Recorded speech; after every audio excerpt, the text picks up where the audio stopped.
Marx's Basic Ontological Principles. Georg Lukács. Translisted by David Fembach. Merlin Press, London.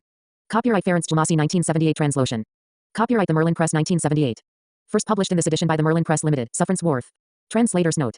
This text forms the fourth chapter of part 1 of Lukács' work toward the ontology of social being. It is based partly on a manuscript that, though incomplete, was corrected by the author, and partly on Lukács' dictated transcript. Numbered footnotes are Lukács' own, although Lukács' references to German language works have generally been replaced by references to the standard English translations. Additional footnotes indicated by an asterisk are those inserted by the German editors. A contents list for the ontology as a whole can be found at the end of this volume. Contents 1 Methodological Preliminaries 2 The Critique of Political Economy 3 Historicity and Theoretical Generality 125. 69 Notes 168. Toward the Ontology of Social Being, General Contents 175. Categories are forms of they, characteristics of existence. Marx.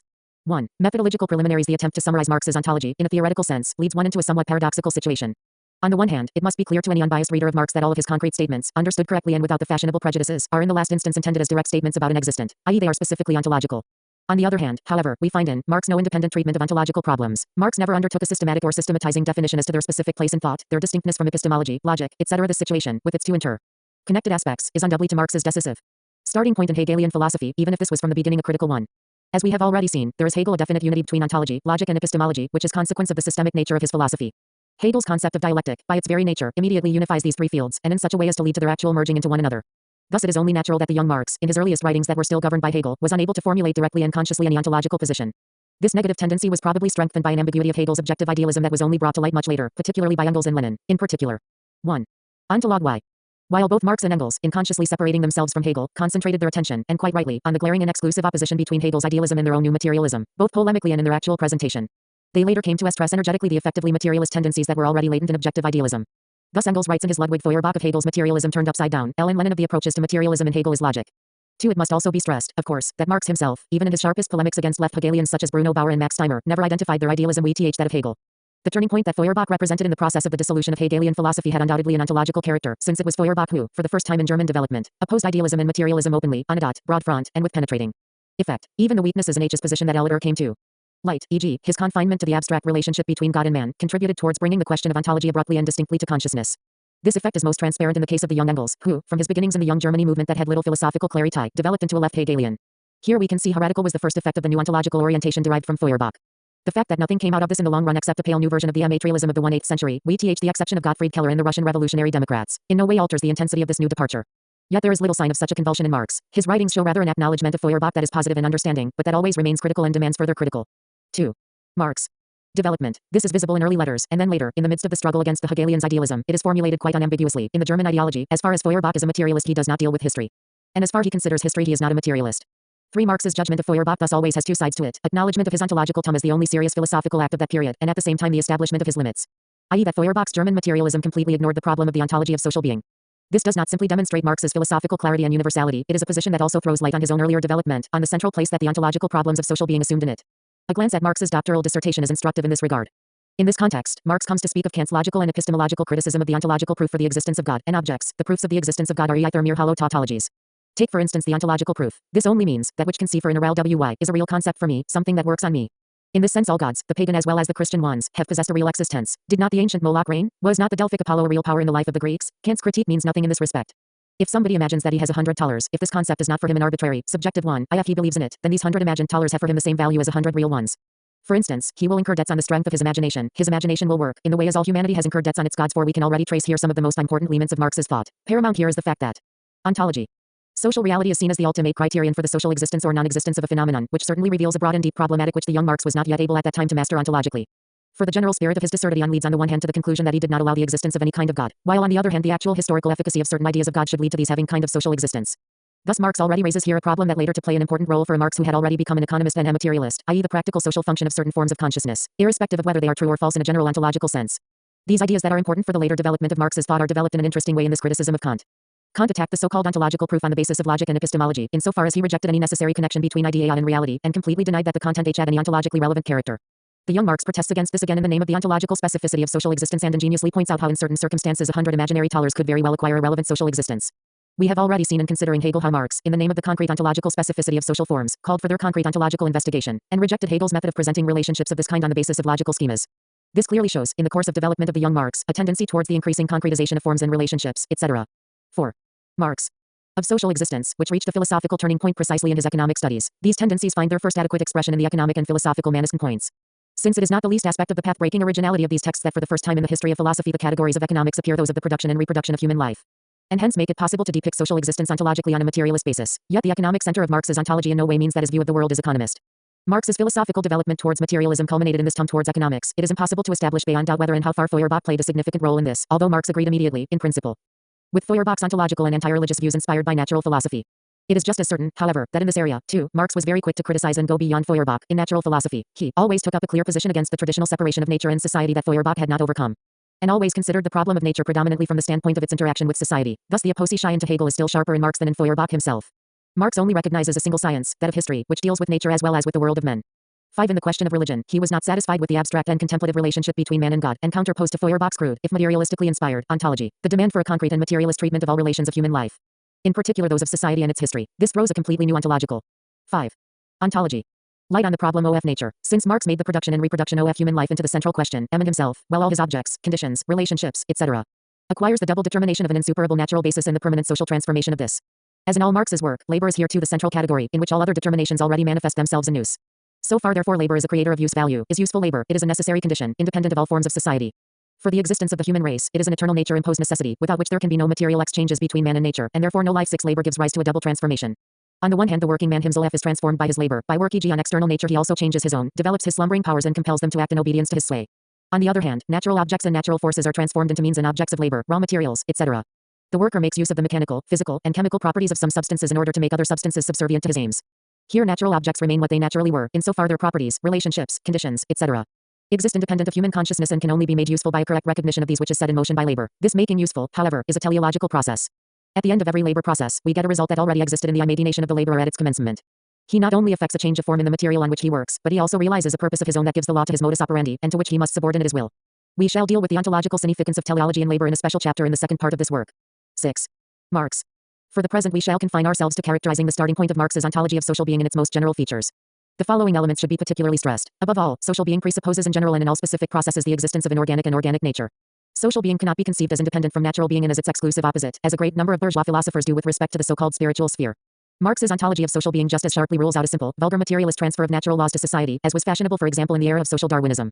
The objective forms of social being grow out of natural being in the course of the rise and development of social practice, and become ever more expressly social. This growth is certainly a dialectical process, which begins with the leap, with the teleological project in labor, for which there is no analogy in nature. This ontological leap is in no way negated by the fact that it involves in reality a very lengthy process, with innumerable transitional forms. With the act of teleological projection in labor, social being itself is now there. The historical process of its development involves the most important transformation of this in itself into a Furitzler, and hence the tendency towards the overcoming of merely natural forms and contents of being by forms and contents that are ever more pure and specifically social. The teleological project as a form of material transformation of material reality remains something fundamentally new from the ontological point of view. Genetically, of course, its existence has to be explained via its transitional forms. Yet these can only themselves be given a correct ontological interpretation if their result, labor in the true sense of the word, is correctly understood in its ontological significance. Thank 5th the attempt is made to understand this genetic process. 7. Ontology, which in itself is in no way teleological, in terms of its result. This is not just the case with this fundamental relationship. Marx consistently stressed this mode of conceiving things as a general method in society. Bourgeois society is the most developed and the most complex historic organization of production. The categories which express its relations, the comprehension of its structure, THRB also allow insights into the structure and the relations of production of all the vanished social formations out of whose ruins and elements it built itself up, whose partly still unconquered remnants are carried along within it, whose mere nuances have developed explicit significance within it, etc. Human anatomy contains a key to the anatomy of the ape. The intimations of higher development among the subordinate animal species, however, can be understood only after the higher development is already known. The bourgeois economy thus supplies the key to the ancient, etc. Just after this passage, Marx protests against any attempt at modernization, i.e. the transfer of categories from a more developed stage to a more primitive one, but this is simply defense against the obvious and often present misunderstandings. The essential thing in this methodological position still remains the precise separation of the real, as a process that exists in itself, from the ways by which it comes to be known. As we shall see in more detail in Marx's criticism, Hegel's idealist illusion arises precisely from his failure to make a sufficient distinction between the ontological process of being in development and the epistemologically necessary process of comprehension. In fact, from seeing the latter as a substitute for the former, and even an ontologically higher form of it, if we return from this necessary excursus to the ontological relationship between nature and society, then we find that the categories and laws of nature, organic as well as inorganic, provide a basis for social categories that is in the last analysis. 8. Marx. Irreducible. Only on the basis of at least an immediate knowledge of the real properties of things and processes is it possible for the teleological project of labor to fulfill its transformative function. The fact that completely new forms of objectivity now arise, which have no analogy in nature, in no way alters the state of affairs. Even if the natural object seems to remain directly nature-like, its function as a use value is already something qualitatively new in relation to nature, and with the objective social formation of use value there arises in the course of social development exchange value, in which, if it is considered in isolation, any nature-like objectivity vanishes. As Marx puts it, it consists of an unsubstantial reality. 9. At one point Marx remarks ironically against certain economists, so far no chemist has ever discovered exchange value either in a pearl or a diamond. 10. On the other hand, however, a purely social objectivity of this kind, even if it is highly mediated, still presupposes socially transformed natural objectivities, no exchange value without use value, etc. So that while there are certainly purely social categories, and indeed their ensemble is what composes the specificity of social being, this being does not simply rise above natural being in the concrete material process of its genesis, but constantly reproduces itself in this framework, and can never separate itself completely from this basis. The expression never completely must be stressed here, for the essential tendency in the self-formation of social being consists precisely in that purely natural determinations are replaced by ontological mixtures of naturalness and sociality, and the purely social determinations develop further on this foundation. The main tendency of the developmental process that arises in this way is the constant increase, both quantitative and qualitative, of purely or predominantly social components, the retreat of the natural boundary, as Marx puts it, without going further into this complex of 9. Ontology. Problems. At this point, it is already possible to say that the materialist turning point in the ontology of social being, which was brought about by the discovery of the ontological priority of the economy within it, presupposes a materialist ontology of nature. This indissoluble unity of materialism in Marx's ontology is not a function of the degree to which Marxist SCHLers have managed to depict these relationships concretely and convincingly in the various fields of natural science. Marx himself spoke of the single science of history long before tendencies of this kind had been discovered in the real world. It is certainly not by chance that Marx and Engels, for all their reservations, greeted the appearance of Darwin's work as a foundation for our opinion, one that Engels enthusiastically supported the Kant-Laplace hypothesis in astronomy, etc. The importance of a further and contemporary development of Marxism in this sense cannot be overestimated. Here it must simply be stressed that the foundation of a materialist ontology of nature, which brings together historicity, the form of process, dialectical contradiction, etc., is implicitly contained in the methodological foundation of Marx's ontology. At this point it seems appropriate to outline in a few words the new type that Marx's conception represents in the history of philosophy and science. Marx never put forward an express claim to have created a specific philosophical method, let alone a philosophical system. In the 1840s, Marx struggled in philosophy against the idealism of Hegel, and particularly against the idealism of Hegel's radical pupils, which was becoming ever more subjective. After the interruption of the 1848 revolution, the foundation of a science of economics came to form the focal point of his work.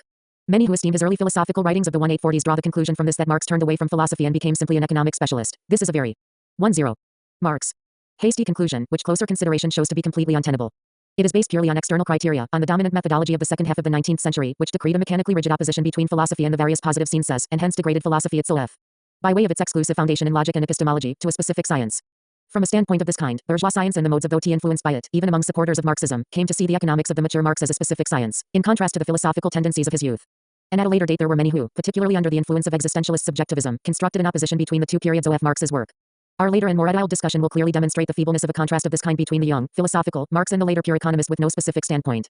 We shall see that Marx in no way became less philosophical, but on the contrary significantly deepened his philosophical conceptions in all fields. We need only refer to the supersession of the Hegelian dialectic, something that is purely philosophical. Even in Marx's youth we can find significant approaches to this, particularly where he sought to escape from a doctrine of contradiction which had been erected into a logical absolute. 1. The overhasty critics of the philosopher Marx particularly overlook, among other things, those passages in Capital where Marx, precisely while basing himself in economics, formulates a quite new conception of the abolition of contradictions. We saw in a former chapter that the exchange of commodities implies contradictory and mutually exclusive conditions. The differentiation of commodities into commodities and money does not sweep away these inconsistencies, but develops a modus vivendi, a form in which 1.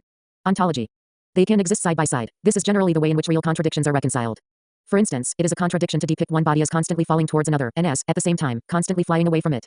The ellipse is a form of motion which, while allowing this contradiction to go on, at the same time reconciles it. This conception of contradiction, which is purely ontological, shows contradiction to be the permanent motor of the dynamic interrelation of complexes and of the processes that arise from relations of this kind. Contradiction is thus not only, as with Hegel, the foe of sudden transition from one stage to another, but rather the driving force of a normal process. Certainly, the sudden transition with its crisis-like character, a qualitative leap, is in no way rejected. But knowledge of these leaps now depends on the discovery of the specific conditions under which they appear. They are no longer purely logical consequences of an abstract contradiction. As Marx shows here with great clarity, this can also be the vehicle of a normally occurring process. Contradiction shows itself to be a principle of being precisely insofar as it can be found in reality as the basis of processes of this kind. Serious consideration allows us to confidently brush aside the kind of error referred to above. The economic works of the mature Marx are certainly consistently centered the scientificity of economics, but they have nothing in common with the bourgeois conception of economics as simply one specific science. This conception isolates so-called phenomena of pure economics from the total interrelations of social being as a whole, and analyses these in an artificial way that in principle allows the area thus elaborated to be put in an abstract connection with another that is just as artificially isolated. Whereas Marx's economics always starts from the totality of social being and always flows back again it. As we have already explained, the 1-2 Marx central and often imminent treatment of economic phenomena has its basis in the fact that the decisive driving force of the overall social development, in the last analysis, is to be sought and found here. All that this economics has in common with the contemporary and later specific science of the same name is the negative feature that they both reject the priori constructive method of earlier philosophers and see the real foundation for science as consisting only in the facts themselves and their connections. Yet if they have this in common, it does not make them the same. It is certainly possible to describe every procedure that starts from the facts and rejects abstractly constructed relationships as empirical, but this expression, even in the customary sense, can encompass extremely heterogeneous orientations to the facts. The old empiricism often had a very naive ontological character. It took as its starting point the irreducible existence of these given facts, naively remained essentially at the level of direct data of this kind, and left out of account the further mediations, which were frequently the decisive ontological relationships. In the later empiricism that came into existence on the basis of a positivist or even a positivist faudio, naive, uncritical ontology disappeared, but only to be replaced by abstractly constructed categories of manipulation. Significant natural scientists developed the spontaneous ontological position into what various idealist philosophers have labeled Naive realism, but with scientists such as Boltzmann or Planck scarcely any longer naive. And distinguishes very precisely the real concrete character of definite phenomena and groups of phenomena within the concrete field of research.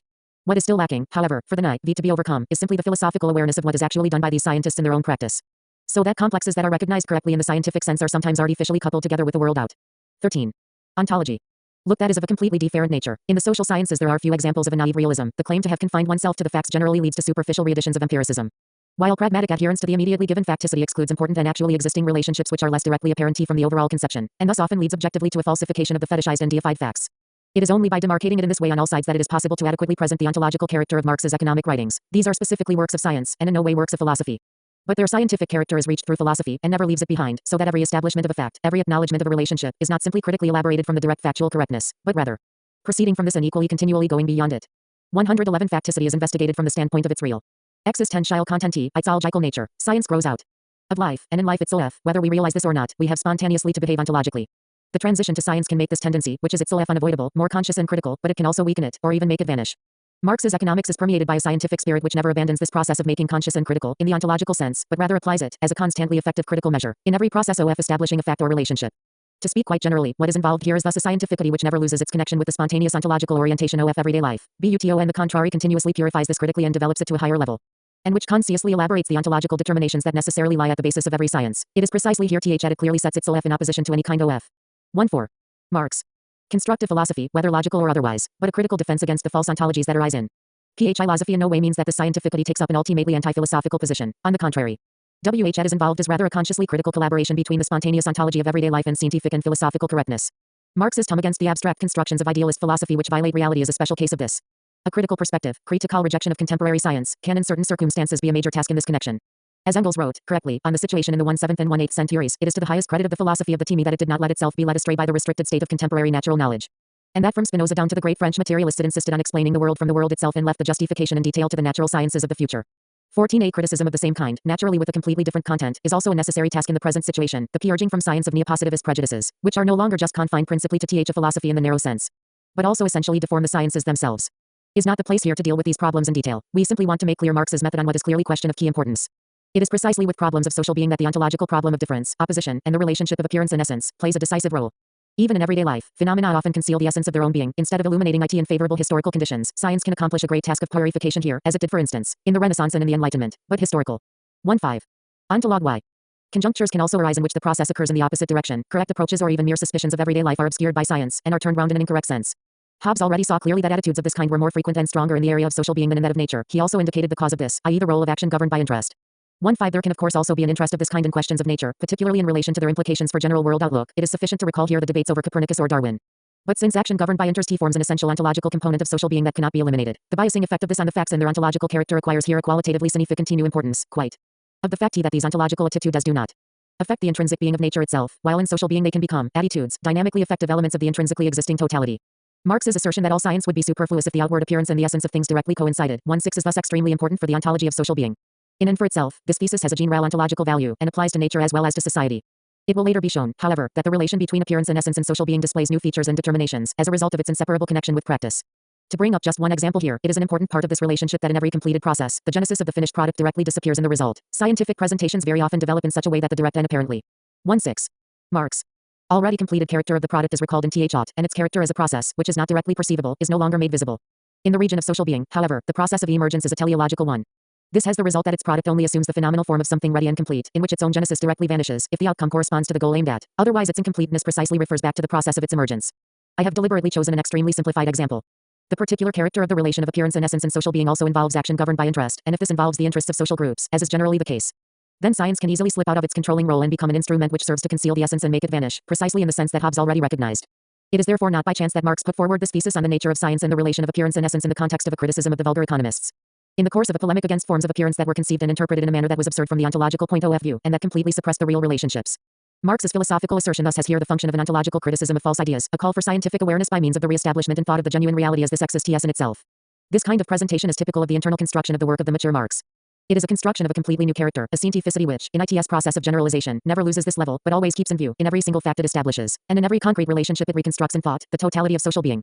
And considers the 1.7. Ontology. reality and the significance of an individual phenomenon from this standpoint, an ontological and philosophical treatment of the reality as this exists in itself, which never soars above the phenomenon under consideration with an autonomization of abstractions, but rather struggles to attain the highest stage of awareness of it, by criticism and self-criticism, precisely in order to be able to concretely comprehend every existent in the form of being that is precisely specific to it. We believe that Marx created in this way a new form of general scientificity as well as a new ontology, and one which is destined in the future to overcome the deeply problematic character of modem scientificity, which persists despite the wealth of newly discovered facts. In their criticisms of Hegel, the classics of Marxism always stressed the struggle against his system. This was quite correct, for it was precisely here that were centered all those philosophical tendencies that Marx most decisively disavowed.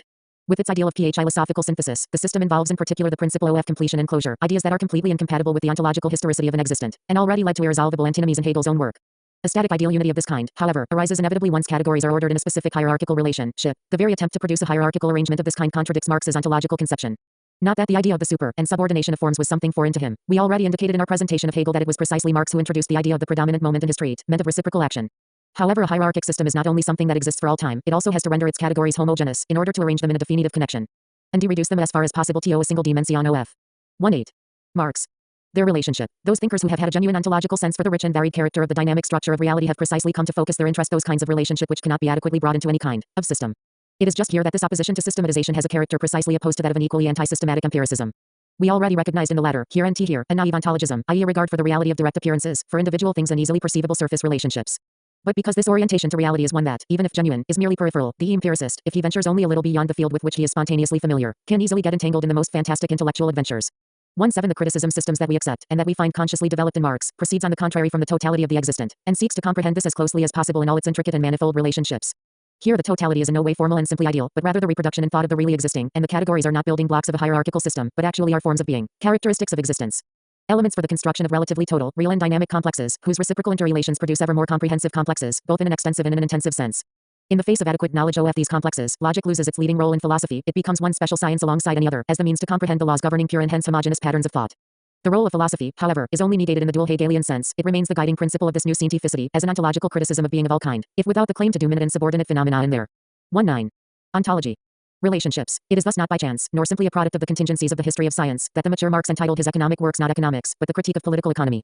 This does of course directly refer to the criticism of the ideas of the bourgeois economists, which was itself very important, but it also involves, in its stress on the permanent and immanent ontological criticism of facticity of any kind, a criticism of any relation, of any law-like connection.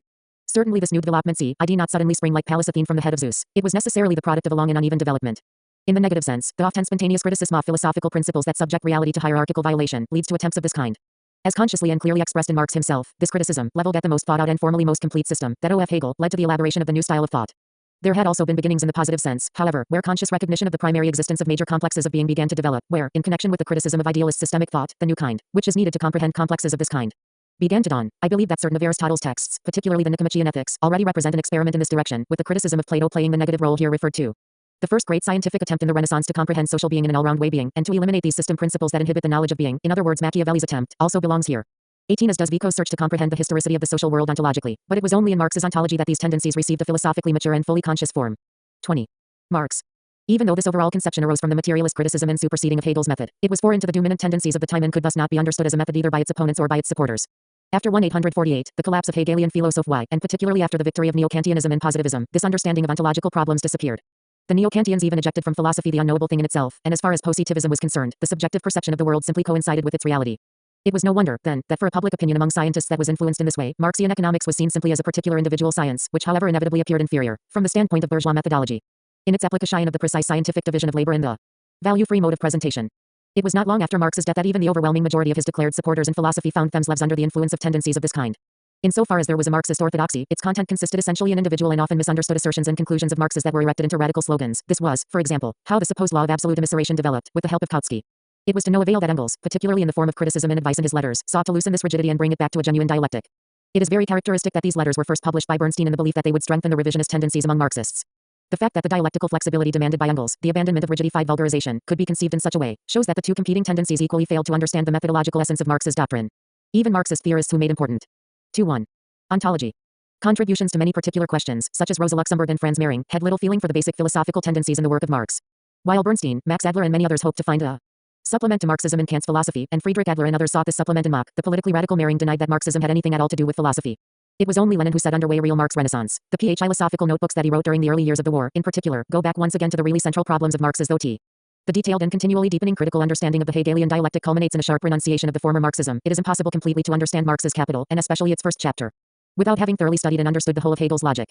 Consequently, half a century later none of the Marxists understood Marx! 19, nor does Lenin make an exception of Plekhanov, whom he otherwise valued theoretically, and who was more familiar with Hegel than anyone else among the Marxists of that time. 20. He successfully follows here the course set by the late Engels, deepening and continuing his work in many questions. It should not remain unmentioned, of course, that Engels, as we shall see in connection with some important particular questions, was less consistent and deep than Marx himself, and took over unaltered from Hegel even if with a materialist reversal much that Marx rejected on the basis of deeper ontological consideration, or at least decisively modified.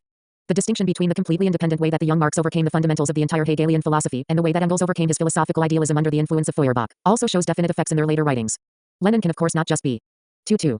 Marx, characterized as a continuer of Engels, but there are nevertheless certain questions that allow such a relationship to be established.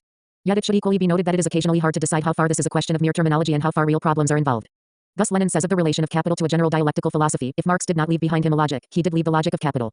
In Capital, Marx applied to a single science logic, dialectics and the theory of knowledge of materialism which has taken everything valuable in Hegel and developed it further.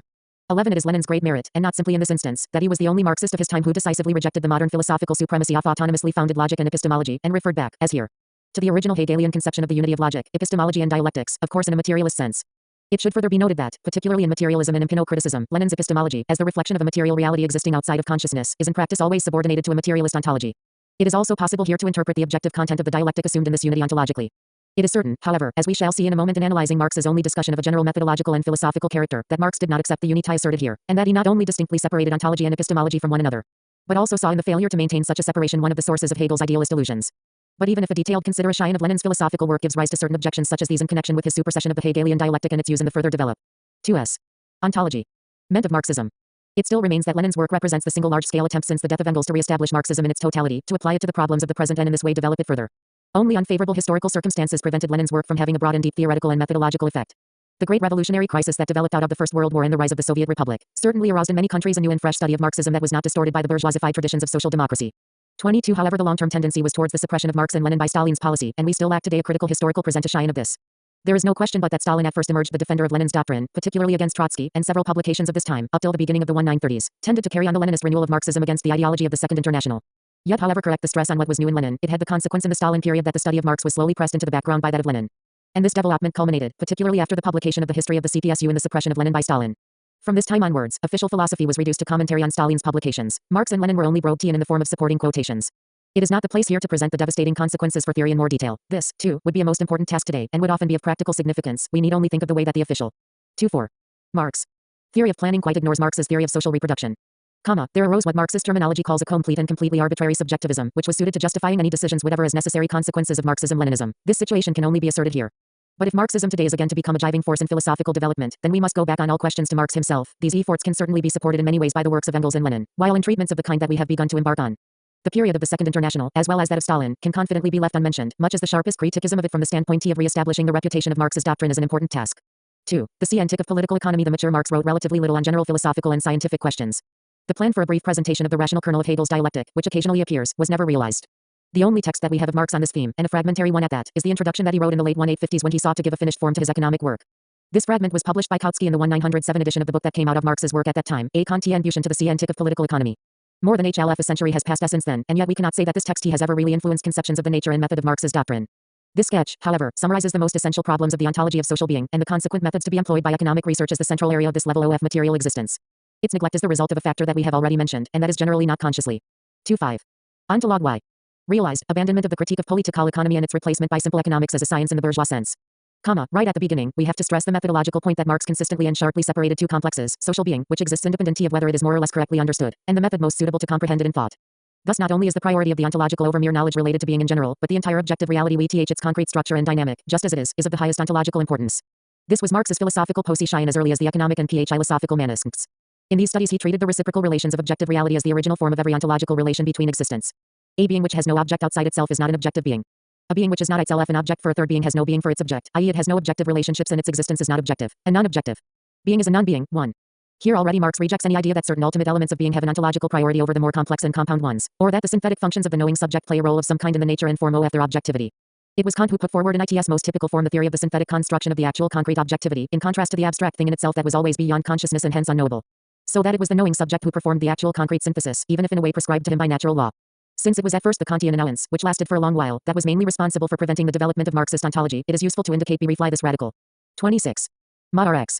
Opposition, since despite many changes in the bourgeois worldview, it has never completely lost its actuality. If objectivity is a primary ontological property of all being, then this leads to the assertion that the existent itself is always dynamic totality, a unity of complexity and process.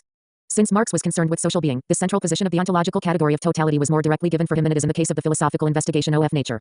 In the latter case, it is often possible simply to add in the category of totality, even in a vigorous way, while in society, the totality is always directly given. The young Marx already recognized and asserted quite clearly that every society forms a totality. 2. However, this is merely the most general principle, and in no way indicates the nature and properties of such a totality, let alone the way in which it is directly given and the way it is possible to arrive at an adequate knowledge of it. In the 185.7 introduction, Marx provides a clear answer to these questions. It seems to be correct, he says, to begin with the real concrete, i.e. in the case of economics the population, which is the foundation and the subject of the entire social act of production. Closer examination, however, shows that this fact achieves little towards a real, concrete knowledge. Whether we take the directly given totality itself, or the partial complexes of which it is composed, a knowledge that is oriented in this way towards the immediately given reality always ends up with merely notional ideas. These therefore have to be more exactly defined with the aid of isolating abstractions. This is in fact how the science of economics originally proceeded. It followed the path of abstraction ever further, until a genuine economic science arose, which based itself on the slowly acquired abstract elements. From there the journey would have to be retraced until I finally arrived at the population. 2.7. Ontology. Again, but this time not as the chaotic conception of the whole, but as a rich totality of many determinations and relations. 3. In this way, the nature of the economic totality itself prescribes the paths towards its knowledge. But this correct procedure can still lead to idealist illusions, if the real independence of the existent is not constantly present to mind. The very process of knowledge itself, when isolated and treated autonomous, contains within it the tendency to self-deception. Marx says of the synthesis that is obtained in this dual way, the concrete is concrete because it is the concentration of many determinations, hence unity of the diverse. It appears in the process of thinking, therefore, as a process of concentration, as a result, not a point of departure, even though it is the point of departure in reality and hence also the point of departure for observation and conception. The methodology that leads to Hegelian idealism can be deduced from this. The first path leads from the full conception to abstract determinations, while along the second, the abstract determinations led towards a reproduction of the concrete by way of thought. In this way Hegel fell into the illusion of conceiving the real the product of thought concentrating itself, probing its own depths, and unfolding itself out of itself, by itself. Whereas the method of rising from the abstract to the concrete is only the way in which thought appropriates the concrete, reproduces it as the concrete in the mind, but this is by no means the process by which the concrete itself comes into being. For the break with the idealist mode of conception is thus a double one. Firstly, it must be understood that the necessary path to knowledge which leads from the elements obtained by abstraction towards knowledge of the concrete totality is simply a movement of knowledge and not that of reality itself. The latter consists of concrete and real interactions between these elements, within the actively or passively operative context of the composite totality. It follows from this that a change in the totality and also in the 2.8. Marx. Component partial totalities can only be studied by investigating it as a process of real genesis. Inference by deduction from categorical ideas easily leads, as the example of Hegel shows, to unsupported speculative conceptions. This does not of course mean that rational relationships between the abstracted elements are immaterial for the knowledge of reality, even relationships of a process character. On the contrary. It is just that we must never forget that these elements, in their abstracted and generalized form, are the product of thought, i.e. of knowledge. From the ontological point of view, they are just as much complexes of being in process, although their properties are simpler and therefore easier to grasp than those of the total complex whose elements they form. It is thus most important to discover as precisely as possible the mode of their law-like functioning, partly by empirical observation and partly by abstract thought experiments, i.e. to see clearly what they are like in themselves, how their internal forces be effective, and what interactions there are between them and other elements when disturbing factors are eliminated. It is clear, therefore, that the retraced journey that Marx describes as the method of political economy presupposes a permanent collaboration between historical modes of thought and those that reveal abstract and systematizing laws and tendencies.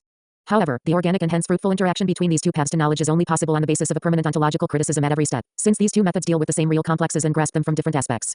Because of this, treatment in terms of pure ideas can easily break the ontological correlations between them and ascribe these aspects of false autonomy, either empirically historical or abstractly theoretical.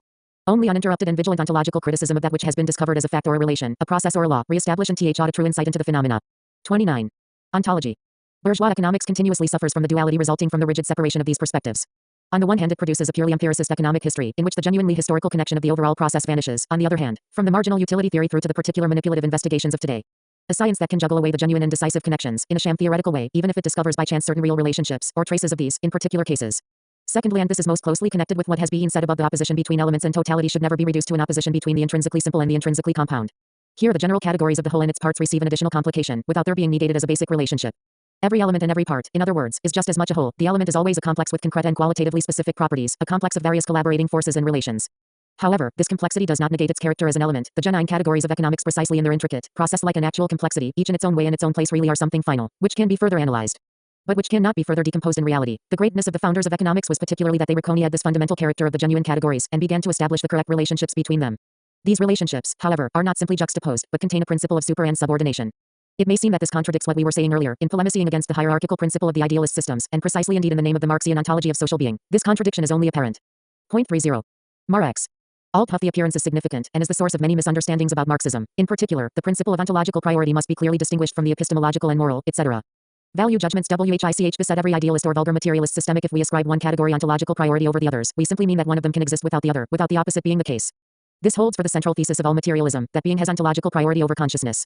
What this means ontologically is simply that there can be being without consciousness, while all consciousness must have something as its presupposition or basis. This does not involve any kind of value hierarchy between being and consciousness. Concrete ontological investigation of their relationship shows rather that consciousness is only possible at a relatively high stage in the development of matter. Modern biology is in the process of showing how what were originally physicochemical modes of reaction of the organism to its environment gradually gave rise to ever more significant forms of consciousness, which moreover see and only come to fruition at the stage of social being. It is just the same ontologically with the priority of the production and reproduction of human existence over other functions. If Engels, in his speech at Marx's graveside, spoke of the simple fact that mankind must first of all eat, drink, have shelter and clothing, before pursue politics, science, art, religion, etc. 5, here again, is exclusively ontological priority that is involved. Marx this clearly himself in the preface to a contribution to the critique of political economy. The most important thing here is that it is the sum total of relations of production that Marx considers as the real foundation from which forms of consciousness develop. These forms of consciousness are thus conditioned by the process of social, political and intellectual life. His conclusion, that it is not the exclamation point, 1-1. Ontology. Consciousness of men that determines their being, but on the contrary their social being that determines their consciousness, does not reduce the world of consciousness with its forms and contents directly to the economic structure, but rather relates it to the totality of social existence. The determination of consciousness by social being is thus meant in a quite general sense. It is only vulgar materialism that made this into a unilateral and direct causal relationship between the economy, or even particular aspects of it, and ideology. Marx himself, however, directly before the ontologically decisive passage quoted above, says firstly that definite forms of social consciousness correspond to the superstructure, and further that the mode of production of material life conditions social, political and intellectual life in general. 7 Later on in this chapter, as well as in the second part of this work, we shall seek to show what a rich field of interactions and interrelations are included in this deliberately very general and open ontological determination. Even in the context of the decisive Marxian category of the predominant moment, apostrophe. The erroneous conception of the Marxist method that is generally prevalent today has made this brief excursus necessary, and it has led us somewhat away from the central theme of our present investigation. If we return now to the method of economics itself, let us consider this in the highest and clearest form achieved by Marx, more particularly in Capital. If we attempt to define the decisive principles of its construction in a very general way, we could begin by saying that its point of departure. 32. Marx involves a large-scale process of abstraction, from which a gradual path towards the comprehension and of the totality, in all its clear and richly articulated concreteness, is undertaken, by way of the resolution of the methodological lie unavoidable abstractions. Since a real isolation of individual processes by means of actual experiments is ontologically excluded in the area of social being, there can only be thought experiments of an abstractive character, which are employed to investigate theoretically how specific economic relations, connections, forces, etc. work themselves out, when all the circumstances that block, inhibit and modify their validity in its pure form are excluded. Marx's great precursor, Ricardo, already embarked on this course, and in every later case that some kind of economic theory has arisen, thought experiments of this kind play a similar eliminating role.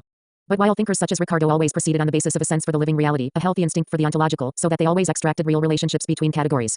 Even if these were often brought into false antinomies, the experiments of bourgeois economics generally have only a peripheral foundation in the real world, which, by way of mechanical generalizations, orientation to the manipulation of detail, etc., rather detract from a knowledge of the overall process than point towards this. Marx is distinguished from the most significant of his forerunners particularly in a sense for reality that is heightened by having been made philosophically conscious. And this shows both in his comprehension of the dynamic totality and in his correct evaluation of the how and what of particular categories. This sense of reality, however, has a relevance beyond the limits of pure economics, no matter how bold the abstractions that Marx consistently elaborates within the ontology. Strictly economic field, the life-giving interaction between the properly economic and the extra-economic reality is also continuously at work, in the context of the totality of social being, enabling the abstract theory to clarify theoretical questions that would otherwise remain insoluble. This permanent ontological criticism and self-criticism in the Marxian doctrine of social being gives abstracting thought experiment in the area of pure economics a specific and epistemologically new character.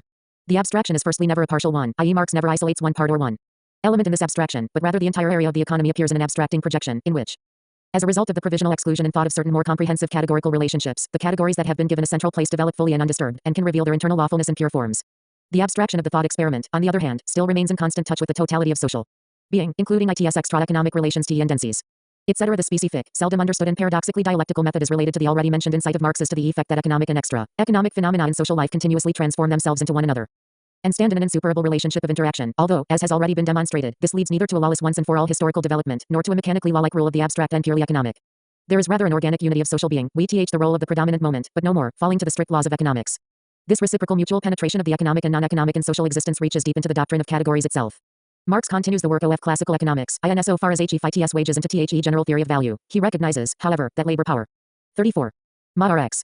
A commodity sui generis, whose use value possesses the peculiar property of being a source of value, whose actual embodiment of labor, consumption, therefore, is itself and, consequently, a creation of value. Without going into the far-reaching consequences of this discovery at this point, we shall confine ourselves to the fact that this specific property of the commodity labor power necessarily gives rise to a permanent intervention of extra-economic aspects in the operation of the law of value, even in the normal sale and purchase of this commodity. Whereas the value of other commodities is determined simply by the reproduction costs of the moment, there enters into the determination of the value of labor power a historical and moral element.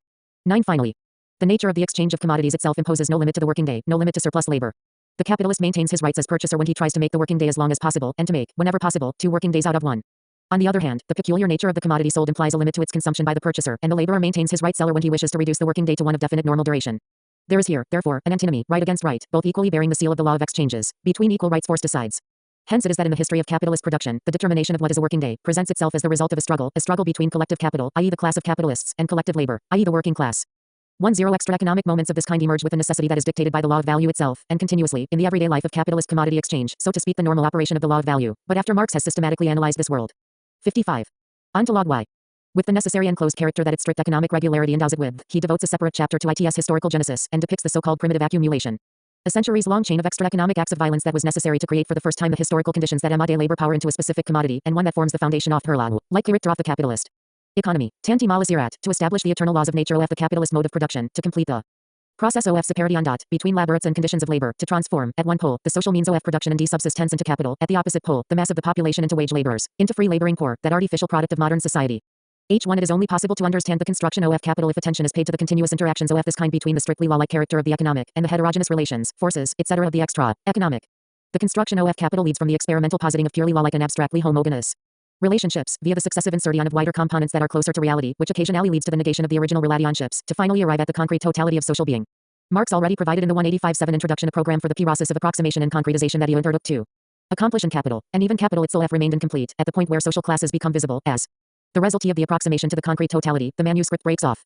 In order to culminate in this concrete way, research must begin with the elements of central importance, for the path that Marx seeks to tread, from the abstract towards the concrete and thus comprehensible totality, cannot take just any abstraction as its starting point. 36. Marx. This is not just another case of the importance of the distinction Marx stressed between appearance and essence. For if it is taken in isolation, any appearance whatsoever could be abstracted as an element and made into the starting point, even though a path of this kind would never lead to an understanding of the totality. The starting point must further be an objectively central category in the ontological sense. This is the very reason why Marx in Capital investigates as value the first category, as the primary element, and particularly in the way that the genesis of this category presents itself. On the one hand, this genesis shows abstractly, and reduced to one deck.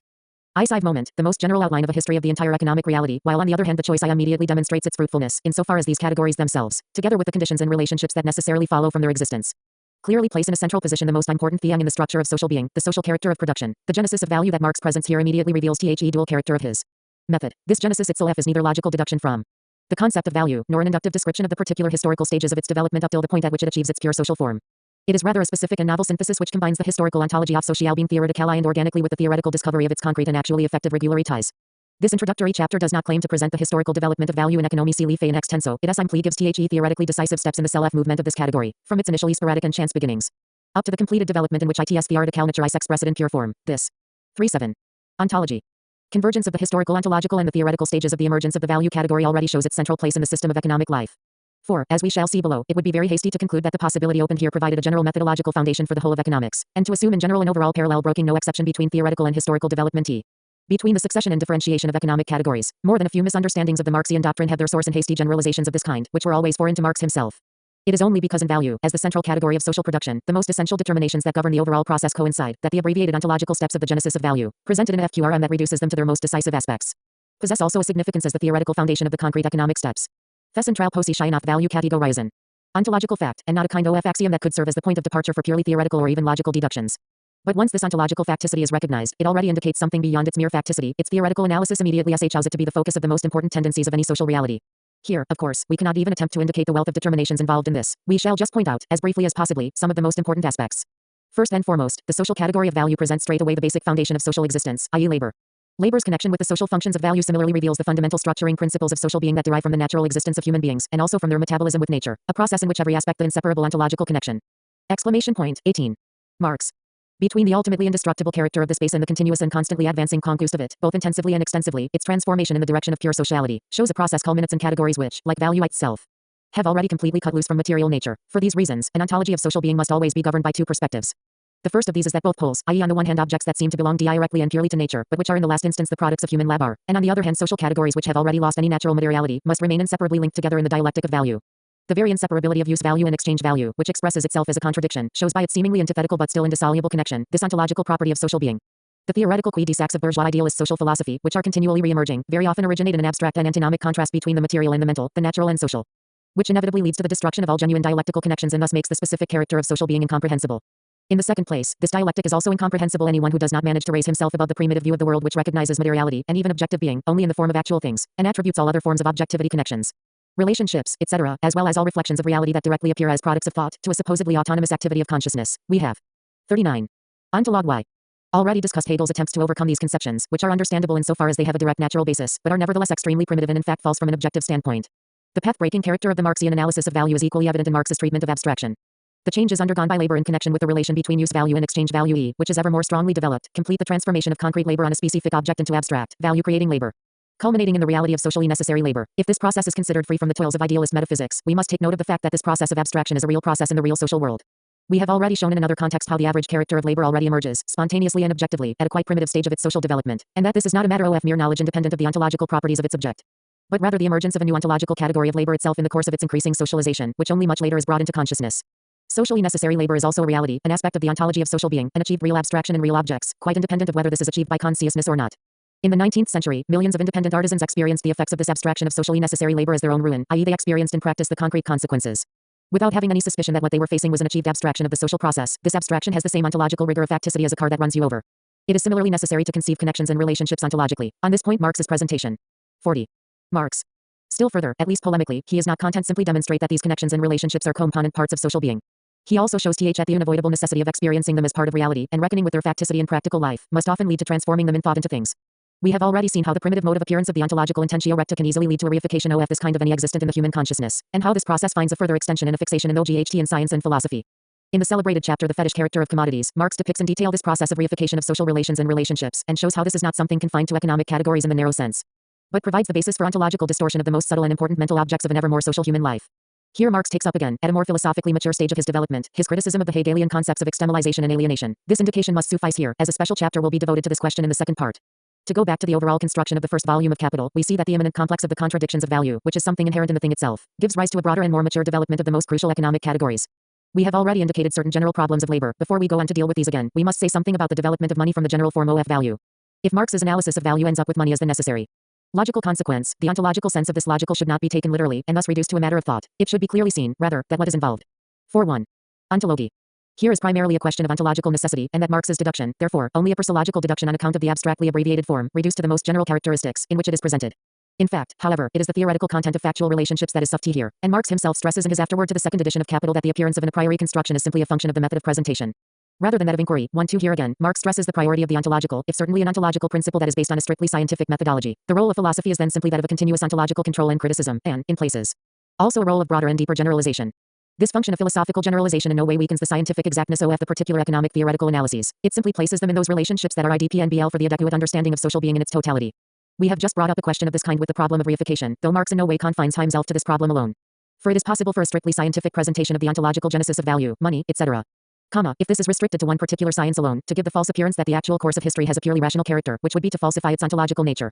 It is true that a pure, law-like rationality of this kind is not only the nature of particular economic processes, but, at least tendentially, that of the overall economic process itself.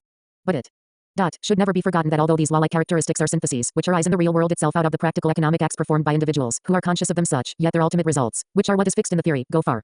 42. Mod Rx. Beyond the powers of theoretical comprehension and practical decision of the individuals who carry out these practical acts. It is thus quite regular for the results of particular economic acts carried out by men themselves in their practice, to assume the form of appearance of a transcendent destiny even for the actors themselves. This is what happens in the case of reification already referred to, and it is particularly striking in the case of money. Marx deduced the genesis of money, from the dialectic of value, in a rationally legitimate, or one might say logically rigorous, way. Money as it thus necessarily arises as the product of human activity nevertheless intrudes into human society as something that is not understood, is inimical, and destroys all sacred ties, and it maintained this power, whose secret was not suspected, for thousands of years. In the economic and philosophical manuscripts Marx compiled a few particularly important poetic expressions of this feeling. 1.3 Of course this is not just a matter of money. What is revealed here is the basic structure of the relation between social theory and practice. It is one of the epoch-making merits of Marx's doctrine that he discovered the priority of practice, its guiding and controlling function for knowledge. But he was not simply content to explain this fundamental relationship in general, but also pointed out the methods for revealing the way in which this adequate relation of theory and practice came into social existence. And it is evident in this connection that any practice, even the most direct and everyday, can be seen to have this connection in relation to understanding, consciousness, etc. Because it is always a teleological act, in which the projection of goals precedes their realization, both actually and chronologically.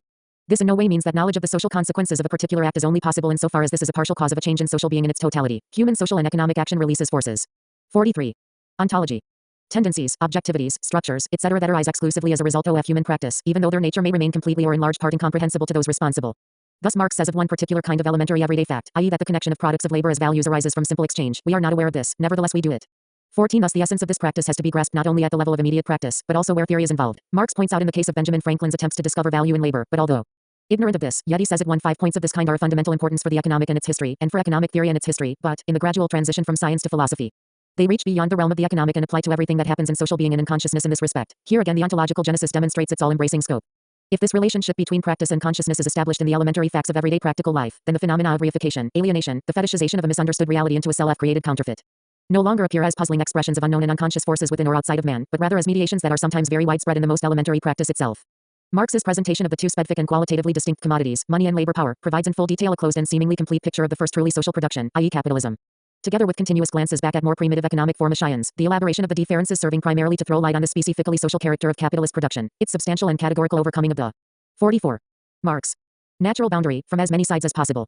Without even beginning to touch on the wealth of detail in Capital, we should point out that Marx, insofar as HT investigated the development of any complex of facts or any category from the standpoint of its growth into a purely social one, provided the basis for an ontological theory of the development of social being.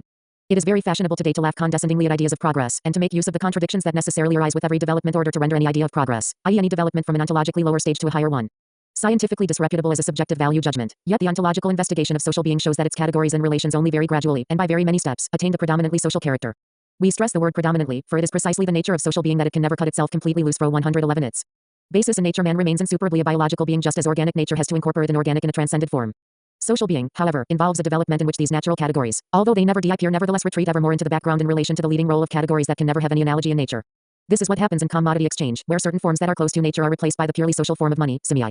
GBI, absolute surplus value still has certain natural components to it, whereas relative surplus value, which has arisen from the growth of productivity that reduces the value of labor power, already involves a form of exploitation in which surplus value and hence exploitation can increase even in the context of an increase in wages.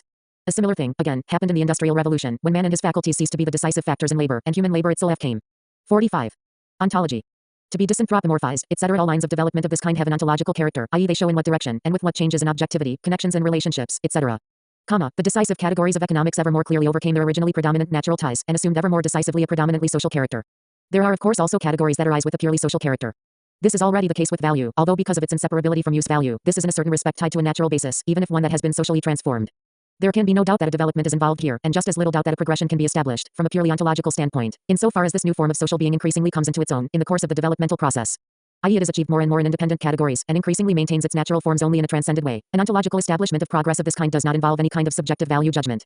It is the establishment of an ontological situation that exists no matter how it is evaluated. Despite the correctness of all this, it would be economic objectivism to remain at this point, and Marx does not stop here, but he goes beyond this along objective ontological paths, and not those of subjective evaluation.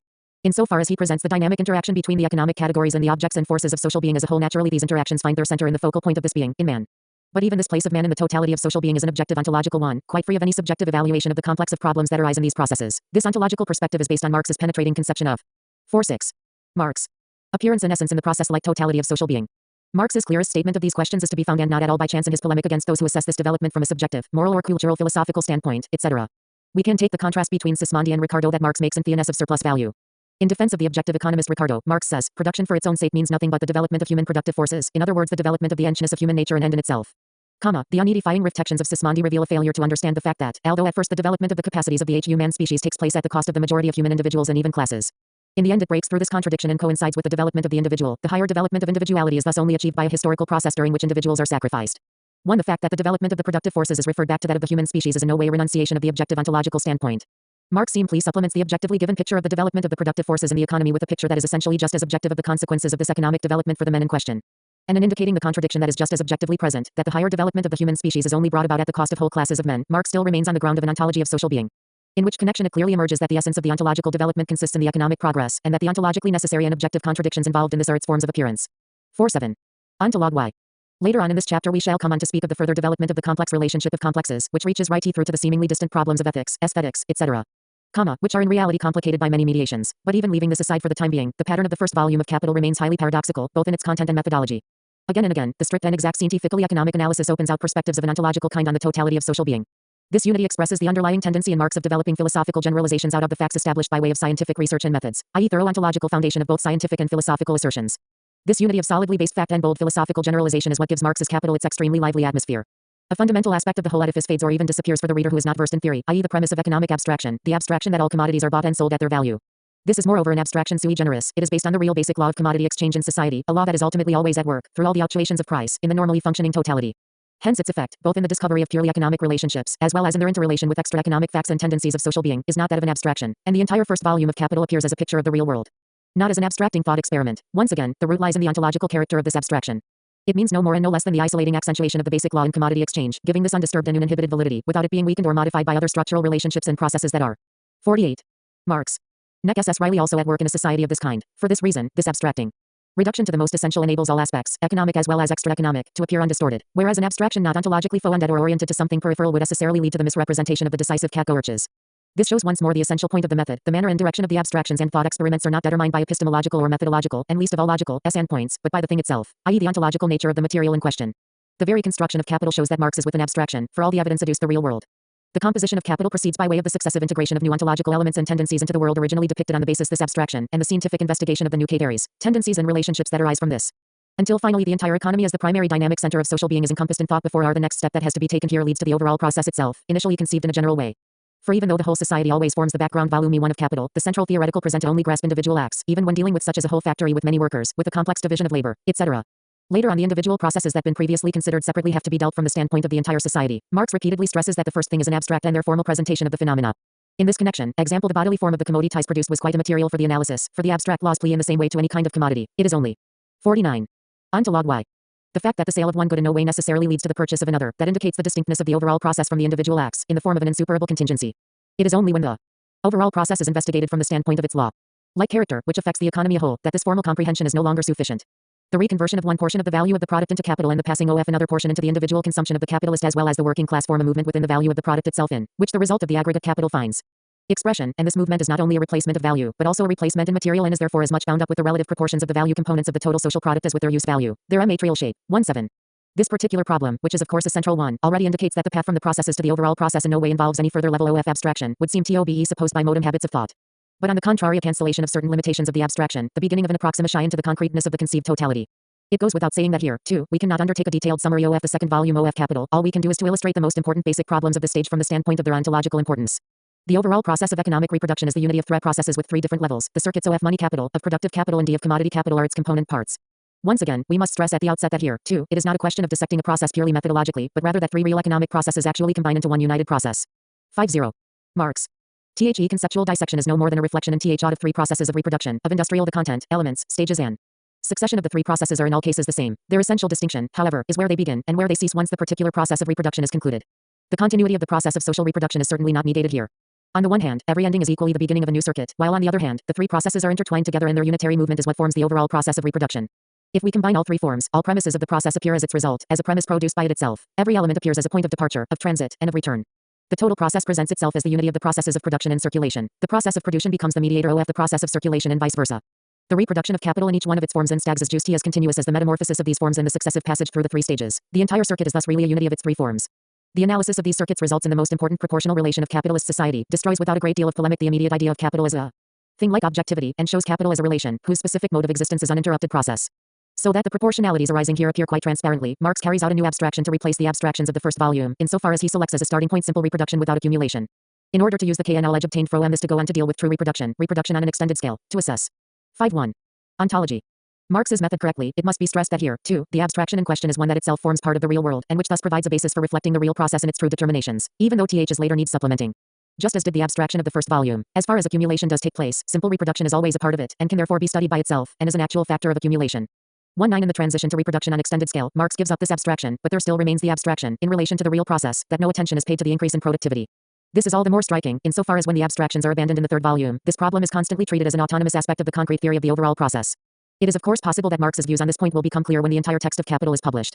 But whether this is so or not, it is at least worth devoting some attention to this problem, since it makes it clear how Marx's economics can be employed to provide knowledge of the social being of a period after his own. It remains true, in particular, that the insertion of the increase of productivity into the analysis of the overall process is not necessarily different, from the ontological standpoint, from the transition from simple reproduction to reproduction on an extended scale. No matter how significant are the new characteristics that come into view. The remark by Marx that was quoted above also applies to this new question, even supposing that the insertion of increasing productivity introduces a new dimension into the actual content of relationships. 20 The ontological foundation in Marx's method of abstraction is precisely what makes further concretization of this kind possible, without the methodological basis having to be changed even in the slightest. 52. Marx. Respect immiseration in the version put forward the concrete economic analysis of the so-called schemas of overall reproduction given in the second volume does not really belong here. It should only be stressed that the proportions that arise in this connection are always concrete and qualitatively specific complexes. Naturally the proportions themselves can most clearly be expressed in quantitative terms, but they are always proportions of qualitatively specific complexes. The fact that the major division is that between means of production and means of consumption. And that the relations between constant capital in the one department and variable capital in the other show a quantitative proportionality. Already shows that the quantitative value proportions must contain within them in an insuperable way the qualitatively different use values to which they are ontologically linked. This is one of the inadvertible consequences of the concretization involved in the transition from the first volume to the second. We have already indicated the general problem. All that still has to be emphasized here is that in the production process, as an aspect of the general circulation, the inseparable dialectical connection between use value and exchange value emerges in two ways, naturally, on the one hand, at the conclusion of each step. Since a use value is indispensably necessary in order to realize an exchange value, but also at the beginning of each step, when the capitalist, in order to produce, has to provide himself with the necessary means of production and the labor, power to put them in motion. He buys both these two factors for the sake of their use value in production. This may seem to be a commonplace, and it is so far the intentio recta of ordinary everyday practice, but then a pseudo. 5s. Ontology. Theoretical generalization is made, as it is by bourgeois economics with its conceptually vacuous abstraction and the economics of the Stalin era, which called itself Marxist, considered the theory of value simply as a theory that showed how exchange value functioned. It is not superfluous in the interest of re-establishing the genuine Marxism to stress that the ontologically valid intentio recta forms the foundation of science and philosophical generalization, and that no economic phenomenon can be correctly understood without proceeding from the relationships present in reality itself, in this case from the ontological inseparability of use value and exchange value, even in their mutual opposition. It is the approach to concrete properties of social being that results from the comprehension of the reproduction process in its totality that gives Marx the possibility of further dispensing with the initial abstractions. This occurs in the theory of the rate of profit value and surplus value still remain the basic ontological categories of the capitalist economy.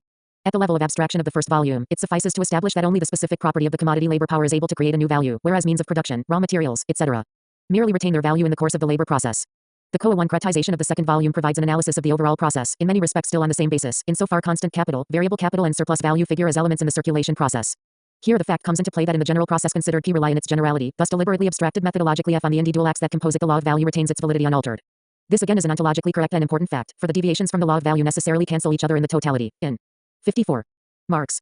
Terms of a simple formula, consumption cannot possibly be than production. As an abstraction, this naturally supposes that foreign trade is omitted from consideration, precisely, since it is quite possible here, without any further ado, cancel this abstraction again, and to take account of the resulting variations in the complex of laws. We can point in passing that this whole problem disappears when the theory is applied to the world economy a whole. Now come up against the problem of the third volume, on the basis of the overall circulation process, to investigate the laws that regulate individual economic acts, and now not only in isolation, but in the context of the overall process. The effect of the individual acts on the overall process, which modifies the categories ontologically, rests on two real historical assumptions. On the one hand, the growth of the productive forces with their value-reducing effect, on the other, the widespread possibility for capital to be moved from one field to another. Both of these factors presuppose a relatively high-level development of social production, which shows moreover that economic categories, in their pure and developed form, require a developed existence in the mode of functioning of social being, i.e. that their categorical development, their categorical overcoming of the natural boundary, is a product of the social historical development.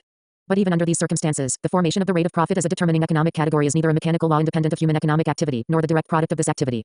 The transformation of surplus value into profit, and of the rate of surplus value into the profit rate, is of course a methodological consequence of the cancellation, in the third volume, of the abstractions of the first. Even here, as we have seen in the case of all these abstractions of Marx and the concretizations that supersede. 5. Ontology. The surplus value remains the foundation, it simply leads to a further relationship that is equally real, and remains dependent on the original one. Whereas surplus value is related only to the value of labor power, hence to the variable capital that puts this into operation in a capitalist sense, profit, which is directly though only directly identical with surplus value in a quantitative sense, is also related to constant capital. The separate acts that constitute production, circulation, etc. are therefore primarily oriented towards the increase of profit.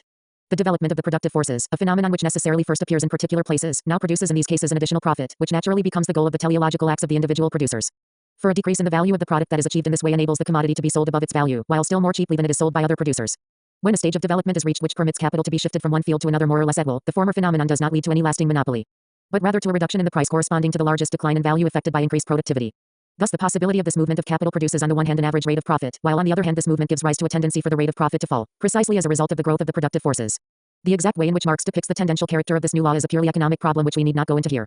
All that our particular purpose requires us to establish is, firstly, that the tendency, as the necessary form of appearance of a law in the concrete totality of social being, is a necessary product of the fact that real complexes are involved with other real complexes in complicated and often very indirect reciprocal relationships. The tendency character of the law is the expression of its 56. Marx. Essential nature as the resultant of this kind of dynamic 1110 vehement of complexes, full of contradictions.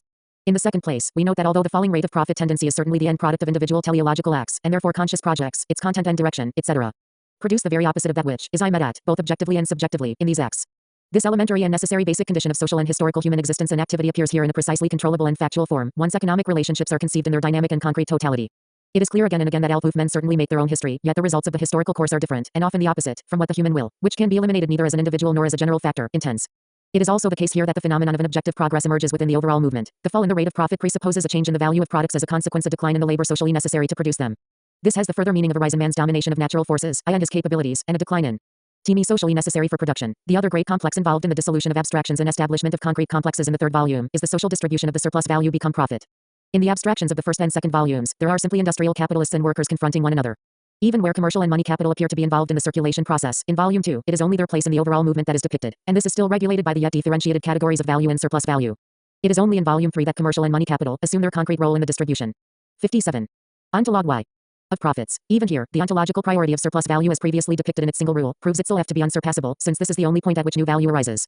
Surplus value that is transformed into profit is now distributed between all the representatives of the social division of labor that are economically necessary, even though they do not create any new value, and the analysis of this process, which we cannot go into here in detail, is what constitutes the essential part of Volume 3. It must still be noted, however, that it is this concretization of all the active factors of economic life that makes possible the transition from economics in the narrower sense to the class division, without discontinuity in the social articulation. It follows from this that the third volume also contains the longest and most detailed excursus on the history of the economic complex newly emerging here. Without this, commercial and money capital as well as ground rent could not be fitted into the general arrangement of the whole economy. Their historical genesis is the prerequisite for a theoretical understanding of their present efficacy in the system of a genuinely social production, although this historical derivation cannot by itself explain the role they eventually undertook. This is determined rather by their subordination to industrial production, even though they existed independently long before, and, despite a certain constant specificity, fulfilled completely different economic and social functions. It is evident in this connection that the majority of derivations of the genesis of value given here display very disparate characteristics. The demonstration that all these, taken together, result in a unified picture of historical development, leads back to the problems of the general Marxist theory of history, which are earlier discussions. 5.8. Marx. Already constantly touched on, but before we go on to discuss this, we must once again direct our attention to the analysis of categories in the introduction to the Grundriss, where the complexity and dynamic of categorical structures and relationships may give us a broader and firmer basis for tackling the historical problems. Marx discusses here the general relationship of production to consumption, distribution, etc. It is a commonplace that the Marxist ontology of social being assigns priority to production, but one that, for all its general correctness, has been overstretched in a vulgarizing way that has frequently hindered the understanding of Marx's real method and led people onto false paths. This priority must be characterized more closely, and Marx's concept of the predominant moment in the field of complex interactions must be understood more exactly. The question here is that of the most general and fundamental categories of economics: production, consumption, distribution, exchange and circulation. The bourgeois economics of Marx's time in part identified these categories, made exclusive oppositions out of them, and in part established false hierarchies between them. Marx deals particularly with the Hegelian variant of these false relationships, which sought with the aid of the logical categories of generality, particularity and singularity to fit them into a syllogism. Marx remarks, this is admittedly a coherence, but a shallow one, and shows that the logical apparatus that produced the syllogism could only be based on superficial and abstract characteristics. He appends a short polemic against those bourgeois supporters or opponents of the political economists who accuse them of barbarically tearing apart things which belong together. Marx retorts, again in the name of a rejection of a treatment of relationships in terms of 5.9. Ontology. Logical definition, that these relationships have an existential, ontological character, as if this rupture had made its way not from reality into the textbooks, but rather from the textbooks into reality, and as if the task were the dialectic balancing of concepts, and not the grasping of real relations. 2.1. Marx takes up just as decisive a position against the Hegelian standpoint that sees production and consumption as identical. The socialist belletrists and vulgar economists who represent this point of view fall into the error of considering society as one single subject, i.e. wrongly and speculatively. 22. Here as on so many other occasions, Marx warns against making the irreducible, dialectical and contradictory unity of society, a unity that emerges as the end product of the interaction of innumerable heterogeneous processes, into an intrinsically homogeneous unity, and impeding adequate knowledge of this unity by inadmissible and simplifying homogenizations of this kind. We may add that whether this homogenization is speculative or positivist, it amounts to the same thing in this respect. Marx goes on to analyze the real interrelations, starting with the most complicated case, the relation between production and consumption. Here, as also in the other articulations, the ontological aspect is brought to the fore, i.e. that all these categories, even though they may stand in very intricate mutual relations to one another, are forms of being, characteristics of existence, that they therefore form a totality, and can only be scientifically understood as existing elements and moments of this totality. Two things follow from this. Firstly, each element retains its ontological specificity, and reveals this in all its interactions with other categories, which also means that there cannot be any general logical forms for these relations, but that each must be understood in its characteristic specificity. Secondly, these interrelations are not of equal value, either pair by pair or as a whole, but they are rather all pervaded by the ontological. 60. Marx. Of the predominant moment, if we priori consider the relation sh1p of production and consumption ourselves on these insights, then it is clear that we have a relationship of a kind very close to what Hegel treated as reflection determination. This methodological kinship itself in the fact that the reciprocal relation constantly presents itself at the level of understanding always an abstract identity, or as just as abstract a distinction in the appearance, and that the two viewpoints can only be transcended in the rational view of concrete interactions. Yet th is purely a methodological affinity. In Marx, it is the aspect of being that dominates. These characteristics are real aspects of real and really dynamic complexes, and it is only on basis of this dual ontological character that their relationship of reflection can be understood. In the materialist dialectic, in the dialectic of thing itself, a development of really existing, and often heterogeneous tendencies, appears as a contradictory correlation of pair of categories. The rejection of merely logical determinations, in order to return to the ontological its true significance, thus represents an extraordinary concretization of two-in-one relation. Marx summarizes this situation on the basis of production in such a way that production determines the object, mode and aim of consumption. The first aspect is immediately comprehensible. The second opens up very extensive perspectives on the whole of human life. Marx says on this point, firstly, the object is not an object in general, but a specific object which must be consumed in a specific manner, to be mediated in its turn by production itself. Hunger is hunger. The hunger gratified by cooked meat eaten with a knife and fork is a different hunger from that which bolts down raw meat with the aid of hand, nail and tooth. Production thus produces not only the object but also the manner of. 6.1. Ontology. Consumption, not only objectively but also subjectively, this function of production is even more clearly visible in the third aspect. The ontological historic character of this relation is already shown in the fact that Marx connects its efficacy with the emergence of consumption from its initial state of natural crudity and immediacy, i.e. a stage at which the genuine humanization of man, the tendency for the autonomous constitution of the categories of social being, is proclaimed. The general tendency of consumption for the need to be mediated and modified by the object, here reveals for the first time its essentially social character. In itself, this mediation is abstractly present even in the natural state, and at the stage where natural characteristics still predominate, but the relation of the object to the need at this stage remains constant, in such a way that the need can completely, or at least predominantly, retain its nature like an instinctive character. It is only when, as the result of production, that object is subjected to a change, even if this is to begin with extremely gradual, that the new relationship emerges, the shaping of the need by the object of process. What is involved here is a social relationship of a universal kind. Naturally, it is primarily accomplished in material production, but it necessarily extends to take hold of productivity of any kind, no matter how mediated or how intellectual in character. As Marx stresses in this connection, the object of art, like every other product, creates a public which is sensitive to art and enjoys beauty. Production thus not only creates an object for the subject, but also a subject for the object. 23. The analysis of the relationship of consumption to production also produces important reciprocities, which are similarly indispensable to the existence and functioning of the productive process. In particular, that P production is only genuine when Y accomplished in consumption. Without consumption, AU production would be mere possibility, and ultimately purposeless, hence non-existent in the social. 62. Marx. Sense. It becomes more concrete in the further reciprocal determination that consumption creates the motive, for it also creates the object which is active in production, its determinate aim. As we shall see later on in production detail, this means that it is through consumption that the essential content of the teleological project which sets production in motion and governs it, is determined. More precisely, that consumption ideally posits the object of a need. Drive in as production as an internal image, purpose. 24. We thus see that the interaction is many-sided and intertwined in many ways. We also see, however, that the condition of the materialist dialectic comes into its own in Th's richly articulated relationship of reflection determinations. There is no real interaction without a predominant moment. If this underlying relationship is neglected, then we get either a one-sided and hence mechanical causal sequence which falsifies and simplifies the phenomena, or else a superfluously scintillating directionless interaction, whose meaninglessness Hegel correctly criticized. Though of course without finding solution. In the case of the interaction between production and consumption, it is clear that the former is the real point of departure and hence also the predominant moment. 25. It is because this last result of the analysis of economic categories was conceived as the central question of the method, without the ontological presuppositions of these categories being respected, that it was an absolute necessity to show that this truth collapses into falsehood if it is applied to social being without its presuppositions and their implications for the economy. If we come now to consider the second most important relationship, that of production and distribution, somewhat more closely, we are confronted here by problems of a completely different kind. What is ultimately involved here, in last instance, is the connection between purely economic. 63. Ontology. Forms, and the social and historical world which we characterized in our preceding discussions, the extra-economic. If this is neglected, there are strong tendencies towards vulgar Marxism, then Marxism is reduced to an economism, a restricted individual science in the bourgeois sense. Whether this is then radically followed through in a one-sided way, or whether it is supplemented by other individual sciences out of epistemological considerations does not make any essential difference.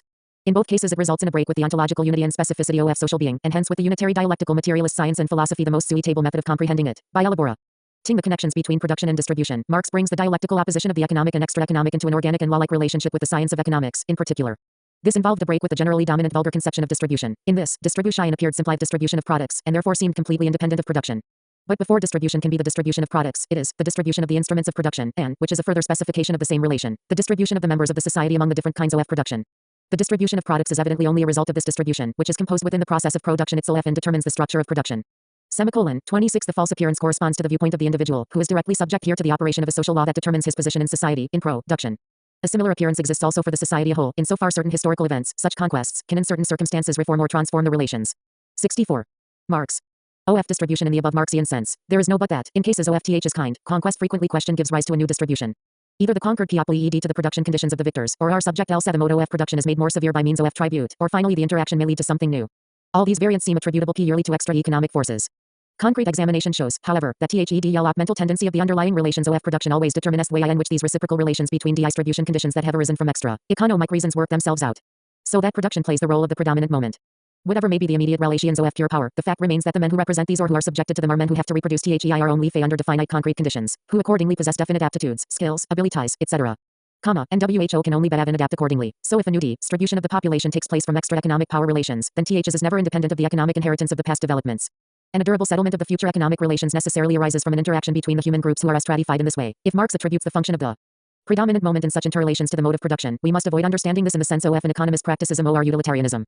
The mode of behavior determined by production can even have a destructive character, as Marx shows in his examples of the devastations of the Mongolian hordes in Russia. But even this kind of behavior refers back to the relations of production, to the pastoralism that required above all large uninhabited expanses. Finally, in this connection Marx speaks of pillage as the mode of life of certain primitive peoples. But, for pillage. 65. Ontology. To be possible, there must be something to be pillaged, hence production. 27. We see then that production as the predominant moment is understood here in the widest sense, as the production and reproduction of human life, which even at very primitive levels goes far beyond mere biological maintenance and must have a definite socio-economic character. It is this general form of production that determines distribution in the Marxian sense. To put it more precisely, it is a question of the men whose abilities, customs, etc. make certain modes of production possible. These abilities, for their part, arise on the basis of concrete modes of production. This assertion refers back to the general Marxian doctrine that the essential development of man is determined by the way in which he produces. Even the most barbaric or most alienated mode of production forms a specific way, which plays the ultimate determining role in interrelations between human groups, no matter how extra-economic these may appear. If the determination of distribution by production is considered in this way from the standpoint of the primacy of man forming and transforming himself in production, then this relationship appears immediately evident. It is only when, as was often the case within Marxism, and is still the case today, economic relations are not conceived as relationships between men, but are fetishized and reified by identifying the productive forces with a technology that is considered something autonomous and existing in itself that this relationship becomes puzzling. Complexes of problems then arise that are difficult to resolve, such the present industrialization of the developing countries, for instance, and which can only be resolved on the basis of this fetishized Marxian conception of the relation of production and distribution. Generally speaking, it is only if the position of the predominant character of production in the formation. 66. Marx. And transformation of distribution is made clearly visible, that relation of the economic and extra-economic can be rightly understood. For our earlier assertion to the effect COT hat the economic moment is ultimately decisive even in the extra-economic, in no way means that this difference can be treated as non-existent, as mere appearance. In our analysis of the so-called primitive accumulation, for example, we indicated that it was only when this was concluded that the genuine and purely economic laws of capitalism could effective, which means, with reference to social being. The new economic system of capitalism would not have possible without this preceding extra-economic reshuffling of the relations of distribution. Yet this is in no way abstract and general law of development that can be applied to phenomena of all kinds. On the one hand, it is possible for even such basic alterations in the relations of distribution to take place for purely economic reasons, as was the case for example with the rise of machine industry in England, or in the USA in the last few decades. In different conditions, the same development can even assume a very different character. Lenin distinguished in the agrarian development of the capitalist era, the Prussian and the American roads. The first involved an extremely slow demolition of feudal distribution relations on the land. The second the extreme opposite, the complete absence of the radical liquidation of feudalism. 28 It is clear from this that the development of capitalism can proceed in extremely different ways according to the different tempo of its transformation. On the other hand, however, even the directly extra-economic transformations are in the last instance economically determined. The English form of the abolition of feudal relations of distribution was directly accomplished by the renascence forcible means, yet this was determined by the fact that England was in transition from feudal agriculture to sheep. 6-7. Ontology. Y. Rats, the production of raw materials for the textile industry. Examples such as these can be multiplied endlessly. The point here, however, is not just a mere reminder to consider the facts dialectically, neither making a simple identity nor an exclusive opposition between their economic and extra-economic nature, but seeing an identity of identity and non-identity. The point is rather to take up in this case 2. The Marxian conception of reality, that the starting point of all ideas is the actual expressions of social being. This does not mean any kind of empiricism, although, as we have seen, even this can contain an ontological intentio recta, even if half-hearted and incomplete. It is necessary, rather, to conceive every single fact as part of a dynamic complex standing in reciprocal relation with other complexes, and determined internally as well as externally by variety of laws. The Marxian ontology of social being is based on this materialist and dialectical unity of law in fact. The former is realized in the latter, and the latter obtains its concrete determination and specificity from the mode in which the former permeates it in intersecting interactions. Without understanding the way in which the real social production and reproduction of human life forms the predominant moment in these complexities, it is impossible to understand Marx's economics. To conclude this discussion, I would like to indicate briefly how the very popular opposition of force and economics is also metaphysical and undialectical. Force, too, can be an immanent economic category. In his treatment of labor rent, for example, Marx indicated that its essence, surplus labor, can only be extorted by other than economic pressure. 29 This mutual interpenetration can be traced throughout human history, from slavery, with its basis in the gradual ability of men to produce more than was needed for their maintenance and reproduction, through up to the 6-8. Marx. Determination of the working day under capitalism, force remains an integral moment of the economic reality of all class societies. Here, too, we see an ontological and concrete dialectic at work, the fact that they are necessarily fitted into law. Economic relationships cannot get rid of the opposition between the two, and this essential lawfulness, for its part, cannot abolish the necessity of the relationships.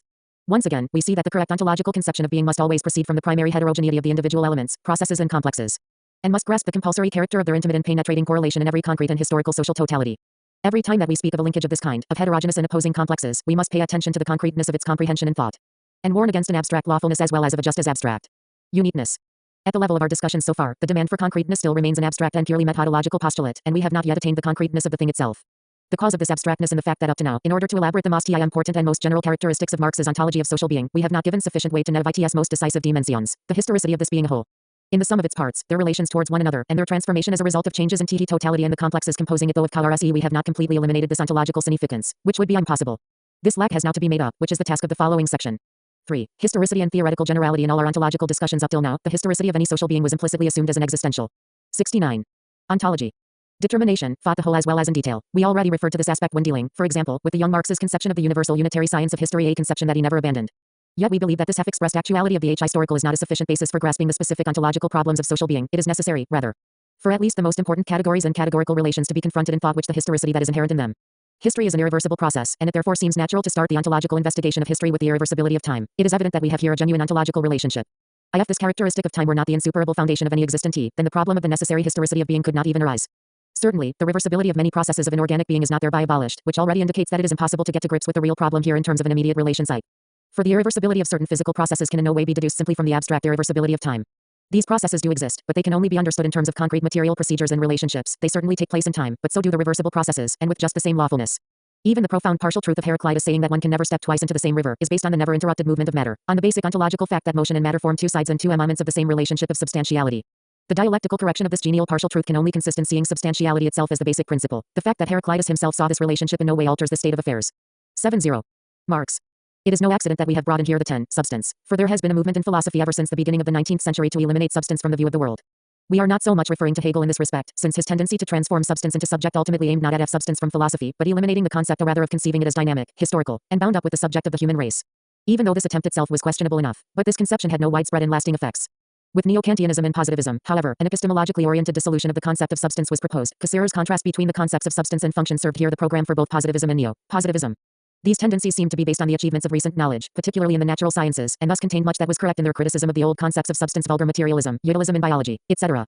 Yet they ignored the essence of the question. Substance, the ontological principle of persistence through change, has certainly lost its old sense as an exclusive opposite to becoming, but it now acquires a new and more profound validity, insofar as persistence comes to be conceived as that which continually maintains itself, renews itself and develops in the real complexes of reality, insofar as continuity and internal form of motion of the complex makes the abstract and de-static persistence into a concrete persistence within becoming. This is true even for complexes of an inorganic kind, and forms the principle of reproduction in the organism and society. This transformation of the former static concept of substance into a dynamic one, of one that degrades the world of appearance for the sake of the exclusive and single substance into the substantiality of dynamic complexes that differ so greatly among themselves, is indicated by all the new. 7.1. Ontology. Achievements of science, while these also refute any kind of simple relativism, subjectivism, etc. This, however, has the further consequence, which is for the highest importance for our present problem, that the concept of substance ceases to stand in an exclusive antithesis to historicity, as it does most significantly with Spinoza. On the contrary, continuity and persistence, as the existential principle of dynamic complexes, demonstrates ontological tendencies towards historicity as a principle of being itself. Yet the permanence of motion is still not sufficient to determine the specific concreteness of the historical. To put it in the most general form, the historical does not just contain emotion in general, but also in always a direction of change, a direction that is expressed in qualitative changes of specific complexes, both in themselves and in relation to other complexes. In order to demarcate what is originally and genuinely ontological here from the error put forward by the old ontology, generally described as metaphysics, a few remarks are necessary. We have already spoken in other connections of the fact that development has nothing to do with how this is judged in an ethical, cultural or aesthetic sense, etc. Judgments of this kind arise with ontological necessity in the context and in the course of social being, and it is a special and important task to determine their precise ontological relevance, i.e. the ontological objectivity of the values themselves. These judgments to leave out for the time being the values themselves have nothing to do with the ontology of the historical in the general sense being discussed here, though we recognize the necessity of their social genesis, and the significance of their effect. We must also conceive direction, tempo, etc. in a very generalized sense, from a standpoint. 7.2. Marx. Freed from immediacy. If the astronomic development that may take thousands of millions of years is excluded from the ontological realm of development, then the same error is committed as if the development of forms of life that exist for only hours or minutes is overlooked. This, however, is a primitive, easily overcome and essentially anthropomorphic kind of error. What is far more dangerous for the scientific comprehension of development is if the concept of development is generalized and extended, or narrowed and restricted, in an ontologically unfounded way. The expression ontological must be especially stressed here.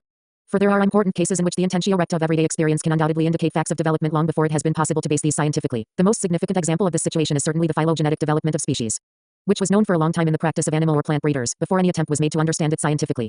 But as we stressed in our criticism of Van Hartmann, this intentio recta cannot be ascribed any secure direction. It is true that it may stand firmly on the ground of an immediate but indubitable real ity, may be in advance of scientific knowledge, and may on occasion correct this ontologically, but precisely because this is an everyday orientation, it is frequently and necessarily permeated and distorted by everyday prejudices. Rejection of development when the tempo is too fast or too slow by the standards of immediacy has the same effect. It is still more important, however, that the most varied anthropomorphic ideas, stemming from untrustworthy generalizations from the labor process, are erected into criteria as to what really constitutes development. Especially prominent in this connection is the way that complexes of motion which, considered ontologically, have in no way a teleological character, are directly or indirectly ascribed such a character. These non-existent and merely assumed telia. Ontology. Logical projects, which are spontaneously endowed with a transcendent and religious sense, etc., are thus erected into basic principles that are supposed to decide whether a development is present and what is its ontological nature. It is not the place here to take issue with the various results of conceptions of this kind. It is sufficient to stress that our conceptions do not just reject any generalized form of teleology in an organic and organic nature, but also in society, and confine its realm of validity to the particular acts of human social conduct of which the most significant form and model is labor. Nevertheless, the fact of labor and its results gives rise to a completely specific structure. For although all the products of a teleological project arise and operate in terms of causality, so that their teleological genesis seems to be extinguished in their effects, they still have this characteristic which is only present in society. So that not only do they have themselves the character of a choice between alternatives, but their effects, too, insofar as they involve men, essentially generate alternatives. It is a material that an alternative of this kind may be quite everyday and superficial, and its immediate consequence is very slight. It is still a real alternative, because it always bears within it the possibility of reacting on its subject to cause a change. What appear to be analogies in the animal world, whether a lion goes after ths or that antelope, etc., have nothing in common from an ontological point of view, for a choice of ths kind is purely biological, and cannot induce any kind of internal changes. The processes by which it is produced are purely epiphenomenal at the level of biological being. The social alternative, on the other hand, even when it is as deeply anchored in biology as in the case of food or sexuality, is not just confined to this realm, but always contains in it the above-mentioned real possibility of a change in the choosing subject. Here, too, of course, there is a process of development, in the ontological sense, insofar as the act of the alternative also has the tendency to push back. 74. Mod Rx. The natural boundary in the direction of sociality. We have now arrived at a basic fact of objective development in social being. In order to draw the correct conclusions on this point as well, it is necessary to refer back time and again to the facts themselves, to their relations and structures. Individual constellations that have been discovered should in no case be uncritically taken over as the schema for often with a different arrangement. What is necessary above all is to avoid presenting the inevitability of the alternative in social practice in a voluntaristic or subjective sense. The best way to show the orientation needed is possibly by way of a brief analysis of the category of value, which is so central for Marxism. We have already seen that value, as a unity of use value and exchange value, assumes the establishment of socially necessary labor. And the investigation of human economic development shows quite plainly that, parallel with the development of sociality, of the pressing back of the natural boundary, the quantity of values credited constantly increases at ever-rising tempo, while the labor socially necessary to their production just as constantly declines. Economically speaking, this means that the value of the individual product constantly falls, the sum of values rises. This gives direction of development in which the increasing sociality of production is not simply expressed in an increase of products, but equally too, in a decline in the labor socially necessary for their production. 1. There is no question but that this is an objective and necessary development within social being, whose ontological objectivity remains as independent of the individual acts that actually bring it about, as it does from the judgments that men make of it from the most varied standpoints and the most varied motives.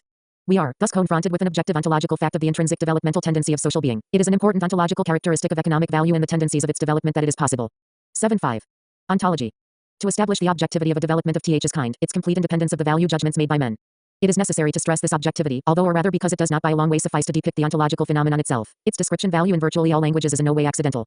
The socially real and objective relationship, independent of consciousness, that is described here by the term value, is, without prejudice to its objectivity, the ultimate ontological foundation, naturally only the ultimate one, for all those social relations that we refer to as values. And thus also for all those modes of behavior of social relations that we call value judgments. This dialectical unity of socially objective existence and objectively founded value relation is rooted in the fact that all these objective relationships, processes, etc., although they certainly maintain themselves and operate independent of the intentions of the individual human acts in which they are embodied, nevertheless only arise the realization of these intentions, and can only develop further by way of their reaction back on further individual human acts. It is necessary to understand and maintain this duality, if the specificity of social being is to be understood, the simultaneous dependence and independence of special patterns and processes on the individual acts that directly give rise to them and perpetuate them. The many misconceptions of social being arise in great measure as a result of the fact that one of the two components is exaggerated and made into the sole or absolutely dominant one, whereas both are only real in their mutual interaction.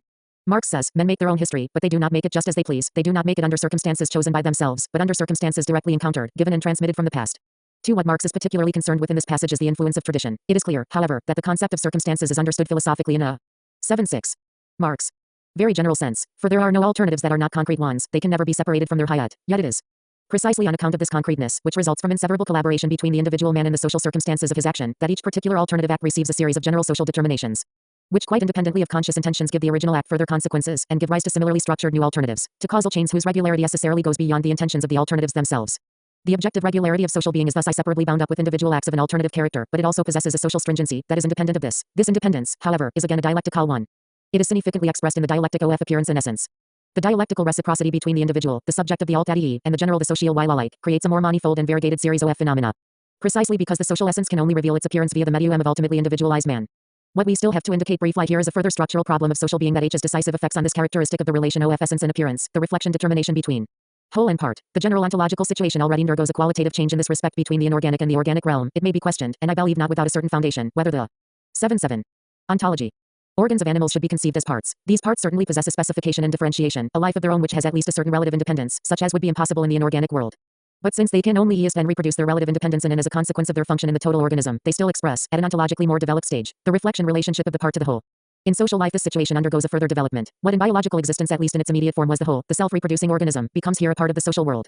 The increase in independence is obvious, since every man is necessarily a whole in the biological sense. The ontological problem, however, is that this very independence comes to be the bearer of the partial character in the social sense. The human individual, insofar as he is such and is not simply a biological life form, which is never the case in reality, can just little be separated from his concrete social totality, in the last analysis, as the organ can be separated from the biological totality. The difference lies in the fact that the existence of the organ is inseparably bound up with the organism to which it belongs, while this indissoluble connection of man and society is only a function of society in general, and Lowe's major concrete variations, the more so. The more sociality is developed. Here, too, the natural boundary retreats. For primitive man, exclusion from his society still amounts to a sentence of death. The increasing sociality of human life, however, arouses in many individuals the illusion of a general independence from society, a kind of existence as an isolated atom. The young Marx already protested against this conception in the case of the radical young Hegelians. 3. And in other passages he explains these illusions of independence in terms of the accidental nature of the conditions of life. 4. 7.8. Rx. He individual in capitalist society, in contrast to the tuation of the estate and caste, etc., which is again in terms f. the strengthening of the specific regularity of the more developed sociality and the retreat of the natural boundary. 4. The is excursus, which was necessary at this point, leads us back to a better understanding of the problem of value, in connection with the change in socially necessary labor. What is expressed in the general law of value as the quantitative decline of socially necessary labor time in commodity production is only one side of a total relationship, the other aspect of which is the development of the abilities of man as an individual being. In the Grundriss, Marx develops this dual correlation in the following way.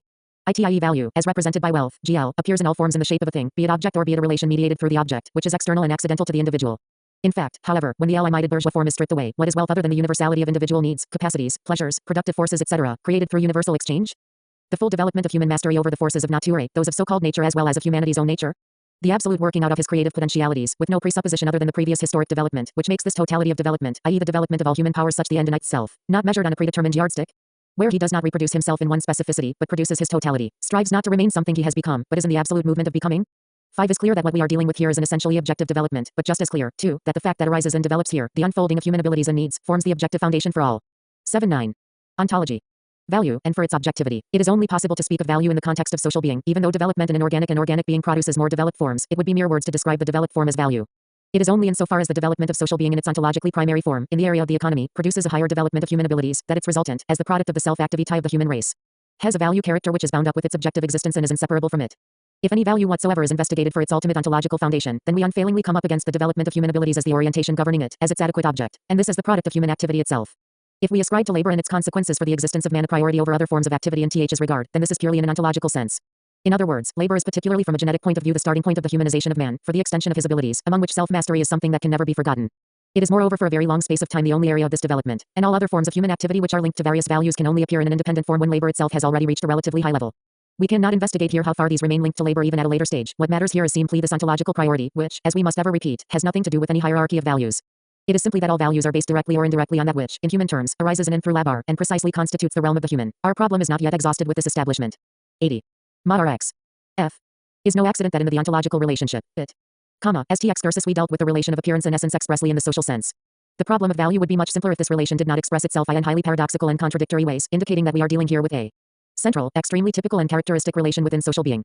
Directly following the passage quoted above, Marx describes the form that this complex assumes under capitalism, in bourgeois economics and in the epoch of production to which it corresponds this complete working out of. The human content appears as a complete emptying out. This universal objectification is total alienation, and the tearing down of all limited, one-sided aim sacrifice of the human end in itself to an entirely external CND. 6. If this relationship of essence and appearance is to be correctly understood, in its connection of value and wealth, on the one hand, and the development of human abilities on the other, then it is necessary to proceed from the fact that the appearance is not only just as socially existent as the essence, but that the two are produced by the same social necessities, that they are both indissoluble components of this social and historical complex. Within this unity, however, arise extremely important existential distinctions between the two, and these can develop into contradictions. In the law of value itself, we have the diminution of a generality synthesized out of individual acts, which determines the manner, direction and tempo etc. of the social development. The individual can rebel against this only at the price of defeat, and a revolt of this kind even collapses very easily into a grotesque and quixotic caricature. These does not of course exclude revolutionary transformations, which are in their term syntheses of innumerable individual acts. These however proceed from the whole and react on the whole. Revolutions are of course border cases. 8.1. Ontology. Which presuppose not only the actions of masses, but also a questionable internal situation within the objective developmental tendencies. There are also important cases, however, and precisely from the standpoint of this objective sphere, in which these qualitative changes of structure and movement can give rise to a resistance, which may reach massive proportions. We need only refer to relative surplus value, whose internal nature is far more purely social than that of absolute surplus value, and which has developed as a result of the resistance of the working class. I.e. not simply through the internal dialectic of the internal driving force of the capitalist economy, but as a result of the class struggle. Here the ontological fact of social being that we have already stressed, that the maximum and minimum of labor time is not determined purely economically, but that struggle and force are involved in deciding the concrete situation at any particular time, is expressed in a higher form. The world of appearance described here intervenes far more directly, and more unevenly, in the personal life of individuals, the emptying out, alienation, etc. thus in many ways more closely impinge on individual decisions, acts, etc. As the general development of human abilities proceeds, for the most part behind the backs of individuals, unconsciously in the social sense. Without going into further detail here as to this unitary and divided process, which we shall discuss later, it can already be established here that the sphere of appearance offers a far greater objective space for individual action than does that of the essence. That it is in a certain sense less impenetrable and less compulsory in its effects than the latter. This relatively relaxed character of the sphere of appearance opens up possibilities of taking up positions, modes of behavior, etc. Which in their own way of course at times via very far-reaching, complicated and intricate mediations can react back on the whole of social and historical occurrence. 8.2. Marx. His question, too, can only be dealt with in detail at a more concrete level. Here we can only briefly indicate a few types of these positions that are taken up in knowledge and pass over into direct behavior. In this connection it must be stressed that although the differentiation shows a certain typology, this can have a very different character at different phases of historical development, according to the structure and tendencies of the economic formation involved. Marx's closing remarks to the two passages quoted above, which supplement one another, relate to the judgment and evaluation of the overall process in its unity of essence and appearance. He stresses here, too, the ontological priority of the overall process. Marx always theoretically opposed all romantic glorification of an undeveloped past, which played this off either economically or in a philosophy of history sense against objectively higher developments. But even here, where this is very decisively the case, he does not fail to refer to the contradictoriness that we have already mentioned. This is why the childish world of antiquity appears on one side as loftier. On the other side, it really is loftier in all matters where closed shapes, forms and given limits are sought for. It is satisfaction from a limited standpoint, while the modern gives no satisfaction, or, where it appears satisfied with itself, it is vulgar. The description vulgar for a satisfaction within capitalism already shows that while Marx as always sees the social and historical ontological priority of the objective principles in the overall process as central, he does not forget that the mode of appearance of this undeniable progress of the whole can stand to it just as objectively, though at a different level in a relationship of complete opposition, which can give rise to other judgments and behavior that are just objectively founded. Anyone who paid attention to our discussion of Marx's presentation of primitive accumulation will be able to follow the steps of this antithesis. 8.3. Ontology. Engels gave this ontological position a clear formulation in his late introduction to the poverty of philosophy. Speaking of the radical successors of Ricardo, who drew directly socialist conclusions from the latter's doctrine of surplus value, Engels correctly notes that these were formally economically incorrect. He stresses the contrast between the moralistic arguments of the Ricardian socialists and the economic arguments of Marx. The moral problem, says Engels, has nothing immediately to do with economics. At the end of his criticism, however, he writes, but what formally may be economically incorrect, may all the same be correct from the point of view of world history. And he points to the FCT that the general moral condemnation of economic structures and tendencies may indicate their untenability even in an economic sense. Therefore, a very true economic content may be concealed behind the formal economic incorrectness. Engels discusses the dissolution of primitive communism in very similar terms. Here, too, he underlines first and foremost the necessity and progressiveness of this development as the primary moment from the standpoint of the ontology of social being, but DDS immediately that this progress of the economic essence from the very start appeared as a degradation. A fall from the simple moral greatness of old Gentile society, the lowest interest space greed, brutal appetites, sordid avarice, selfish robbery of the commonwealth inaugurate the new, civilized, class society. It is by the vilest means theft, violence, fraud, treason that the old classless Gentile society is undermined and overthrown. 9 and history itself shows that this is not just a mere moralistic value judgment, but, just as in the cases mentioned earlier, a matter of reactions which can themselves amount to a social power. If we consider the indelible myth of Golden Age and trace its effect on many heretical movements right up to Rousseau and his influence on radical Jacobins, this is again some. 8.4. Marx. Clearly similar. This historical necessity ill verified even in purely objective change in social formations. While the dissolution of primitive communism proves itself to be the principle of economic and social progress, first in the form of pre-slavery, then in feudalism and capitalism. The preservation of the original communities in the Asiatic relations of production becomes a principle of stagnation. It should be in passing that its world of appearance in no remarked way less characterized by the reprehensible and abominable in the line arising in Europe. Examples could be multiplied without limit. This would be superfluous, however, since, as we hope, the most important moments of this contradictory relationship between objective development and antithetical forms of value that necessarily arise from it have already been sufficiently illustrated. We can only discuss this problem further when we come on to speak of the question of uneven development, which was so important for Marx, and which we shall discuss in the course of our analysis of the ontological historicity of society.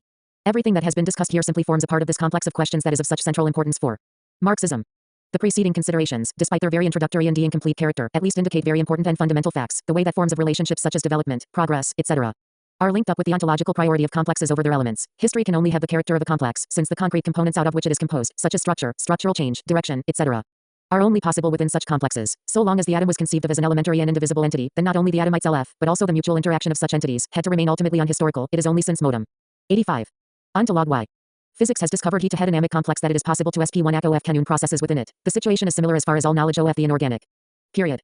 World is concerned. When kind of astronomical history emerged with the theories of Kant and Laplace, then this knowledge, no matter how far it became methodologically conscious, came to form the precondition for conceiving the solar system and its components as a complex, whose movements, changes, etc. determined the being and becoming of the elements, and not the other way round. It is similarly necessary to understand the earth a complex, in order to give the knowledge that we call geology an existential foundation. In organic being this situation is still more evident. The cell could never play the same methodological role the atom did in the inorganic world, for the reason that it is itself complex. The birth and death of any organic being already necessarily represents a historical process on a small scale, and since Lamarck and Darwin the phylogenetic development of species has come to appear as a historical development on a grand scale. It is self-evident that history on the level of social being must develop in a still higher form, particularly to the extent that social categories come to predominate ever more over merely organic and natural ones. It is quite possible, for example, to conceive the reproduction of species from the division of cells through to the sexual life of the higher animals as a history, but it is apparent at first glance that the history of human sexuality, with its marriage, eroticism, etc., acquires an incomparable addition of richness, differentiation, gradation, creation of qualitatively new phenomena, etc. A result of the complex of its social characteristics. The ontological specificity of this new mode of being is expressed in this. The complex remains the general foundation of historicity, but the properties of the complex undergo a radical transformation. We should remember first of all the 8.6. Marx. A BILI tie in the boundary of the complexes, which is a direct salty of the retreat of the natural boundary.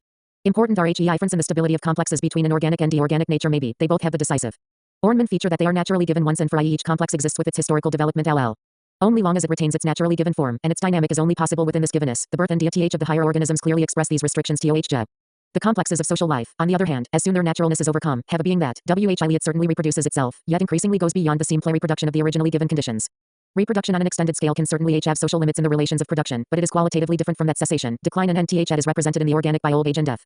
Two more tribes can unite, one tribe can split up, etc., and the complexes that newly arise will again reproduce themselves with full value. Of course, tribes and nations can perish, but this process has nothing in common with death in organic life. Even complete extermination is a social act. In the non-alphas, however, new complexes arise from splits, unifications, subjugations, etc., which further develop the new or modified processes of reproduction on the basis of their new structure and its dynamic possibilities. An important prerequisite of this completely new situation, which we have already indicated, is that although man can only exist in society, this does not have to be that to which he naturally belongs by birth. Every man is certainly by nature a biological complex, and as such shares in all the specificities of organic being, but despite the insuperable character of this organic being, even the biological being of man has a preponderantly socially deter. 8.7. Ontology. Mind character, and to an increasing extent, if modern biologists, in defining the difference between man and animal, indicate, as e.g., Portman does, the slow development of the child, his long period of helplessness and incapacity for the kind of specific independence that young animals possess soon after their birth, then they present features of this kind as biological characteristics of man. This may seem to be fairly illuminating at first glance, but it must be added that these biological properties of man ultimately the products of society. If the species of animal from which man developed had been biologically equipped in even a similar way to that which Portman describes, it would undoubtedly have rapidly succumbed in the struggle for existence. It is only the security, no matter how primitive and unstable, that the earliest society based on labor can offer, that can protect the newborn infants, in their slower development, even in the biological sense. A. Developmental tempo of this kind in the case of an animal would be quite senseless and would therefore never have arisen. It is only the major new requirements of the human being, in the process of his becoming, which derive from sociality that make this slow development necessary, and society accordingly creates the conditions for their realization.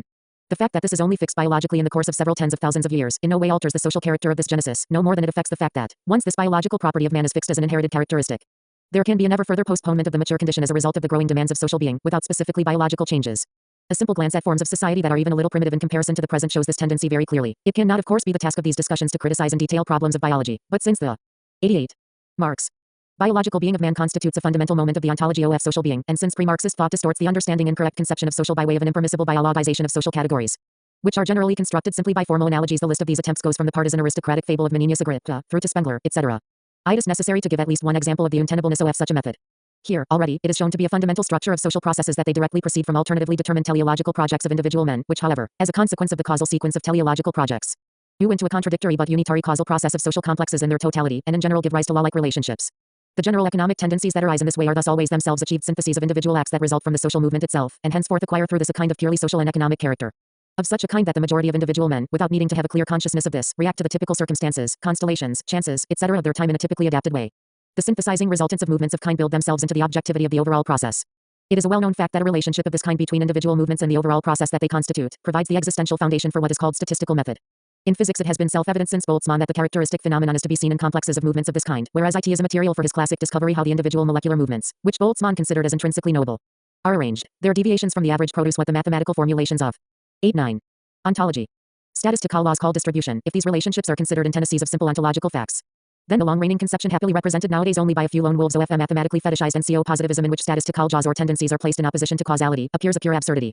The effective synthesis of typical causal series is just as causal as these are themselves, even if this unification brings to light teeny relationships that would otherwise be unknowable. This characteristic means that the statistical method can reveal the specific causality in the movement of complexes. The situation depicted here, i.e. that only the typical movements of the elements are involved in the knowledge of the overall process, is naturally merely a classic simple case of statistical law. We cannot go into problems of inorganic nature in any detail here. Yet it is already evident in the organic world that the interactions of general and generally relevant individual processes remain present an extremely complicated picture.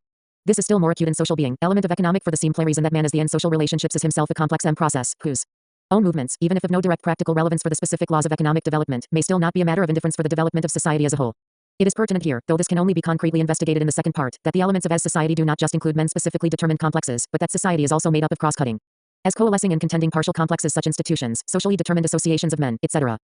Which precisely because of their different and heterogeneous are able to exert a decisivest dimensions of existence influence on the real interactions of the overall process. Several complications for the knowledge of the process in its totality and the interaction of its decisive moments arise. 90. Marx. Roarn this, but these do not alter the essence of the new method, the causal relations of complexes.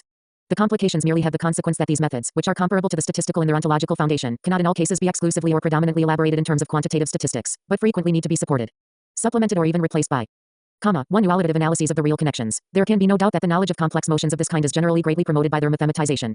And it is even certain that without the mathematical expression of the quantitative and quantifiable relationships that arise here it will be scarcely possible to arrive at any exact knowledge of the laws of these complexes. Yet it does not follow from this that the ontological priority of facticity can always be mathematically homogenized at will. We have already indicated in other connections that quantity and quality are correlated with Richtian determinations, which has the necessary result that within certain limits qualitative determinations cannot be quantitatively expressed without a falsification of the content. This possibility in no way means that every mathematical expression of quantitative and quantified relationships necessarily corresponds to genuine, real and important relationships. We have already had to stress in criticizing the neo-positivists that every mathematically conceived phenomenon must be interpreted according to its particular ontological character, either physical or biological, etc. If the real phenomenon itself is to be understood. This requirement also holds for the statistical method. It must be even more particularly stressed here that only a mathematization that proceeds from the fixing of significant facts is able to arrive at genuine results. Without touching here on the problem of other bordering areas, it must be pointed out that in the case of social being, 9.1. Ontology. And particularly in the economic realm, the subject matter itself creates quantitative categories as a result of its own dialectic, and these appear directly as a given basis for mathematical and statistical treatment. However, if they are regarded in the context of the economic complex as a whole, they often lead away from the basic problems, rather than toward them. The socialist countries, the struggle for or against a mathematical and statistical method was purely scholastic. It was ridiculous to challenge its utility in the name of a supposed Marxist orthodoxy, but it was no less foolish to imitate with uncritical enthusiasm the neo-positivist vacuity. It is also relevant in this connection that Marxian economics is a criticism of political economy, and indeed, as we have shown, an ontological one. Marx's general method involves all the basic questions of principle in the internal and external laws of motion of complexes. It always depends on the particular concrete question, whether and to what extent this general method should be converted into the form of directly mathematical statistics. Important as this question may be, it is still simply one of scientific expression, and not the matter of the thing itself. This is focused around the complex of questions about how the laws thus discovered are constituted ontologically. Bourgeois science, and particularly German science since Ranke, constructs an antithesis between law and history. History is supposed to be a process whose express uniqueness, specificity, unrepeatableness, etc. forms an antinomy to the external validity of scientific laws. Because ontological questions are rejected here, this antinomy is reduced to the 9.2. Rx. Duality between two mutually exclusive modes of OT, and it is therefore profoundly unscientific. On the other, when a law-like regularity is discovered in history, as in or in an attenuated form in Toynbee, this law is alleged to be of an eternal, cosmic kind, and its cyclical negates the continuity of history, and ultimately itself. For Marx, however, historicity is the internal immanent law-like movement of social being itself. We have already drawn attention to the general questions of the icity of all dynamic complexes at the various levels of historically, social being arises out of the inorganic and world, and it is ontologically impossible for it to leave this basis behind. The The central means of mediation which takes us more and more energetically above mere naturalness, and is yet rooted in it in an insuperable way, is labor. So far therefore as labor is a creator of use value, is useful labor, necessary condition, independent of all forms of society. For the existence of the human race, it is an eternal nature imposed necessity, without which there can be no material ex honest between man and nature, and therefore no life. 1-0 In this way there arises the only objective and quite general law social being, which is as eternal as social being itself, and is also a historical law, insofar as it arises simultaneously with social being, and remains effective just as long as this exists. All other laws that are situated within social being are thus already of a historical character. Marx demonstrated the of the most general of these, the law of value, in the introductory chapter of his masterwork. This is indeed immanent to labor itself, insofar as it is linked by labor with labor itself as the development of human abilities and already implicitly present when man has only reached stage of useful labor, when his products have not yet values. It remains just as implicitly valid after the sale and purchase of commodities have come to an end when the law of value only acquires its developed and explicit form. 9.3. Ontology. Ever, when the reflection relation of use value and exchange value comes to being, and exchange value acquires its specific and purely social form, independent of any natura characteristic. All other laws of economics are of a purely historical character, without prejudice to their lawfulness, which in fact tend one L character as law of dynamic complexes. This means that they acquire and retain their validity depending on specific social and historical circumstances, whose presence or absence is not, or at least not directly produced by the law itself. It is part of the ontological nature of the jaws governing complexes, that when they come into operation, the heterogeneity of relations, forces, tendencies, etc., that compose the complexes themselves, and that stand in a reciprocal relation both to the internal constitution of the complex and to its external efficacy, must find its expression. This is why the majority of economic laws possess a validity that is concretely circumscribed, in a social and historical sense, is historically specific. Ontologically considered, law and historicity are not opposites but rather closely intertwined forms of expression of a reality which is essentially composed of various heterogeneous and heterogeneously moving complexes, and combines these into a unity and characteristic AOD equally specific laws. If we consider the laws of social being elaborated by Marx from this ontological point of view, which is the only adequate one, then all prejudices of a mechanical and fatalistic form of law, and overstretched and one-sided rationalism in his worldview, must simply be abandoned. Marx himself consistently applied this perspective on reality in his own method. He continuously regarded this approach as theoretically correct, even if, as in many other questions, he never came round to systematically setting down his opinion in a conclusive form. In the import-out introduction from the 185.0s, which remained incomplete, and which we have already discussed in detail in considering Marx's methodological views, he wrote in 94. Ma Rx. The final section, which remained a mere sketch, this necessary development, but legitimate conception appears TION of chance. 1-2 Even this role of chance within the necessity of the laws is only something unitary, from the viewpoint of logic and epistemology, insofar as chance certainly in different ways in different systems, is conceived as an ideal and ultimately also a supplementary antithesis to necessity. Viewed ontologically, chance, corresponding to the heterogeneity of reality, emerges in extremely different ways, deviation from the average, as distribution in statistical laws, as the heterogeneous and chance relationship of two complexes and their laws, etc. Relevant here, as the particular characteristic of social being, is the alternative character of the individual teleological projects that are directly at its basis, for a manifold role of chance is present here in an indelible way. Let us take up again the case of labor, which is both the most central and the relatively simplest. The very fact that its foundation is the metabolism between man and nature reveals an insuperable accidental character. No natural object can contain in it as one of its properties, its own laws, any kind of orientation to its suitability for human purposes, as a means of labor, raw material, etc. It is naturally the indispensable condition of any teleological project in labor that these properties and laws of the object are suitably known. Yet the chance character in the relationship of the stone to the statue or the wood to the table is not thereby abolished. Stone and wood are brought into relationships that not only do not occur in their natural being, but could not occur, and which must therefore always remain accidental from the standpoint of their natural givenness, even though we repeat knowledge of their relevant properties constitutes the indispensable precondition for successful labor. It is interesting to see how this relationship is precisely expressed in everyday speech, when a natural. 95. Ontology. Material as such constitutes the foundation of an aesthetic elaboration, as in the plastic arts, architecture or handicrafts, etc. There is a very particular sense in which we speak of the product being authentic to the material, materialech, for even in an otherwise technically perfect achievement, the product being true to the material materialech, for medium is of a purely social character, of course, as in speech. And the tonal system of music, this question does not arise.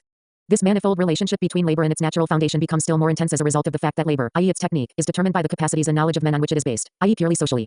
The development of labor embodies the effects of these two factors. Even the most fundamental steps forwards, the most important technical innovations and the scientific foundations for these, which always emerge later, are very often hit upon by accident. They very often appear simultaneously in different places, independently of one another. The components of social necessity certainly form the predominant moment, yet there is still an element of chance in the natural connection. It is relevant here that the alternative, as characteristic of any act of labor, also contains an element of chance. It is also not difficulty to see that, the more developed a society is, the broader and more ramified are the mediations that link the teleological project of labor with its actual accomplishment, and the role of chance must correspondingly increase. The chance relationship between natural material and its socially determined working up often fades, and even seems to disappear in very far-reaching mediations, for example in the legal system as a moment of mediation, yet the element of chance still increases in the individual alternatives. And this is all the more so, the more ramified these become, the more removed they are from labor itself, and the more their content is oriented to inducing men to a further. 96. Marx. CD one nation by way of a mediating act, the concrete problems that arise in this connection can only be dealt with in the agesis of labor itself. What must be added here is simply, as far as the forces of mediation that have necessarily and historically in society, concerned, the more developed these become, and the 1110 they are accordingly perfected in an immanent sense, more they then acquire an internal independence, which is continuously at work in practice and leads to an increase in quantity and quality of the chance connections without prejudice to the ultimate dependence of these on economic jaws. This rough sketch can indicate only very incompletely broad space for chance in the operation of the general and objective laws of economics, particularly because this space encompasses numerous areas of economic development. All has still not brought us to the central question. If we want now to deal briefly with the class struggle, then we must confine ourselves to our present problem. Because the class struggle in social practice is always a synthesis of economic law and extra-economic components of the same social reality, it is exclusively a question here of whether and to what extent moments of chance intervene in the functioning of economic laws.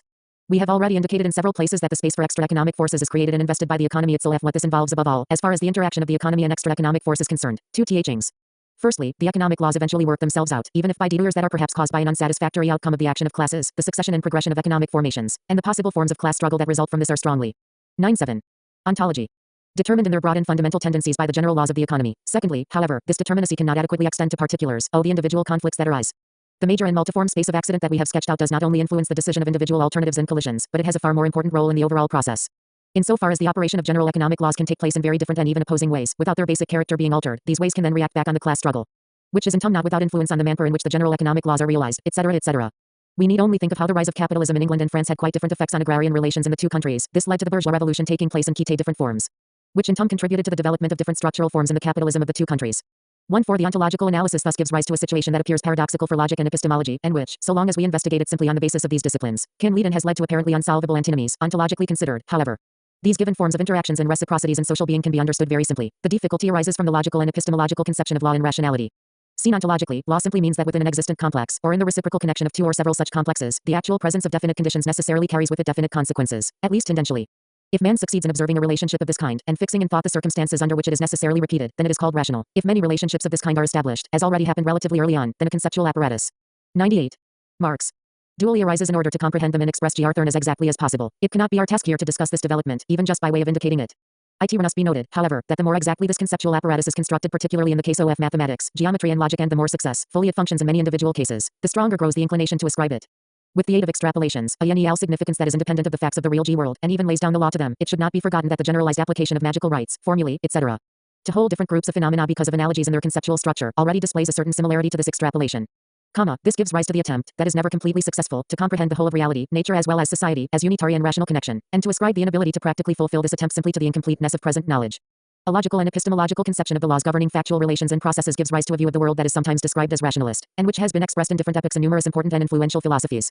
Whatever the form in which such an all-embracing rationality is formulated, it contradicts the ontological basis of all being which we have sought to elaborate, the heterogeneous structure of the real world, which leads not only to the ultimately insuperable element of chance in the interactions of moments within a complex and the interactions of complexes with one another, but also to the insuperable relation between facts which are simply given, which often, as in the case of constants, cannot be rationalized any further, and the concrete rationality of definite connections that arises from these relationships. We have also pointed out this kind of existential property must. 99. Ontology. Constantly increase with the increasing complication of levels of existence. What we have not mentioned in this connection is a problem that is most important in the history of philosophy, the link between the rationality of being and the meaning or meaninglessness of human life, since it will only be possible to discuss this adequately in the context of our ethics. We would simply remark here that this K11 Cheyenne can only be consistently posed if one proceeds from the complete ontological neutrality of any kind of natural being in relation to the problem of meaning. This question is far more complicated in the case of social life, although the laws of being in this sphere are still completely neutral in their objective ontological character in relation to the problem of meaningful life. Yet insofar as they are inseparably linked in their objective development with the development of human capacities, as we have already shown, important reciprocities arise here which go far beyond direct social behavior, and which can also only be treated concretely in the ethics. Any depart here from this leads to dies tortions and errors. This reference to a problem that is provisionally left aside may be more satisfactory insofar as even though a genuine ethics must in any case recognize the ontological neutrality of the law's social being in its generality, it can only find and elucidate its own categories on the basis of the complicated double perspective on social being which we indicated in our analysis of the law of value. A further important moment of the logical and epistemological overextension that affects this question is the attempt to link up the rationality that is recognized here with calculability. Savoir pour prévoir as the criterion of a rationally adequate knowledge of the world. Astronomy of course provided the original model for this, but even in an organic nature there are complexes, such as unpredictability of the weather, for example, that are very problematic in this respect. Today it is possible to 100. Mod Rx. Relate this to a considerable extent to the lack of exact foundations and sufficient observations. A doubt still remains to whether it will ever be possible to reach the same exactness of prediction as in the case of astronomy. In biology, and especially in medicine as applied biology, the organism, as a far more concrete and existentially determining individual, provides a space for unforeseeable accidents. If we take account, here too, of the future possibility of overcoming present obstacles, we are still faced with the great qualitative complexity of social life that has been depicted, and which is what concerns us here. This does not of course rule out a short-term predictability in particular concrete cases on a restricted terrain. Every act of labor and every social practice rests on this possibility, and the neo-positivist theory of manipulation, which confines itself to this and rules out all ontological questions, imagines it has thereby attained a scientifically founded rationalism.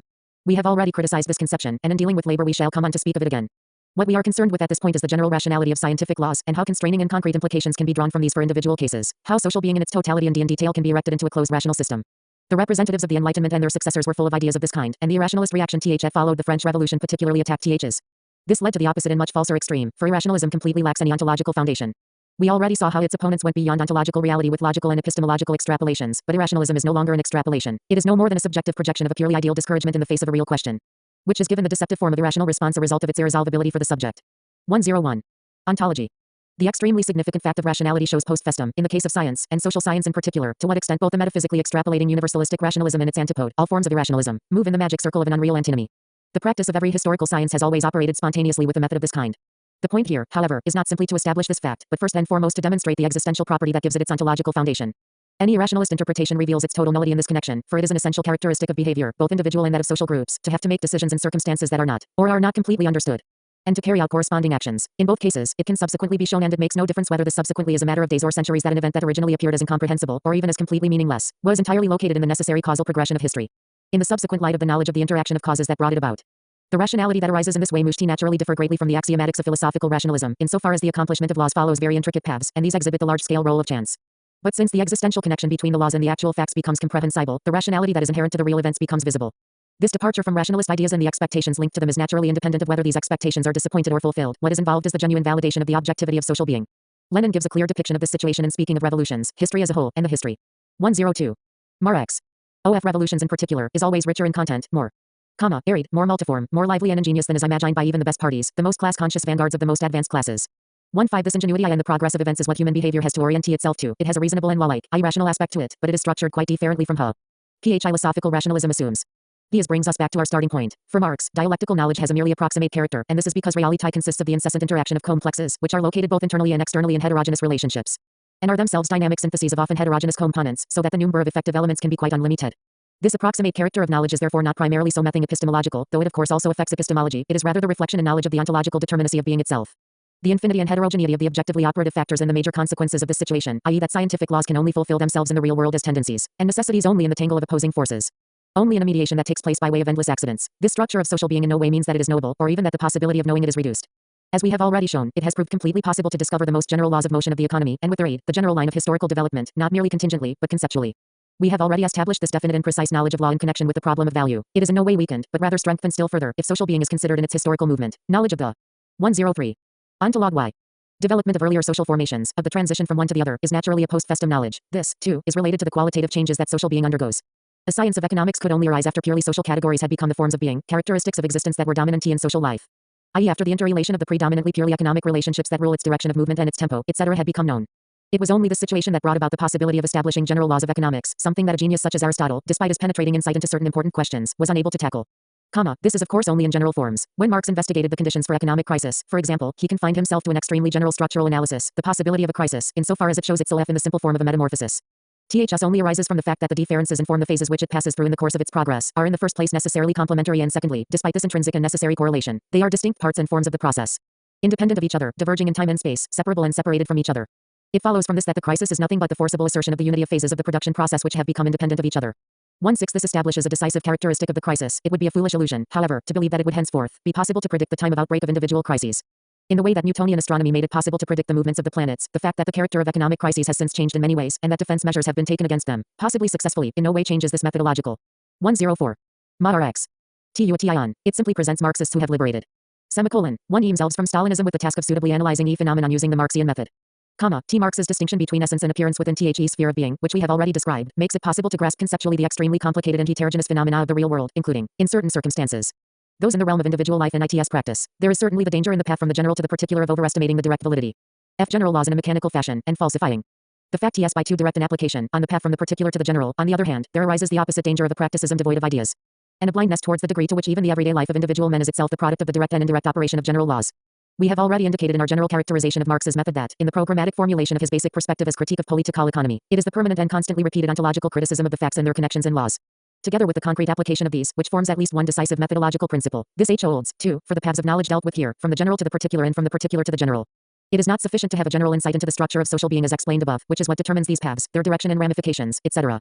Just as Marx held abstractions and generalizations to be indispensable for the process of knowledge, as we have already seen, so the specification of concrete complexes and relationships seemed to him equally indispensable. Specification should be understood here in ontological sense, the investigation of the way that particular laws, their concrete expression, variation, tendential form and 105. Ontology. Their particular mode of operation, affect specific concrete complexes and specify concrete circumstances. Knowledge can only find its way to objects of this kind by investigating the particular features of any objective complex. This is why Marx says with reference to the knowledge of a complex of such central importance as uneven development, the difficulty consists only in the general formulation of these contradictions. As soon as they have been specified, they are already clarified. 1.7 The significance of this statement goes far beyond this particular occasion, even though, as we shall see, it is certainly no accident that it is put forward in the discussion of uneven development.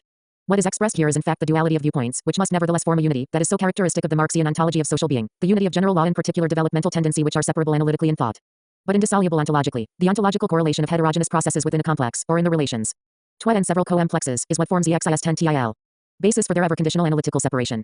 Ontologically, the question is one of grasping the precise nature of a complex of phenomena in relation to the general laws that condition it and from which it simultaneously appears to deviate. This method thus seems to represent a tertium dater in relation to the antinomy of rationalism and empiricism which is so time-worn in the history of philosophy. Orientation to the facticity of being, as the synthesis of heterogeneous moments, suspends the fetishizing involved in a rationalism and empiricism that are predominantly epistemologically oriented.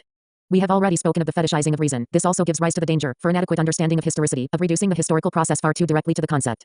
And hence not only ignoring the failing to consider phases and 106. Marx. Steps that are important for the facticity, but also ascribing the overall process an overdetermined rectilinearity, by over-rationalizing it, which can lead to giving it a fatalistic and even teleological character. The epistemologically rooted empiricist fetishization leads to what Hegel wittily described the customary tenderness for things, 1-8, which means that their deeper contradictions in their connection with fundamental laws are obliterated. And the facticity devolves on this objectifying and rigidifying fetishization, which always arises when the results of the process are considered only in their ultimate and finished form, and not also in their real and contradictory genesis. Reality is fetishized into an immediate and vacuous uniqueness or singularity, which can thus easily be built up into an irrationalist myth. In both cases, such fundamental ontological category relations as that of appearance and essence and that of individuality, particularity and generality are ignored, and the image of the real world is thus endowed with a distorting and immoderate homogeneity. It is striking, though not surprising, that most of the deviations from Marxism follow one of these paths. I and their methods, and revoke Marx's supersession of a false antinomy in a bourgeois sense. We cannot go into THS question in more detail here. It should be noted that sectarian dogmatism generally takes the path of a fetishization of reason, whereas opportunist revisions of Marxism commonly show the tendency to an empiricist fetishization. This ontological inseparability of historicity and genuine rational law in the overall process, for Marxism, is all too frequently, one could even say regularly, misunderstood. Hegel gave the philosophic rationalist conception of progress its most fascinating expression, and it was very simple to carry this over into Marxism, turning it upside down in a materialist sense and giving proper predominance to the economic, and thus making a new kind of philosophy of history. Marx him. 107. Ontology. Self always protested against such interpretations of his method. The clearest example of this is in a letter to the editors of the Russian magazine Otechestveniy Zapiski, protesting against an impermissible philosophical generalization of his theory of primitive accumulation, as if the form this took in Western Europe was an unchangeable law, which would necessarily apply in advance to Russia. Well, Marx did not deny that he had established a law in the course of economic development, but this was simply in the form of a tendency that necessarily took shape in certain specific conditions. That is all, but that is too little for my critic. He feels he absolutely must metamorphose my historical sketch of the genesis of capitalism in Western Europe into a historico-philosophic theory of the general path every people is fated to tread, whatever the historical circumstances in which it finds itself, in order that it may ultimately arrive at the form of economy which ensures, together with the greatest expansion of the productive powers of social labor, the most complete development of man. But I beg his pardon. 19. Marx's protest against a historico-philosophic generalization of his historical method is very closely connected with the criticism of Hegel of his youth. We have already observed how Marx always objected to Hegel's transformation of real relationships in the real world into logically necessary conclusions of thought. This is naturally first and foremost a criticism of Hegel's philosophical idealism, but it is also a criticism of the logical foundations of the philosophy of history. In Hegel, the succession of historical epochs and the patterns in them correspond by methodological necessity to the derivation of logical categories. In Marx, however, these categories are never embodiments of mind on. 108. Marx. The path from substance to subject, but simply forms of being, characteristics of existence, which must be understood 00 logically, just as they are, within the complexes in which they exist and become operative. It is an important methodological means towards their knowledge that the processes as result of which the categories arise, exist, and disappear have their law-like rationality and hence their own logic. But this is not the real foundation of their being, as it is in Hegel. This methodologically decisive criticism of Hegel is neglected, and this construction on the basis of logic is maintained despite a materialist reversal of all the external signs. Then Marxism is left with a Hegelian systematicity that is not overcome. And the ontological and critical historicity of the overall process appears as a logical philosophy of HI story in the Hegelian sense. There is no need to give a list of examples in order to show that the interpretation of Mism is full of this kind of residue from the Hegelian philosophy of history, culminating on occasion, despite all materialism, in a logically mediated teleological necessity of socialism. It would scarcely be necessary to combat these ideas, after what has already been said and explained, were it not for the fact that Engels himself occasionally succumbed to the fascination with Hegel's logicization of history. In one of his reviews of Marx's Contribution to the Scientific of Political Economy, Engels puts forward the methodological dilemma of historical or logical, and decides the logical method of treatment was, therefore, the only appropriate one. But this, as a matter of fact, is nothing else but the historical method, only divested of its historical form and disturbing fortuities. The chain of thought must begin with the same thing with which this HIS story begins, and its further course will be nothing else but the reflection of the historical course in abstract and theoretically consistent form. A corrected reflection, but corrected according to laws furnished by the real course of 109. Ontology. History itself, in that each factor can be considered at the point of development of its full maturity, of its classic form. 20. Since we are going on straight away to consider the Marxian conception of classicism in detail, a criticism of Engels' concluding remark is unnecessary here, a remark in which Engels conceives these categories that are only applicable to total complexes as the property of individual moments. In contrast to his own later conception, which we shall also come on to speak of in detail in its proper place, the decisive contrast with Marx's conception lies in the primacy given to the logical method, L of treatment, which is said here to be identical with the historical method. Only divested of its historic form and disturbing fortuities. History divested of the historical form, this is the essence of Engels' retreat to Hegel. In Hegel's philosophy this was possible, since history and the whole of reality simply appeared as a realization of logic. The system could liberate historical event from its historical form and refer it back to its proper being, i.e. to logic. But for Marx, and generally for Engels, too, historicity is an ontological property of the movement of matter which is not further reducible, and this is particularly significant when, as is the case here, it is exclusively social being that is under discussion. It is possible to grasp the most general laws of this being in a logical sense, but it is not possible to ascribe or reduce them to logic. Engel's expression disturbing fortuities shows that this is what is being done here, but ontologically, it is quite possible for something accidental to be the bearer of an essential tendency, irrespective of whether this accident is conceived as disturbing from the purely logical standpoint. It is not our task here to criticize Engel's conception in any detail. It was simply necessary to indicate briefly its opposition to that of Marx. Marx always proceeds, and particularly in the introduction to the Grundriss, from the starting point that the historical position of individual. 110. Marx. Categories can only be understood in their historical concrete CSS, in the historical specificity that the existing social RTION ascribes to them, and never simply in terms of their logical characteristics, e.g., whether simple O are developed. 1ARX stresses that the simple categories are the expressions of relations within which the less developed concrete may have already realized itself before having posited the more many-sided connection or relation which is mentally expressed by in the more concrete category. While the more developed concrete preserves the same category as a subordinate relation. 21 This is the case with money, for example. To th at extent the path of abstract though t, rising from the s implant to the combined, would correspond to the real historical process. Marx immediately indicates, however, th at there can be very undeveloped forms of economy in which highest forms of economy, e.g., cooperation, a developed division of labor, etc. are found, even though there is no kind of money, as e.g., in Peru. 22 As far as such a central category as labor is concerned, labor seems a quite simple category. The conception of labor in this general form as labor as such is also immeasurably old. Nevertheless, when it is economically conceived in this simplicity, labor is as modern a category as are the relations which create this simple abstraction. 23 Several examples could easily be given from this very rich text, but we will confine ourselves here to the methodological conclusion. Bourgeois society is the most developed and the most complex historic organization of production. The categories which express its relations, the comprehension of structure, thereby also allow insights into the structure and the relations of production of all the vanished social formations out of whose ruins and elements it built itself up. Whose partly still unconquered remnants are carried along within it, whose mere nuances have developed explicit significance within it, etc. Human anatomy contains a key to the anatomy. 111. Ontolog Y. Of the ape, the imitations of H I daredevil O ent among the subordinate animal species, however, can be understood on Y after the H I or development is already known. The bourgeois as economy ths supplies the key to the ancient, etc. 24 We ths find here a confirmation of earlier indications, i.e. the ontological necessity of the major tendencies of the overall development which prescribe a post festum k knowledge. Two things full fro mthis on the one h and th's necessity is certainly to be understood radion all y, even if only. Post festum, which means that any rationalis to very extension into a purely logical necessity must be as strictly rejected. Whel. It is true that classical antiquity arose we th and exis 10 tl necessity, and was just as necessarily replaced by feudalism, etc. It cannot be said that serfdom follows fro msl avery in any rational or illogical sense. It is of course possible to draw conclusions from post festum analysis and fact ts that are applicable to analogous development just as general future tendencies can be deduced from knowledge of earlier general ones. But this ontological necessity is immediately falsified if the attempt is made to derive a logical lybs phi philosophy of history from it. On the other h and d, this existential structure is only ontologically possible in the concrete dynamic complexes that constitute totalities, elements that are taken by the themselves, outside the holes in which they have their real existence, have no proper historicity. Insofar as these are partial totalities, complexes that move relatively independently according to their own laws, then the process of their being is also historical. Thus for example the life of esteemed man, or the existence of those patterns, complexes, etc. Theorize we in a society as relatively independent forms of being, such as the development of a class, etc. But since the self movement that is operative here can only have its effect by an interaction with the complex to whit belongs, th's independence is relative and takes externally different forms and different structural. 112. Rx. The historical circumstances. We shall deal with the dialectic. His situation further in connection with uneven developed for the moment. These remarks must suffice. Bullet. What we have to do now is to present the relation between the general regularity of the economy and the overall process of social and historical development in a few especially significant cases. One case that is significant in this way is what Marx calls the classicism of a phase of development. The most significant example of this is his definition of the development of capitalism in England as a classical one. In this connection, Marx clearly explains what this definition means methodologically. He refers to the physicist who studies natural processes where these occur in their most typical form and most free from disturbing annoyance. This idea is consistently extended to stress the importance of experiment, which helps to achieve conditions that assure the occurrence of the phenomenon in its normality. Now it is clear to anyone that it is an essential feature of social being that experiments in the sense of the natural sciences are in general ontologically impossible as a result of the specific predominance of the historical the foundation and form of motion of this being itself if the functioning of general economic laws is to be investigated in the real world itself in pure form as possible. Then it is necessary to find steps of historical development in which particularly favorable circumstances create configurations of social complexes and their relationships in which these general laws obtain a high degree of development, undisturbed by foreign components. It is from such considerations that Marx says, up to the present time, their classic ground is England. 25 The restriction up to the present time needs to be particularly stressed here. This refers to the fact that the classicism of a phase of economic development is a purely historical characteristic. It is by chance that the 113 ontology heterogeneous components of the social edifice and its development produce such and such circumstances and conditions. If we use here the phrase by chance, we must once again recall the ontological, objective and strongly causal and determined character of this category. Since its efficacy refers above all to the heterogeneous property of the relations of social complexes, it is only post festum that it is possible to establish the strong character of its validity, and to understand it necessary and rational. And because the weight, impetus, proportions, etc., of heterogeneous complexes undergo continuous changes in this interaction, the causal reciprocities that arise in this manner can in certain circumstances lead away from classicism in the same way that they led towards it. The historical character of constellations of this kind is therefore expressed above all in the fact that the classicism in no way represents an eternal type, but is rather the purest possible mode of appearance of a specific formation, or possibly even of one of its particular phases. Marx's definition of the past and present of English development as classical thus in no way excludes the possibility that we may be justified today in considering the American form classical. Engel's analysis of a much earlier and more primitive formation, the rise and development of the ancient polis, illustrates this situation very well in a still more concrete form. He considers Athens as the classical expression of this formation. Athens provides the purest, classic form. Here the state springs directly and mainly out of the class oppositions which develop within Gentile society itself. In another passage he depicts this form of development follows. The rise of the state among the Athenians is a particularly typical example of the formation of a state. First, the process takes place in a pure form without any interference through use of violent force either from without or from within. Second, it shows a very highly developed form of state, the democratic. 114. Marx. Oblique. 26 arising directly out of Gentile society.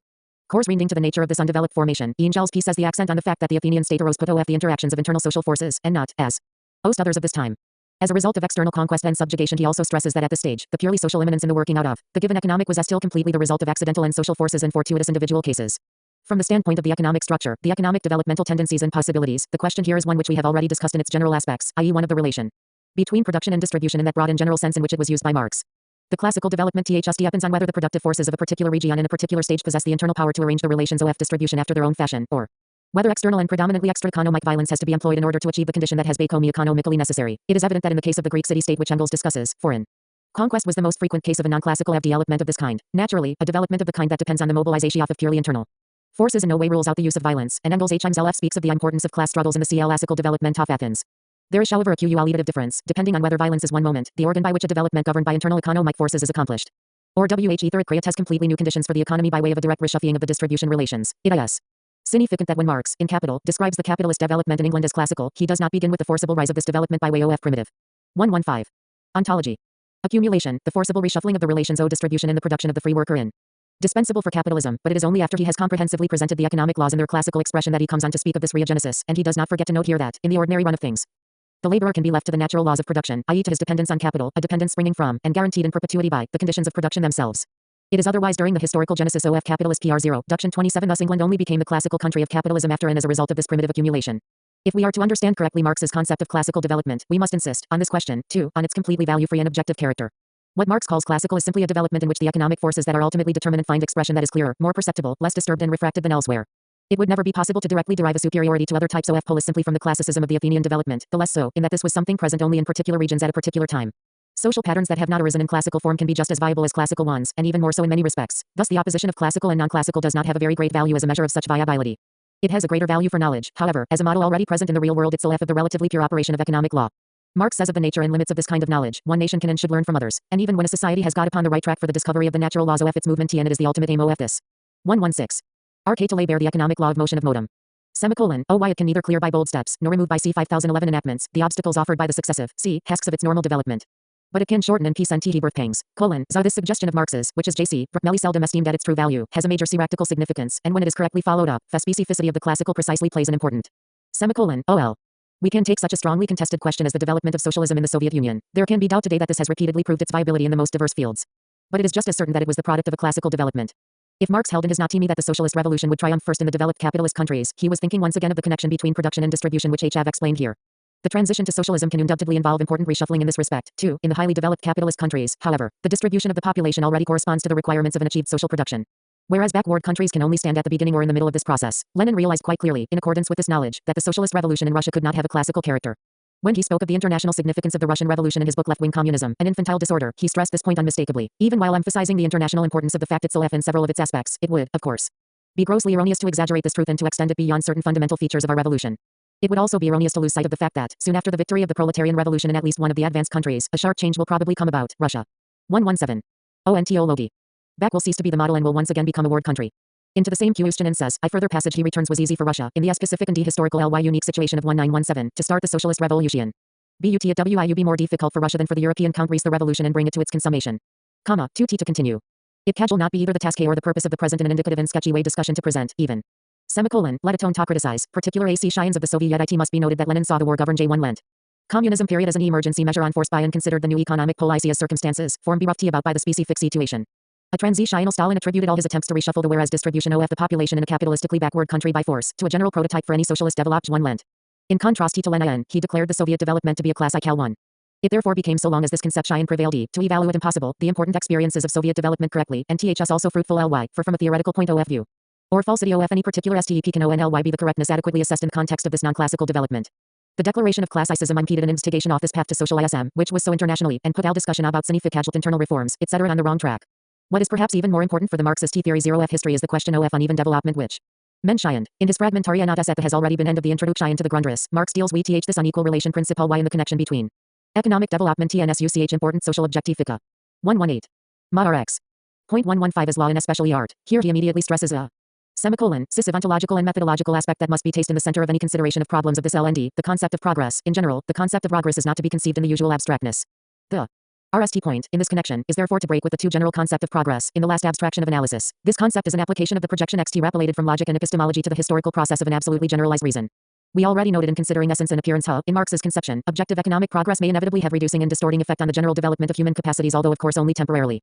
Here, too, we are dealing with an important case of uneven development, although this is treated methodologically by Marx only implicitly, and not expressly as appertaining to this. The question involves an unevenness in the development of human abilities as a result of the economically conditioned process by which the categories of social being become ever more social. Indirectly, there is always a reference to qualitative changes in this connection. The observations of a primitive hunter can in no way be directly compared with those of an experimental natural scientist of today. Consider a science of abstractly isolated particular fields leads to a complicated counterposing of increases and decreases in powers of observation, so that any individual progress in one respect must necessarily arise simultaneously with regressions in another respect. Culture criticism based on philosophical romanticism generally starts with these regressions, which are undoubtedly present, and uses this measure to contest the presence of any progress. On the other hand, we have the rise, to an ever greater degree, of a vulgarized and simplifying conception of progress, which is based purely on any available already quantified end product of the development. 119. Ontology. And decrees a general progress on this foundation. In both cases, aspects which are important, but which are only particular aspects of the overall process, blown up into the sole criterion. This leads to a failure to recognize the essence of the question, and the not-un. Justified criticism of one of these methods can even make it appear plausible that there is no ultimate answer to this problem. It could perhaps be objected here that what is involved is simply a contradiction in the relation between appearance and essence, which could not exert a decisive influence on the objectively necessary advance of the essence. This would however be superficial, although it is correct that, in the last analysis, the ontological line of development of social being is maintained throughout all these contradictions. But since this progress is inseparably bound up with human capacities, it cannot be a matter of indifference, even from the standpoint of purely objective and categorical progress, whether it produces an adequate or a distorted world of appearance. However, the question is still not by a long way settled. We know that the objective ontological movement towards the highest level of sociality of this being is the result of human actions, and if the individual decisions that men make between alternatives in the progress of the totality do not produce the individually envisaged results, this does not mean that the end product of this joint action is in any way completely independent of these individual acts. This relationship in its general form must be formulated very carefully, for the dynamic connection just mentioned between the individual act's passage on the choice of alternatives and the overall movement shows a great variation in history. It differs between the various social formations, and particularly with their different stages of development and transition. It is evidently impossible here even to attempt to indicate the innumerable variations in 120. Marx. H's connection. It may suffice to point out that on the one, and the importance of the positions taken up by human OEPs has much greater objective weight in situations of revolution at transition than in periods of the peaceful consolidation of formation. It follows naturally from this, too, that the social weight of individual decisions also increases. Lenin correctly described the social nature of such pivotal points in H's theory. It is only when the lower classes do not want to leave in the old way and the upper classes cannot carry on in the old way that the revolution can triumph. 31 on the other hand, it must be added here, precisely from the standpoint of uneven development, that not only are the objective and subjective factors clearly distinguishable in any revolutionary transformation but, and this is the objective basis for this distinction, they in no way necessarily run parallel, but may rather have different directions, tempos, intensities, and levels of consciousness, etc., according to their complicated social determinations. It is also a well-founded ontological fact that there can be objectively revolutionary situations that remain unresolved because the subjective factor has not sufficiently matured, just as popular explosions are possible that are not backed by sufficient objective elements of crisis. We need not expand in detail on the fact that this situation forms an important aspect of the unevenness in social and historical development. We only need think of the two occasions in modern Germany in which the subjective factor was lacking. The fact that Marx does not mention the problem we have just indicated in the methodological remarks in his introduction does not mean that it does not form, in his method, part of the complex of questions of uneven development.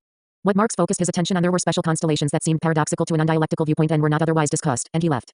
121. Ontology. Unmentioned what appeared to him obvious. 32. It is the same with the brief reference that we are here in the process of making with respect to unevenness in general economic development. It is at least self-evident that the conditions of economic development vary between different countries, but the role that this unevenness plays in reality is often surprising, and is even an overwhelming transformative one. Just to take one extremely well-known example, we need only think of the revolutionary reshuffling of the whole economic balance in Europe, the result of the discovery of America and the resulting transformation of all trade routes. The decisive fact here is that the economic development again and again, one could even say continuously, creates new situations, in which the human groups involved have both objectively and subjectively very different aptitudes for realizing, elaborating and furthering them. This means that the relative and very often extremely precarious balance between them must be time and again upset. The rise of one and the decline of the other often gives the overall development a completely changed appearance. 33. These elementary facts of economic life, which range from geographical situation 34 through to the internal distribution of population, and whose mobility or rigidity can lend different elements of a given situation the decisive significance, have an existential presence with the very rise of society and economic production. Because they are an essential part of social being, they realize their actuality only in parallel with the retreat of the natural boundary, as the social structure and its dynamic forces become ever more purely social. This tendency increases with the real economic intricacy of the economic realm. Rome and China had quite different economic developments, but since they scarcely exerted any influence whatsoever on one another, it is hardly possible to ascribe this difference to uneven development, or at most one could. 122. Marx. In Hegelian fashion, that uneven development was already present in itself, without having yet been realized for itself. Capitalist production, as the first genuinely social production, is thus also the first suitable terrain for the genuine evolution of uneven development. This is simply because the economic linkage of ever larger and economically more diversely structured territories creates a system of ever richer and more intricate economic relations, within which local variations in the positive as well as the negative sense can influence ever more easily and more intensely the direction of the overall development. The fact that these variations in the tempo of economic development time and again culminate in political military actions still further increases the force of this tendency to unevenness. Lenin was therefore quite right in treating this question as focal point in his analysis of the imperialist period. 35. In uneven development, the ontological heterogeneity of the components of any complex or relation of complexes finds its expression. The more developed and social is the economy, the more strongly do the heterogeneities of the natural elements fall into the background and are transformed more and more purely in the direction of sociality. This process, however, only suspends the natural character and not the heterogeneities themselves. The latter must certainly be synthesized in the unity of the overall stream, and the more so, the more strongly social categories develop, but their originally heterogeneous character remains within the synthesis and produces tendencies of uneven development within the general laws of the overall process. Thus these do not involve an opposition to general historicity in the area of the economy itself, let alone a historicist uniqueness or irrationality of the overall process, but they rather form a necessary mode of appearance that results out of the characteristic of social being. We can now go into the questions of uneven development. 1, 2, 3. Ontology. Discussed methodologically by Marx himself in somewhat more detail. The main question here is that of art, but Marx also mentions, and even with special emphasis as the really difficult point, how relations of production develop unevenly legal relations. 36. Unfortunately, these fragmentary sketches do not even intimate how Marx conceives the methodological solution to this problem. Fortunately for us, Marx came back to this question in his criticism, in a letter, of Lassalle's System der Erwerben and Recht test system of acquired rights, and Engels also left some relevant notes in his letter to Konrad Schmidt. Here, the possibility of uneven development is seen as arising on the basis of the social division of labor. So long as the problems of social collaboration and coexistence were essentially ordained by custom, so long as men themselves were in a position to decide their spontaneously arising and easily perceivable needs without a special apparatus, family and domestic slaves, law and direct democracies, the problem of an independence of the legal sphere from the economic did not even emerge. It was only a higher level of social development, with the rise of class differentiation and class antagonism, that the necessity arose of creating special organs, institutions, etc. for the regulation of the economic, social, etc. Intercourse between men. As soon as these different spheres came into being, their mode of functioning, although the product of specific teleological projects that were determined by the basic conditions of life of the society in question, nevertheless stood for this very reason in a relationship of heterogeneity towards the latter. This is nothing new from a social point of view. In analyzing labor, we shall have to deal in detail with the ontologically necessary heterogeneities that are necessarily present in any teleological project, simply between end and means. At the level of society as a concrete totality, there is similar relationship between economy and law, though 124. Marx. That is still more complicated in its structure. In particular, the heterogeneity is still more acute. For what is involved here is not simply heterogeneity within one and the same teleological project, but rather heterogeneity between two different systems of teleological projects. Law is in fact still more decisively a project than is the sphere and acts of economics, since it is only in a relatively developed society that there arises a conscious reinforcement of relations of domination, a regulation of economic intercourse, etc. It follows from this alone that the starting point of this teleological project must have a character radically different to that of the economic. In contrast to the economy, it is not designed to bring about anything materially new. It rather presupposes this whole world as existing, and attempts to build into it binding principles of order that could not develop out of its immanent spontaneity. Here, too, it cannot be our task to depict the heterogeneity of these two types of social project in its concrete form. The great differences between economic formations and the systems of law to which these give rise would lead us far from our proper problem. What we had to do was simply to point out the general characteristics of this heterogeneity, in order to arrive at a better understanding of the Marxian conception of uneven development in this area. What Marx particularly indicates in the letter to Lassalle, which we have already mentioned, is that the legal conception of particular property relationships, for all that this grows out of these, is nevertheless not congruent with them, and cannot be congruent with them. Our earlier remarks have already indicated how this impossibility of congruency that Marx stresses should not be understood in an epistemological sense. Such an approach to the problem would make this incongruency into a mere lack, and the establishment of the congruency would be a demand to find or establish the congruency of ideas, whereas Marx has in mind an ontological social situation in which this. 125. Ontology. Congruency is impossible on principle, because of a mode of appearance of social practice in general which, for better or worse, as the case may be, can only function precisely on the basis of incongruency. Marx goes on directly to deal with uneven development. He shows in particular that in the continuity of historical development the attempts to grasp a legal phenomenon in thought and to transform it into practice are time and again conducted in the form of regression to institutions from earlier years and their interpretation. And in fact must be so conducted, but these are nevertheless received and applied in a manner that in no way corresponds to the original meaning of the tradition, and which assumes its misunderstanding. Hence Marx says in an apparently paradoxical way against Lassalle, you have shown how the adoption of the Roman Code originally rested on a misunderstanding, but it in no way follows from this that the code in its modern form is the misunderstood Roman Code. It could in that case be said that every achievement of an earlier era that is taken over by a later one is the misunderstood old one. The misunderstood form is precisely the general form. Period. And the form which at a certain stage of social development can be turned to general use. Here it is still more evident that this misunderstanding can as little be interpreted epistemologically as can the earlier incongruency. What is involved is a specific social need, and the intention to fulfill this in what is at the time an optimal way, by means of a teleological project of a kind whose prerequisites we have just described. This is based to a higher degree on the choice of alternatives than our economic acts, since here aim and means are not even relatively given in the material immediacy, and the creation of a homogeneous medium sui generis is required for aim and means to become practical, as the necessary basis for the social task to be fulfilled. Another point that follows from this, and which makes this situation still more acute, is that the social task generally 126. Marx requires for its fulfillment a system whose criteria, at least in a formal sense, can neither be derived from the task itself nor from its material foundation, but must be specific, internal and immanent. Wh means in our cases that a legal regulation of human social intercourse requires a specific and juridically homogenized ideal system of rules, etc. Whcconstruction ultimately depends on the incongruency that Marx established between this realm of ideas and the economic reality. These also expresses a basic structural fact of social development that we shall tome to analyze in our discussion of labor. In its simplest and most elementary characteristics, the means of realization of a teleological project possess within specific limits which will immediately be indicated a specific and immanent dialectical connection, and the internal perfection of this is one of the most important moments for successful realization of the project. The most various means and mediations of social life must therefore be coordinated in such a way as to achieve this immanent perfection, which in the area of law is a formal and dehomogenizing kind. Yet however important the role of this in the overall process, and hence als an adequate understanding of it, it is still only one aspect of the real state of affairs. For it is equally certain that not every immanent perfection can attain the same degree of social effectiveness. The formal closure of a system of arrangements of this kind may stand in an incongruent relationship TO the material that H is to be arranged, as the resection of THs, but certain OF its actual essential elements still have to be correctly grasped BOTH in thought and in practice IFIT is to be able to perform ITS regulating function. This criterion combines TO heterogeneous moments, i.e. a material and a teleological. In the case of labor this appears as the necessary unification of the technological and the economic moment. In the case of law is the immanent juridical coherence and consistency in its relationship with TH the political and social goals OF the legal. 127. Ontology. System. This gives rise to a conceptual division in this teleological project, which is often formulated in terms of a duality between the origin of law and the legal system, with the point that the origin of law is not legal in character. This division appears so sharp that the major representative exponent of legal formalism, Kelsen, occasionally even described legislation as a mystery. 39. It is relevant here that the teleological project of the origin of law is necessarily the result of a struggle between heterogeneous social forces, regardless of whether the struggle is carried through to its ultimate consequences, or whether it results in a compromise between the classes. If we go back now to the extremely important historic case adduced by Marx, where something handed down from an earlier period is actualized, it is clear that any project of this kind must have a very complicated internal prehistory, and that many alternatives at various levels must have been adopted before a legal system endowed with a unitary and homogeneous mode of functioning can be achieved. It is only the situation that gives the case dealt with by Marx, of regression to the past, and his conception of the misunderstanding, a comprehensible social significance. The reinterpretation of the past arises primarily from the needs of the present, and epistemological objective identity or convergence can in no way provide the decisive motive for choice or rejection. This motive consists in an actual applicability in concrete present circumstances. From the standpoint of a resultant in the struggle between concrete social interests. The fact that the result of such a process must necessarily affect the development of the economy itself in an uneven way thus appears as a necessary result of the structural foundations of social development itself. But if this unevenness has to be presented as necessary, as against an impermissible logical rationalization and unification of the historical process, it is also necessary to take up a position against any conception. 128. Marx. That uses this as a basis for rejecting any regularity, in an empiricist irrationalist fashion. Despite all the complicated syntheses of heterogeneous components in the ontological sense, uneven development is still law-like. The fact that individual decisions among alternatives may be simply false or harmful to development in no way alters this characteristic regularity at the level of the overall process. 40. Uneven development simply means that the main line in the movement of social being, the increasing sociality of all categories, connections and relationships cannot develop in a rectilinear fashion, according to some kind of rational logic, but that it develops partly by detours, and partly in such a way that the individual complexes whose combined movements are what composes the overall development must stand towards each other in a relationship of non-correspondence. But these deviations from the main line of the law-like overall development are based without exception on ontologically necessary circumstances. If these are accordingly investigated and discovered, then the lawfulness and necessity of deviations of this kind becomes visibly apparent. It is just that they must be analyzed in terms of the ontologically operative facts and relations. We already quoted Marx's decisive methodological remark for analyses of this kind. The difficulty consists only in the general formulation of these contradictions. As soon they have been specified, they are already clarified. 4.1. The second problem of uneven development that Marx deals with here is th of art. If we want to do justice to Marx's conception, we must immediately stress that the conditions of unevenness are qualitatively and radically distinct here from those of law which have so far been discussed.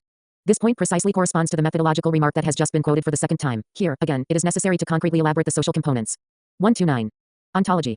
Which determine the particular phenomenon of artistic development. In the fragmentary sketches that we are discussing here, Marx proceeds from the concrete social characteristic of the society on whose basis the work of art being investigated arises. In this connection he breaks immediately, we could even say in advance, with two prejudices that have constantly led to Marx's method being compromised by his so-called followers. Firstly, with the conception that the genesis of the work of art, which certainly belongs to the superstructure, can therefore be simply and directly derived from the economic BFI se. Marx, on the contrary, proceeds from the starting point of the whole society, including its ideological tendencies. The latter are even given especially strong emphasis in the example of Homer that Marx adduces. Insofar as Homer's art is brought into an inseparable relationship with Greek mythology, and it is expressly emphasized that Homer's art would have been impossible in the historical context of a different mythology, let alone in an era without mythology. If anyone else but Marx is involved, vulgarizers would certainly have reproached him with neglecting the economic base. In Marx's case, we can see that he conceived social being determined by mythologizing relations as well by the economic structure of the time. What Marx means here, however, is far more than simply a rejection of vulgarization. On the one hand he relates art to the totality of social relations, while on the other hand he sees that the intention of a work of art, an artist or a type of art cannot be oriented to the extensive totality of all social relations, but that a choice has had to be made, from objective necessity. Insofar as specific moments of the totality are of predominant importance for a specific artistic project, in Homer the specific form of Greek mythology. In the second place, the demonstration of the genesis is not a matter of a simple causal nexus between base and super. 130. Marx.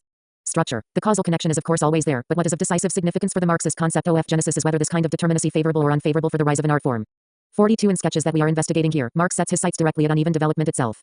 He proceeds from the fact as from something generally known and acknowledged. In the case of the arts, it is well known certain periods of their flowering are out of all piopori onto the general development of society. Hence also the material foundation, the skeletal structure as it were, of Iosoran as a Cheyenne. With respect to Homer, and also to Shakespeare, Marx asserts that certain significant forms within the realm of the arts are possible only at an undeveloped of development. And he adds, if this is the case with the relation between different kinds of art within the realm of the arts, it is already less puzzling that it is the case in the relation of the entire realm to the general development of society. 43. This leads to the sentence that we have already quoted twice on the question of the general conception of this and the special fruitfulness of specification. Uneven development is ma, x is well. SBL shed fact, and the task of science is that of explaining conditions, causes, etc. The decisive approach to this is already accomplished in these fragmentary sketches, insofar as Marx indicates, in the context of the inequality of a society, how each individual work of art, as a result of its particular properties, stands in a particular relationship to moments of this oality, and how the form and end of this relationship are concretely decisive in influencing its particular development. We repeat that this can only take place in the general context of the overall development, the stage it has reached at the time, and the corresponding prevailing indices. But since the question of the favorable or unfavorable conditions of the 131. Ontology. Art arises with inherent necessity in connection with every one of these moments, and particularly in connection with that with which the work of art in question is particularly and intimately associated. The unevenness of its development is given simultaneously with the mere existence of art. From this point of view, Marx's stress on Greek mythology as the decisive factor for the rise of the Homeric epic has a methodological significance which goes beyond the concrete explanation of this particular phenomenon. For Marx thereby indicates the specific social phenomenon whose presence or absence, its what and how, has a decisive importance both for the rise of the epic itself and for its development, as the favorable or unfavorable condition of the social environment. Unfortunately, this methodological suggestion of Marx's found little response among his successors. Even Plekhanov and Mehring dealt with artistic phenomena predominantly in an abstractly sociological way, and in the Stalin era there arose a quite mechanical reduction, a complete indifference towards the independent and uneven development of artistic forms. If I may refer to my own work here, for methodological reasons, I sought to show for example how, for the reasons adduced here by Marx, the same capitalist development led to an upswing of music that had no previous precedent. While for architecture it was the source of a constantly developing problem that became ever more difficult to resolve. 44 It is part of the ontological nature of social being that all the directions, tendencies, etc. that appear in it are made up of individual acts of an alternative nature. In the arts, where the overwhelming majority of objectifications that have to be considered are directly the product of individual acts, this general structure must attain a particular importance, i.e. the law of uneven development here affects the individual acts. 132. Rx. Themselves in a still more profound and decisive fashion. The general ontological basis for this phenomenon is known and recognized, the fact already noted by Hegel, that human actions have results different from those envisaged in their subjective goals. And that therefore speaking very roughly and generally men usually make history with a false consciousness. In the course of development of Marxism, this point became reduced to an essentially polemical instrument of politics, the exposure of the opponent by way of a criticism predominantly based on epistemological grounds of the non-agreement between his ideology and his actions. Without wanting to go into this question in detail, as to when, where and to what extent this practice agreed with Marx's own conception, we must once again indicate that Marx himself never treated this question simply from the standpoint of epistemology, but rather always ontologically. It follows from this that he not only critically exposed the negative results of inadequacies of this kind, which he did very often, but also pointed out important cases of world historically necessary and hence fruitful ideological self-deceptions, which help men to carry out great deeds which they would otherwise have found impossible. 45 The phenomenon that we are investigating here certainly has this general false consciousness as its ontological foundation, but it essentially goes far beyond this. What happens here is that an artist who shares the false consciousness of his age, his nation, his class, is able in certain circumstances, when his artistic practice is confronted with reality, to break out of the world of H's prejudices and to conceive the real world in its genuine and profound characteristics. The fact that he can do this in certain circumstances does not of course mean that he necessarily has to do so. Marx himself already noted this phenomenon in his youth. In his criticism of Eugene Sue he speaks of a successful character in his novel says that here Sue has risen above the horizon of his narrow world out. 133. Ontology. Look, he has slapped bourgeois prejudice in the face. 46 Many decades later Engels formulated this ideological relationship in more detail and more precisely in a letter to Mary Harkness. The realism I allude to may crop out even in spite of the author's opinions. And after analyzing this phenomenon in the case of Balzac, he summarizes his ideas as follows. That Balzac thus was compelled to go against his own class sympathies and political prejudices, that he saw the necessity of the downfall of his favorite nobles, and described them as people deserving no better fate, and that he saw the real men of the future where, for the time being, they alone were to be found that I consider P&E of the greatest triumphs of realism, and one of the grandest features of old Balzac. It is not the place here to go into the significance of this point for the understanding of art and its history in more detail. I have myself sought to apply it and make it more concrete in various studies. Here, too, few words are needed to explain that the whole Marxian theory of the uneven development of the arts was and remained abhorrent to the monolithic ideology of Stalinism. For our own basic problem, it simply has to be noted that this significantly concretizes and deepens in a dialectical sense Marx's correct concept of the favorable or unfavorable character of a period for art. It is clear in particular that within this favorable or unfavorableness, which, even if it is more precisely differentiated in respect to particular forms of art, still remains a general social category, there can be and actually are still further individual alternatives for particular artists. In this way the uneven development reappears at a higher dialectical level, insofar as in an unfavorable period it is still possible for important works of art to be produced. This certainly does not abolish the unfavorableness. Any attempt to do so would certainly lead to vulgarizing simplifications, but it brings to light the fact that a further uneven development of a higher power is possible within the original, the 134. Marx. Converse is of course also true, that favorable circumstances can in no way provide a guarantee for a flowering of art. Even though this presentation is fragmentary, it cannot be concluded without at least raising an ontological problem of the general development of social being, which involves a new aspect both of the historicity of this, and of objective progress within it. The problem of the human race. Already in his early work Marx rejected the static and naturalistic exegesis of this question by Feuerbach, which excluded consideration of the totality. He wrote in his sixth thesis on Feuerbach that, as a result of his basically false conception, Feuerbach was forced, 1. to abstract from the historical process and to define the religious sentiment by itself, and to presuppose an abstract isolated individual. 2. Essence, therefore, can be regarded only as species, an inner, mute, general character which unites the many individuals in a natural way. 40 The false extremes that Feuerbach's conception gives rise to are thus on the one hand the isolated, abstract individual, and on the other hand the natural muteness of the genus. With this we find ourselves once again at the center of the specificity of social being. It is a commonplace that organic leaf brings forth species. But in the last analysis it only produces species, for the individual organisms that really and directly embody the species come and go, and only the species remains constant in this change at least as long as it remains itself. The connection that thus arises between organism and species is a purely natural one, quite independent of any consciousness or any conscious objectification. The species is realized in the individual organisms, and the latter in their life process realize the species. It is self-evident that the species can have no consciousness of its own, and it is just as 135. Ontology. Self-evident that no species consciousness managed to arise in the natural organism. This is certainly not because the higher animals have no consciousness, an idea that has long since been refuted by experience and by science. It is rather because the real production and reproduction of their life does not create for them any kind of relation through which the twofold unity of organism and species could acquire an objective expression. It is plain that only labor can provide this decisive moment, of course with all the consequences that it involves for the behavior of men towards their environment, to nature and to their fellow creatures. The young Marx repeatedly describes this distinction between man and animal, always on the basis of labor and the phenomena arising from it. Thus in the German ideology he refers to the development of speech from the needs of human intercourse, and says about animals, where there exists a relationship, it exists for me, the animal does not relate itself to anything, it does not relate at all. For the animal, its relation to others does not exist a relation. 49. Similarly in the economic and philosophical manuscripts, where the effects of exchange between men are investigated, and it is pointed out that it is only in this way that the differentiation of men becomes an important and valuable moment of social intercourse. In the animals, on the other hand, the particular qualities of the different races within a species of animal are by nature more marked than the differences between human aptitudes and activities. But since animals are not able to exchange, the diversity of qualities in animals of the same species but of different races does not benefit any individual animal. Animals are unable to combine the different qualities of their species, they are incapable of contributing anything to the common good and the common comfort of their species. 50. These and similar differences give a very concrete and differentiated content to the assertion that the species, as a relation of mere biological viability. 1!16. Marx. Only have a dumb generality. The other reproach against Feuerbach, that he only considered the isolated individual and not the concrete, seems at first glance not to follow the same situation. But this is only an appearance, although this objection of Marx's is not directed backwards, as a comparison with the purely biological species being of animals, but rather forwards, to a society with a highly developed division of labor, in which the linkage between the individual and his species being can get lost from consciousness. In the normal case, it is labor that originally creates this connection. Marx also says in the economic and philosophical manuscripts, it is therefore in his fashioning of the objective that man really proves himself to be a species being. Such production is his active species life. Through it nature appears as his work and his reality. The object of labor is therefore the objectification of the species life of man, for man reproduces himself not only intellectually, in his consciousness, but actively and actually, and he can therefore contemplate himself in a world he has created. 5.1. In a further passage from the same work, Marx draws the consequences of the above. The individual is the social being. His vital expression, even when it does not appear in the direct form of a communal expression, conceived in association with other men, is therefore an expression and confirmation of sacral life. 52. What one is accustomed to call the isolated individual involves a particular state of consciousness within a human sociality that is fundamentally objective as well as subjective. The ontological position that man, insofar as he is man, is a social being, and that in every act of his life, no matter how this may be reflected in his consciousness, he always and without exception realizes himself, in a contradictory way. Together with the stage of development reached at the time by the human species, even if he does this in the most various ways, is not a thesis first put forward by Marx. This fundamental truth was concretely repeated in 137. Ontology Y. Decisively stressed from Aristotle through to Goethe and Hegel, it is sufficient perhaps to look at one of Goethe's last conversations, in which he stresses against Saurat the absolutely unavoidable character of the interconnection between the individual and society in any expression whatsoever of his life, with great stress on his own life experience. 53. It is a fact of cultural history that in at least relatively highly developed societies, and especially frequently in times of crisis, the idea develops in particular individuals that all relations of the individual to society are merely external, secondary, and merely supplementary, are ultimately established artificially, and can be terminated or abolished at will. From the hermits of the first centuries of Christianity, through to Heidegger's doctrine of throwness, it plays an indelible role, one might say, in the history of thought. From the classical Robinsonades, through to what I have called in my criticism of existentialism the Robinsonades of decadence, this conception still dominates a considerable part of bourgeois ideology. It has even obtained a pseudo-ontological foundation, with the aid of the transformed modem Christian tradition of Kierkegaard, and the ostensible precision of Husserlian phenomenology, i.e. that it is the isolated individual that is ontologically primary and the basis of everything in the human world. It is of course possible, with the aid of a phenomenology, to conceive all human relations derived in this way, as created by the isolated individual and hence to be understood by reducing them back to him.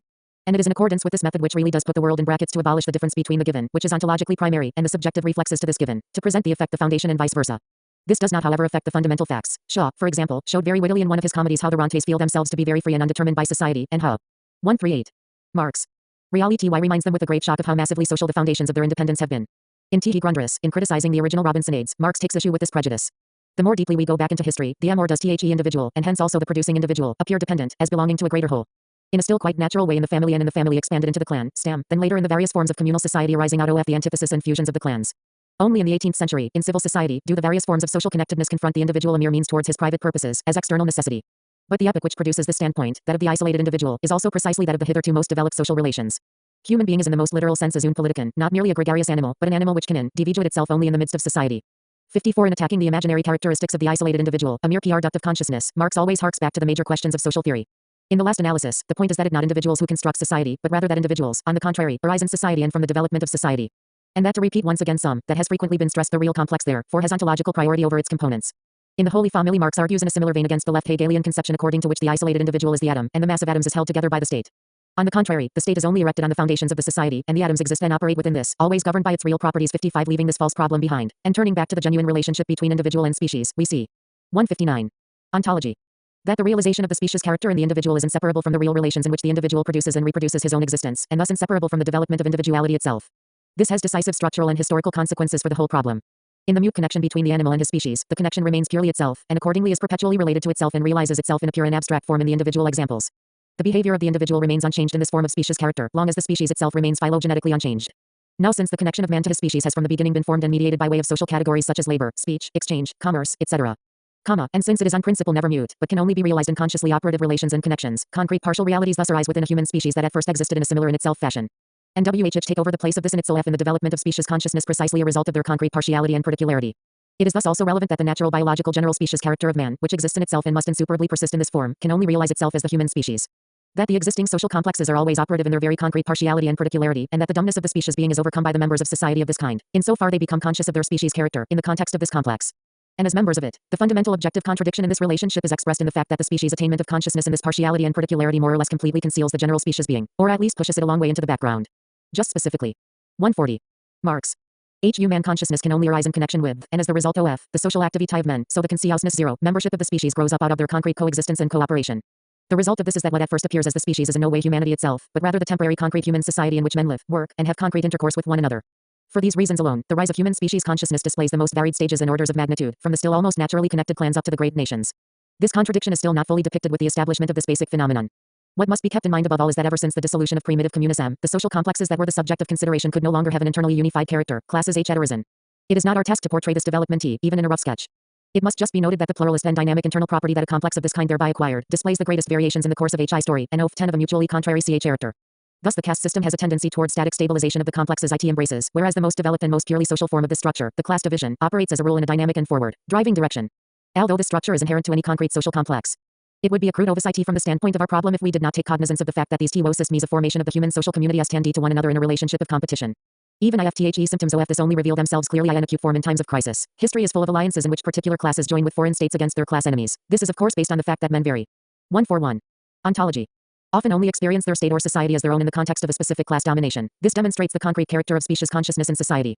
While the dumb, biological species is something purely objective, unchangeable from the standpoint of the individual organism, the relationship of man to the social complex in which he realizes his species consciousness is one of activity, collaboration, construction or destruction.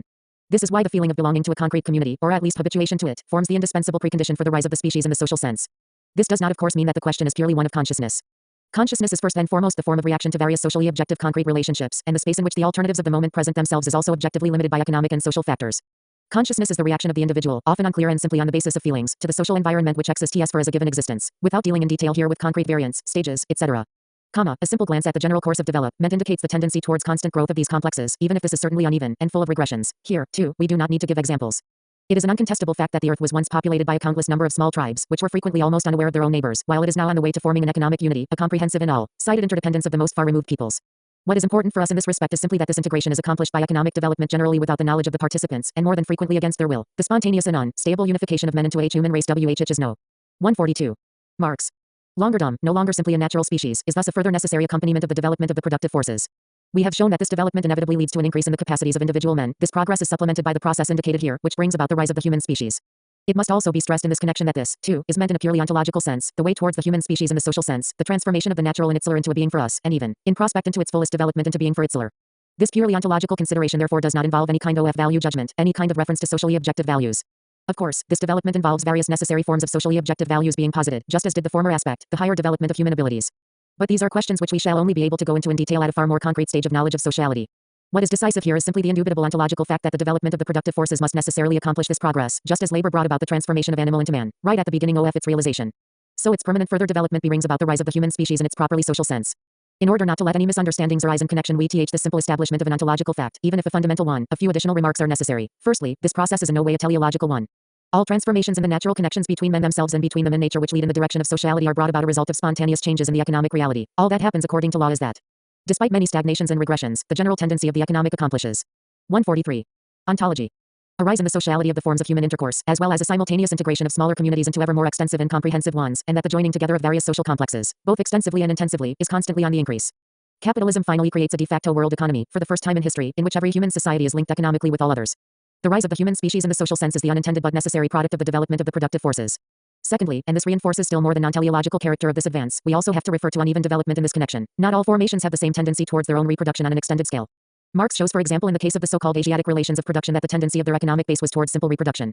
56. Hence we have the formation of what from the point of view of our progression are blind alleys, which only come to an end eventually, after long periods of stagnation, with the penetration of capitalism, a destruction of the old economic forms that comes from and without.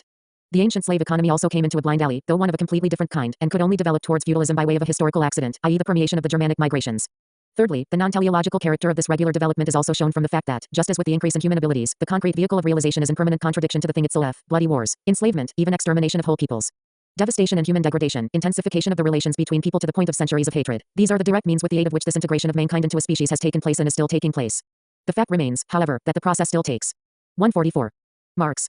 Place, just as it does in the case of the development of human abilities. The world history that first demonstrates itself as a social reality at this stage of development is itself a category of a historical charter. Marx writes in the Grundriss. World history has not always existed. History as world history result. 5.7 It does not contradict this ontological fact, but rather confirms it, that historical science is today already on the way to discovering and depicting the process that brought about this situation, and that there are thus already today the beginnings of a science of world history. For this world history can only find in science its own former ontological non-existence, in which of course, and this is most important to investigate, the process of integration of small unities into larger ones, if uneven, is nevertheless advancing. As well as the extensive and intensive constant growth in reciprocal intercourse, its influence on internal structures, etc. But world history as a social reality remains for all that a phenomenon of the most recent phase of development, for which it is characteristic, as a preparatory stage, that the subjective reactions of human beings and human groups in it are so often far removed from behaving in a manner appropriate to the subjective situation, and even frequently display be it or opposition to it. The progress of events however shows that economic necessity must nevertheless be accomplished. With the rise of a human species that is no longer dumb, we are faced with the same problem that we already confronted in establishing the fact of the development of human capacities and their contradictions. The regular basic general line of the principal economic tendency is realized time and again in forms that not only display an unevenness in concrete development, not only reveal themselves in an internally contradictory manner, but stand in a direct relationship contradiction to the decisive objective consequences the regular principal development. This 145. Ontology. Contradiction can only adequately be grasped from an ontological presentation of the totality of social development, its entire dynamic and regularity. Here, where we have to confine ourselves to one aspect of the Marxian ontology of social being, the ontological priority of the economic sphere, we can only anticipate the more concrete and detailed discussion that will follow later with some very general and highly abstract indications as to the real connections within the social totality. If we have conceived every society as a complex, we see that it consists, in an extremely intricate fashion, of heterogeneous complexes which are thus heterogeneous also in their effects. We need only refer here to the differentiation of antagonistic classes, or to the systems of mediation which erect themselves into relatively autonomous complexes. It should never be forgotten here that even these partial complexes themselves consist of complexes, human groups and individuals, whose reaction to their environment, which forms the foundation of complexes of mediation and differentiation, insuperably involves decisions between alternatives. At the first, direct glance, the interaction of all these dynamic forces seems to result in a chaos, or at least, a battlefield of values struggling against each other that is difficult to see as a whole, battlefield, moreover, on which it seems hard for the individual, and at times even impossible, to find a conception of the world that will provide a foundation for his decisions between alternatives. Of all the thinkers of the recent past, it is Max Weber who has most clear-sightedly conceived this situation in its immediate form, and described it most transparently. In his essay Science of Evocation, he writes, the impossibility of a scientific advocacy of practical attitudes has a much deeper basis. It is fundamentally meaningless, because the various systems of values found in the world are locked in insoluble struggle with one another. If we know anything today, then we know that. 146. Marx. Something can be HLE not only despite its being unpleasant, but precisely because in an F it is unpleasant, and it is an everyday truth that something can be true, even though, and because, it is neither pleasant nor holy nor good. Here we are precisely confronted with the struggle of different gods with one another, and this is so for all time. It is like the old world, still not disenchanted of its gods and demons, only in a different sense, just as the ancient Greek first gave a sacrifice to Aphrodite, then to Apollo, and particularly to all the gods of his own city, so it is still today. Only without the mythical garb of that behavior, which however was in itself quite transparent. These gods and their struggles may well be governed by fate, but certainly not by any science. In his ultimate attitude, the individual takes one of these for the devil, and another for God, and it is the individual who has to decide which is God and which is devil for him, and this is how it goes right through all the orders of Life. The many gods of old, now disenchanted and hence appearing in the form of impersonal powers, rise from their graves, strive for power over our lives, and begin once again their eternal battle. 58 The antinomies that are discussed here in form of a tragic and deep pathetic skepticism continue to operate in later positions on this complex of problems, right through to today, the only difference being that they are cursed with the greater abstractness and superficiality of the related antipodes of neopositivism and de-existentialism. In the former this leads to a manipulative abolition of all conflicts, in the latter, as a result of the displacement of all alternatives into the empty space of abstract subjectivity, which does not even objectively exist in this abstract form, it leads to an internally hollow antinomy. Traditional Marxism, however, cannot make an end of these opponents. It has given rise to a false dualism of social being and social consciousness, which is based on epistemology, but 147. Ontology. For that very reason ignores decisive ontological questions. It was Plekhanov, undeniably the most philosophical educated theoretician of the pre-Leninist period, who, as far as I know, formulated Th's theory in the most influential way. He sought to define the relationship of base and superstructure in such a way that the former consisted of the state of the productive forces, and the economic relations these forces condition. The socio-political system arose on this base, already as a superstructure. It was only on this base that social consciousness arose, which Plekhanov defined as follows. A mentality which is determined in part directly by the economic conditions obtaining, and in part by the entire socio-political system that has arisen on that foundation. Ideologies thus reflected the properties of that mental Ty59. It is not hard to see that Plekhanov was here completely under the influence of 19th century theories of no knowledge. These essentially developed from the attempt to provide a philosophical foundation for the achievements of the modern natural sciences. Physics was understandably the decisive model here. On the one hand there was regularly determined being, in which there could be no question of the presence of consciousness. On the other hand the purely epistemic consciousness of the natural sciences, which did not seem to involve anything of an existential character in its functioning. Without dealing in detail with the problem of a pure theory of knowledge this kind, the point has to be made here that this pure duality being without consciousness and consciousness without being does have here a relative methodological justification, though only a relative one. Even the inclusion of organic life in the compass of this epistemology does not disturb the functioning of the model, since, as we have seen, the consciousness of the higher animals can still be considered as an epiphenomenon of their purely natural properties. It is only the application of the schema of the epistemological appearance to social being that gives rise. 148. Rx. To an unsolvable antinomy, which explodes this narrow framework. Bourgeois epistemology solves this question by a purely idealist interpretation of all social phenomena, in which the existential character of social being naturally as good as completely vanishes. This is even the case with N. Hartmann. Marx's successors found themselves in a difficult situation in this respect.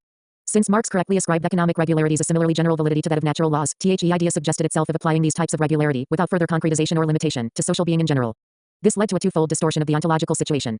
Firstly, and very much against Marx's own conception, social being, and economic reality above all, appeared to be something purely natural. We saw how at a later stage consciousness in general appeared to Plekhanov as a problem. Marx's theory that the law-like economic results of individual teleological acts possess an objective regularity of their own has nothing in common with theories of this kind, a metaphysical contrast between social being and consciousness is diametrically opposed to Marx's ontology, in which al being is inseparably linked with consciousness. Secondly, and this concerns Plekhanov himself less in general vulgar Marxism, there arose a mechanistic and fatalist overextension of economic necessity itself. The state of affairs is too well known to need detailed criticism here. It should only be pointed out that the Neo-Kantians' idea of supplementing Marx is out exception related to these ideas and not to Marx's own positions. When Marx wrote in the preface to the of political economy, it is not the consciousness of men that determines their being, but the contrary, social being that determines their consciousness. 60 This has nothing to do with theories of this kind. On the one hand, Marx does not counterpose social 149 ontology being to social consciousness, but to any consciousness. He does not recognize a specific social consciousness as a separate form. On the other hand, it follows from the first negative assertion that Marx was simply protesting here against idealism in this question, and was simply asserting the ontological priority of social being over consciousness. Engels had a clear feeling that these vulgarizations were distorting Marxism. In letters that he wrote to important personalities in the workers' movement of the time, we find many indications to the effect that there are interactions between base and superstructure, that it would be pedantry to derive individual historic facts simply from economic necessity, etc. He was quite right in all these questions, but he still did not always manage to refute these deviations from the Marxian method in a conclusive fashion. In his letters to Joseph Bloch and Franz Mehring, he certainly attempted to provide a theoretical foundation, even with a self-critical edge against his own and Marx's writings. Thus he wrote to Bloch, according to the materialist conception of history, the ultimately determining element in history is the production and reproduction of real life. More than this neither Marx nor I have ever asserted. Hence, if somebody twists this into saying that the economic element is the only determining one, he transforms that proposition into a meaningless, abstract, senseless phrase. The economic situation is the basis, but the various elements of the superstructure also exercise their influence upon the course of the historical struggles and in many cases preponderate in determining their form. There is an interaction of all these elements in which, amid all the endless host of accidents, the economic movement finally asserts itself as necessary. 6.1 There is no question but that Engels presents many essential features of this situation correctly, and very decisively corrects many errors of vulgarization. But where he seeks to give H's criticism a philosophical foundation, 150. Marx believed he clutches at a straw, for the additional opposition of content and form adequately expresses neither their connection nor their distinction. Even if we take from the letter to Mehring Engels' interpretation of the form as the ways and means by which these notions, etc., come about, we do not get much further. What Engels refers to here, and correctly, is the genesis of ideologies, and the relative specificity of this kind of genesis. This, too, however, cannot ultimately be understood as a relation of form and content. For this relationship, as we sought to show in the chapter on Hegel, is a reflection determination, which means that form and content ever and always, in the individual object, complex, process, etc., determine together and only together its specificity, its being as it is. But it is for this very reason impossible that in the determination of real and separate complexes to one another, the one should figure as content, and the other as form. The difficulty of concluding this criticism of faulty interpretations of Marx with a positive rectification lies in the fact that at the highly abstract level of our discussion so far, the ontological prerequisites of the genuine and concrete dialectic of base and superstructure cannot yet be developed, which is why an abstract anticipital can easily lead arouse misunderstandings. Even an abstract presentation of this kind must begin by emphasizing once again that the ontological priority of the economy that is stressed by Marx does not involve any kind of hierarchical relationship. It expresses the simple fact that the social existence of the superstructure always ontologically presupposes that of the process of economic reproduction, that all this is ontologically inconceivable without the economy, while it is essential to economic being, on the other hand, that it cannot reproduce itself with calling into being a superstructure that corresponds to it, even if in a contradictory way. This rejection of H. Ontology. Ontologically based hierarchy is closely linked with the question of how economic value is related to other social values. With the adjective social, we have made a preliminary demarcation, even if at first of a very abstract and declarative character, between our conception of value and the idealist one. We believe that the social necessity of the positing of value is with the same ontological necessity both presupposition and result of the alternative character of human social acts. In the choice of alternatives, there is necessarily a decision between the valuable and that which runs contrary to values, and this also contains in it, by ontological necessity, the possibility of a choice of the value as well as of error in a subjective choice of the valuable. At this stage of our presentation, we cannot go into more concrete detail as to the contradictions that arise in this connection, but can merely emphasize a few particularly significant features of the economic alternative. This always involves the transformation of something purely natural into something social, and hence the creation of the material foundations of sociality. In the case of use value, natural objects are transformed into objects that are suitable and useful for the reproduction of human life. Through the process of its conscious production, the merely natural existence for others receives an essentially new connection to a man who has thus become social, something which could not yet exist in nature. And insofar as in the case of exchange value, socially necessary labor time becomes the measure and regulator of the social intercourse of men determined by the economy, the self, constitution of social categories and the retreat of the natural boundary is involved. Value, in the economic sense, is thus the motor for the transformation of the merely natural into the social, the consummation of the humanization of man and his sociality, because economic categories now function as the vehicle of this transformation. 152. Marx. First, they alone are in a position to fulfill the function of this transformation. They attain the ontological priority within social being that we have already referred to. This priority has far-reaching consequences for the structure of social categories. T and either kind of efficacy, particularly that of value. Firstly, economic value is the only value category whose objectivity is crystallized in the form of an imminently effective regularity. This value is at the same time value alternative, project, and objective law. For this reason, its value character is much weakened in the course of history, although such basic value categories useful and harmful, successful and unsuccessful, etc. directly arise from the economic value alternatives. Secondly, we have already mentioned the economic category of value works so as to call into being its realization in relations of social mediation that become ever more complicated. In qualitatively new types of alternatives arise, which cannot be grasped in purely economic terms. It is sufficient to refer to the complex of problems we have already dealt with concerning the increase of human capacities and the integration of the species. In these realms of mediation, the most varied systems of human values gradually arise. We have already pointed out the socio-ontological fact that is very important in this connection. At each of these mediations stands in a relation to heterogeneity to the economy proper, and fulfills its function of mediation precisely as a result of this heterogeneity. And this must naturally express itself in the heterogeneous character of the value arising on this basis, heterogeneous in comparison. 153. Ontolog Y. With economic value, our earlier discussion also reveals that this heterogeneity, in certain circumstances, can even develop to the level of a position, insofar as two value systems lead to alternatives which develop from the variation resulting from heterogeneity to the level of opposition. As situations of this kind express the fundamental distinction between economic value and other value es, the latter always presuppose sociality as an existential characteristic that is already present and in the process of development t. Whereas economic value e has not only original ly created th as social it, but permanent ly produces and reproduces it anew, always on an extended scale. In this process of reproduction, economic value t and again receives new patterns, and even qut new forms of categories can emerge. Yet and th is continuous process of change. Their basic forms remain essentially unaltered. 62 Since a non-economic value form does not produce social being, but rather presupposes it as for the moment given, and searches out thi in the context of the given existence the alternatives and modes of decision that ith is round up. The momentary hiatement of the social structure and the socially operative tendencies must be the decisive determinant tsof its form and content. Where the economic development produces a genuine alteration in the social structure, replacement by a qualitatively different formation, such as the transition from the slave economy via feudalism to capital ISM. There necessarily arise qualitative changes in the composition and characteristics of the non-economic value areas. It is not only that spontaneously self-regulating modes of life are replaced by a conscious guidance, an institutional control of human behavior, so that it is socially necessary for value systems of a complete new type to emerge.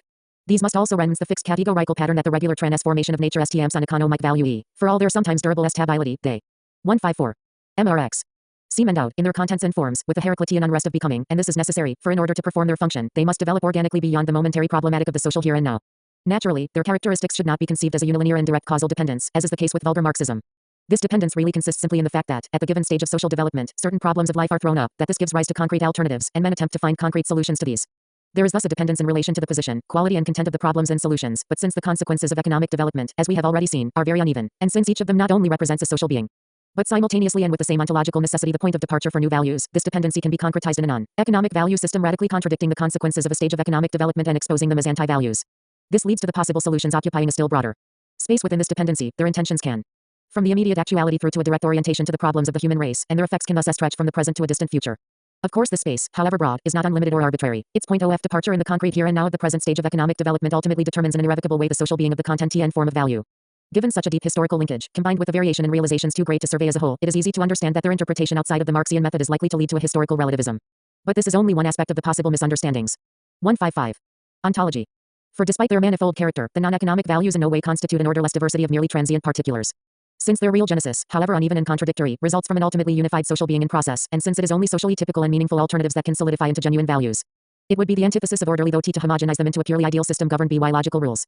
A systematization of this kind would necessarily ignore their ontological specificity and heterogeneity, not to mention the fact that such a logicization would be a direct historicization, in which every value would lose its concrete basis, its real concrete existence, and could only find its place in the system as a formal and faded shadow of itself. Despite this, value systems of this kind, and systematizations of particular values, have sprung up on a massive scale. But these possess only an ephemeral significance, which is still further reduced by the fact that in most of these cases it is not values themselves, but merely their pallid theoretical reflections, that form the basis of the systematization. Aristotle's doctrine of value in practical action has had an unusual durability primarily because he never attempted a theoretical systematization, but proceeded in a profound and concrete way, as is extremely seldom done, from the genuine social alternatives of his time, and investigated and discovered the internal dialectical relationships and regularities of their realization. But even the much purer and more abstract categorical imperative owes its often renewed peculiarity to its relative abstention from logical systematics, where Kant attempts to determine concrete possibilities of action, at least in a negative and prohibiting way, by means of logical deductions. The questionable character of his position becomes evident. The doctrine. 156. MRX. Of value thus acquires a false antinomy the history of th. Historical relativism on the one hand, logical and systematizing dogmatism on the other. It is no accident that, particularly in periods of crisis and transition, thinkers with a pronounced sense for concrete reality in the problem of values have continually chosen an anti-systematic and frequently a purely aphoristic mode of expression. The ontological tertium dater to this antinomy is based on the real continuity of the socio-historical process. In this connection, we must come back to the new conception of substantiality that we put forward, which is not counterposed in a rigid and exclusive way to the process of becoming, a static and stationary relationship of conservation, but rather as something in process. Changing itself in process, renewing itself, taking part in the process, and yet preserving itself in essence. The genuine values that arise in the process of sociality can only be maintained and preserved in this way. We must of course radically reject here an eternal validity of values beyond the process. These values arose without exception at one definite stage in the course of the social process, and indeed as real values, not in such a way that the process merely affected a realization of an intrinsically eternal value. Values themselves have a real birth in the social process, and in part also a real death. The continuity of substance in social being is the continuity of man, his growth, his problematic, his alternatives. And so far as a value, in its reality and its concrete realizations, is involved in this process, becomes an effective component of it, and embodies an essential element of its social existence, it thus acquires the substantiality of value itself, its nature and its reality. This is clearly displayed in the constancy of genuine values, which is certainly not absolute, but rather social and historical. The two sides of the antinomy of relativism and dogmatism, which was formerly insurpassable, are supported by the fact that the 157. Ontology. Historical process permanently reproduces both change and constancy in change. The constancy of certain ethical positions as well as of possibilities of objectification in the area of art is just as striking as is the process of rise and fall. For this reason, only the new conception of substantiality that we have emphasized, and that is objectified here too as continuity, can form the methodological basis for the solution of Th's antinomy. The fact that this process, like every process in society, is an uneven one, and that the continuity is expressed at times in the form of a long disappearance, and now and then as a sudden actualization, in no way alters this connection between continuity and substance and social being, or the efficacy of continuity in its reproduction. In connection with uneven development, we have touched on Marx's views on Homer. Marx raises there this problem of continuity of aesthetic being. He does not see the really decisive problem in the genesis of value from social development. He rather formulates the value problem follows. But the difficulty lies not in understanding that the Greek arts and epic are bound up with certain forms of social development. The difficulty is that they still afford us artistic pleasure and that in a certain respect they count as a norm and as an unattainable model. The solution that Marx indicates is based on continuity in the development of the human species. And when Lenin speaks of the possibilities of the second phase of socialism, i.e. of communism, in his State and Revolution, he focuses his attention on men becoming accustomed to conditions of life that are worthy of humanity. The content of this, according to Lenin, consists in the fact that, freed from capitalist slavery, from the untold horrors, savagery, absurdities and infamies of capitalist exploitation, people will gradually become accustomed to observing the elementary rules of social intercourse that have been known for centuries and repeated for thousands of years in all copybook maxims. 158. MRX. They will become accustomed to observing them without force, without coercion, without subordination, without the special apparatus for coercion called the state. Lenin thus refers to the same continuity of human development as does Marx.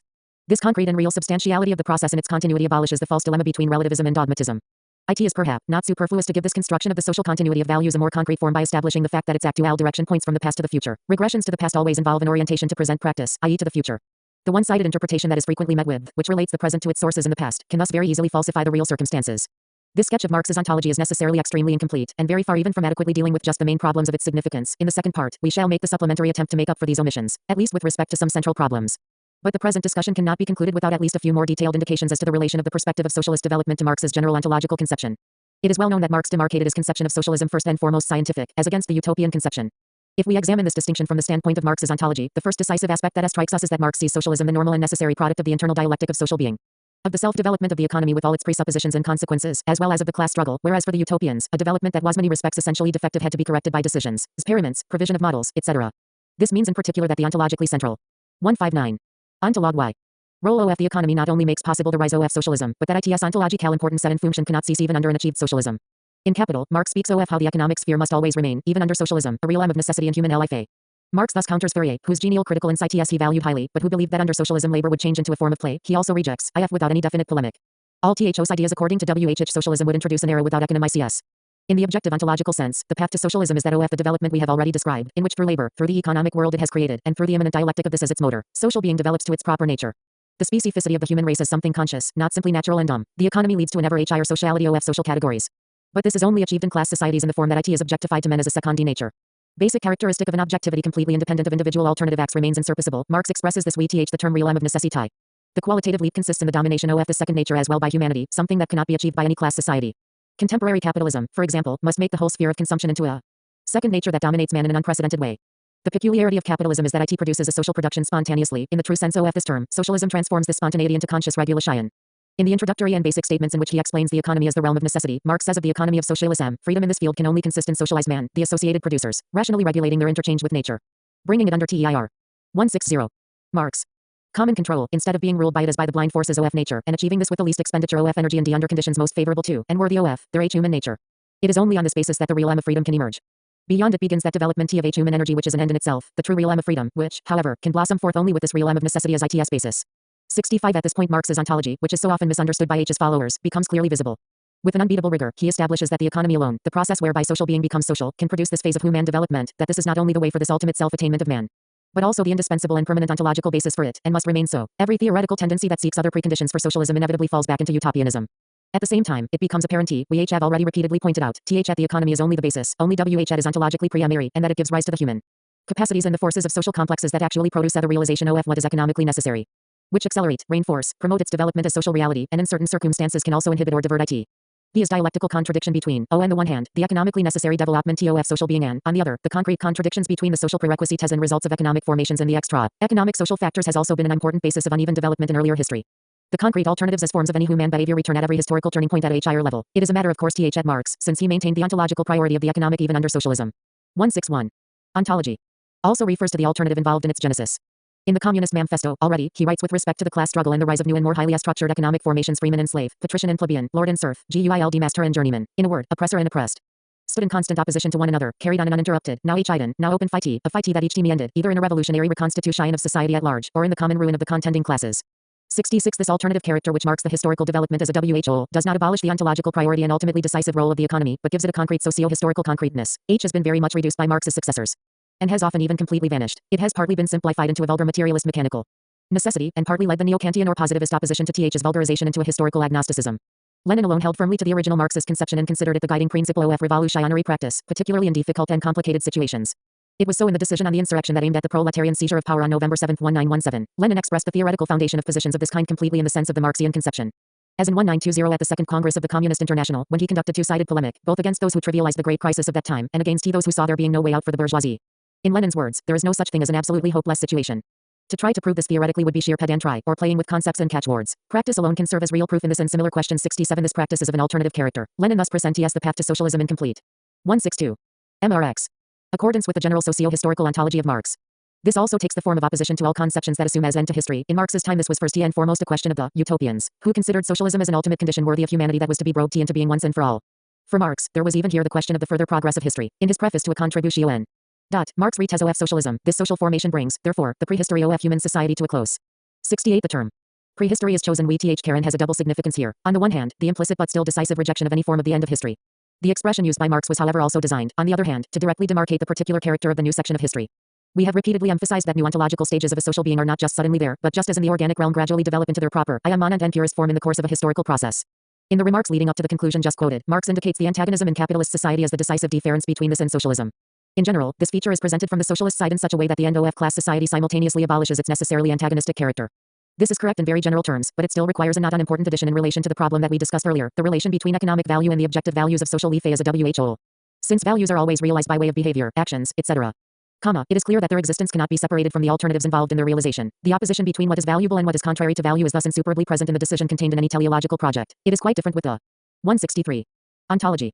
Contents and forms of value themselves. In certain societies, these can stand in an antagonistic relation to the economic process, and they do so at the most varied stages of economic development. In capitalism too in a very significant form. The abolition of the antinomy referred to by Marx is thus related to this complex of problems as well, and correspondingly to the basic ontological structure of social being, which is again in the closest connection with the properties of the economic sphere. In the statements just quoted, where Marx talks of the realms of necessity and freedom, what is referred to is not just an economically optimal rationality in the arrangement of economic development, but also the fact that this arrangement is achieved under conditions most favorable to and worthy of their human nature. Here we have the economic basis for the abolition of the antinomy between economic and extra-economic values clearly expressed, again in full agreement with the basic conception that Marx always put forward. Already in the economic and philosophical manuscripts Marx considered the relationship between man and wife the natural species relation. This is correct and important in a dual sense. On the one hand, the basis of human life is realized in Th's relationship in an insurpassable immediacy, while on The other H and it is realized in the course of human development in the forms that are impressed on it by production in the Braid's T sense it follows that there is a permanent and permanently reproduced antagonism between economic necessity and its results for the development of the human species. The fact that this antagonism only very gradually appears in conscious form, that its emergence for a long while only slowly outstrips its sporadic beginnings and is frequently objectified as false consciousness, once more shows the general historical character of such developments, but does not change anything essential in the ontological foundations of the connection between values. This is why Marx could say the sexual relation, this time in 164. MRX. Agreement with Fourier. From this relationship one can therefore judge man as whole level of development. 69 here. P. Precisely in The robust everyday character of this situation, the value antagonism, Th's time between economic progress and man as whole level of development, is clearly visible. 70. Recognition of the unsurpassable efficacy of alternatives. In every case where the social and practical synthesis of human actions is involved, does not contradict, as we have seen, The regularity of The main tendency in economic development. Thus Marx could precisely define in theoretical terms the general necessity of the cyclical character of the capital T economy of his time, and therefore also the necessity of C rises. The STOO was simply a general recognition of tendencies and perspectives, which never led Marx to claim that it was possible thereby to predict the time and place of the outbreak of individual crises, even approximately. Marx's prospective predictions for socialism should also be considered from this methodological standpoint. It is particularly in the FTHEGO the program ME that Marx investigates these most general economic tendencies, particularly thoroughly in the case of the first transitional phase. He establishes here that the ST rupture OCOMMODITYF exchange, despite all otherwise fundamental changes, will function in this phase in the same way as in capitalism. Here obviously the same principle that prevails as that which regulates exchange of commodities.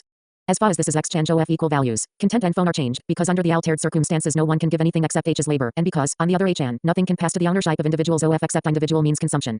But, as far as the distribution of the latter among the individual producers is concerned, the same principle prevails as in the exchange of commodity equivalents. A given amount of labor in one form is exchanged for an equal amount of labor in another form. This H has very far-reaching consequences for the social LY. 1.6. Ontology. Decisive systems of mediation. For all the transformations of the class structure that socialism brings about, right remains essentially an equal right and is consequently bourgeois right, although in many ways its former antinomic character is abolished or at least weakened. Marx goes on to show, this equal right is an unequal right for unequal labor. It recognizes no class differences, because everyone is only a worker like everyone else, but it tacitly recognizes unequal individual endowment and thus productive capacity as natural privileges. It is, therefore, a right of inequality, in its content, like every Other right, it is only at a higher phase, the economic preconditions of which Marx indicates, as well as the human preconditions made socially possible by the economy, that the situation from each according to his ability, to each according to his needs 71 becomes objectively possible. The structure of commodity exchange, the effectiveness of the law of value for individual men as consumers, now ceases. It is evident of course that in production itself, socially necessary labor time and hence the law of value as regulator of production must remain unchanged in their validity even with the growth of the productive forces. These are generally necessary tendencies of development, and can therefore be scientifically established in this generality. The first part has already proved its validity, verification of the further prospect can only be provided by the facts of the future. It would however be senseless to believe that we could obtain from what are deliberately extremely general perspectives, direct conclusions for concrete tactical or even strategic decisions, a direct signpost. Lenin was precisely aware of this. When the question arose of introducing state capitalism in the context of the new economic policy, he said that there was no book of guidelines for this problem. It did not occur even to Marx to write a word on this subject, and he died without leaving a single precise estatement or definite instruction on it. 72 here too, it. 166. MRX. Was only with Stalin that the bad habit arose of deducing every strategic or tactical decision as a direct and logically necessary consequence of the teachings of Marx and Lenin, which led to principles being mechanically adapted to the needs of the day, and thus distorted. So that the distinction between general laws and unique concrete decisions, which is so important, simply vanished, to give way to a voluntarist and practicist dogmatism. These indications already show how important it is, from the standpoint of practice also, to re-establish the ontology that Marx put forward in his works. So far we have naturally concentrated on the theoretical results that follow from this. But we shall only grasp these in their full significance when we survey the ambit of their efficacy in the second part, applying them to individual key problems, in a more concrete and precise fashion than has been possible in these general discussions. Ontology. Notes. Section 1 cf. Lukács, Hegel's False and His Genuine Ontology, Part 1. Chapter 3 of the Ontology of Social Being, Engels, Ludwig Feuerbach, Marx and Engels Selected Works 1 volume edition. London, 1970, page 596. 2 Lenin, Philosophical Note-Text, pages 169, 190, 2 exclamation point, 14 exclamation point, I Collected War S, Vol, page 41, 4 Collected War S, Vol 1, page 104. 5 The German Ideology, Collected War S, Vol 5, page 28. 6. Capital, Boyle, Moscow, 196-1, pages 42-41, 7 Ibid, pages 177, 179, 178, cf. Lukács, Labar, Part 2, Chapter I of the Ontology of Social Being. 8 Grundriss, Harmansworth, 1971, page 105, 9 Capital, Vol 1, P exclamation point, 18, 10 Ibid, page 81, 11 Marx to Engels, 1 December 9, 1860, Marx, Engels Wera, E, Berlin, 195 764, Vol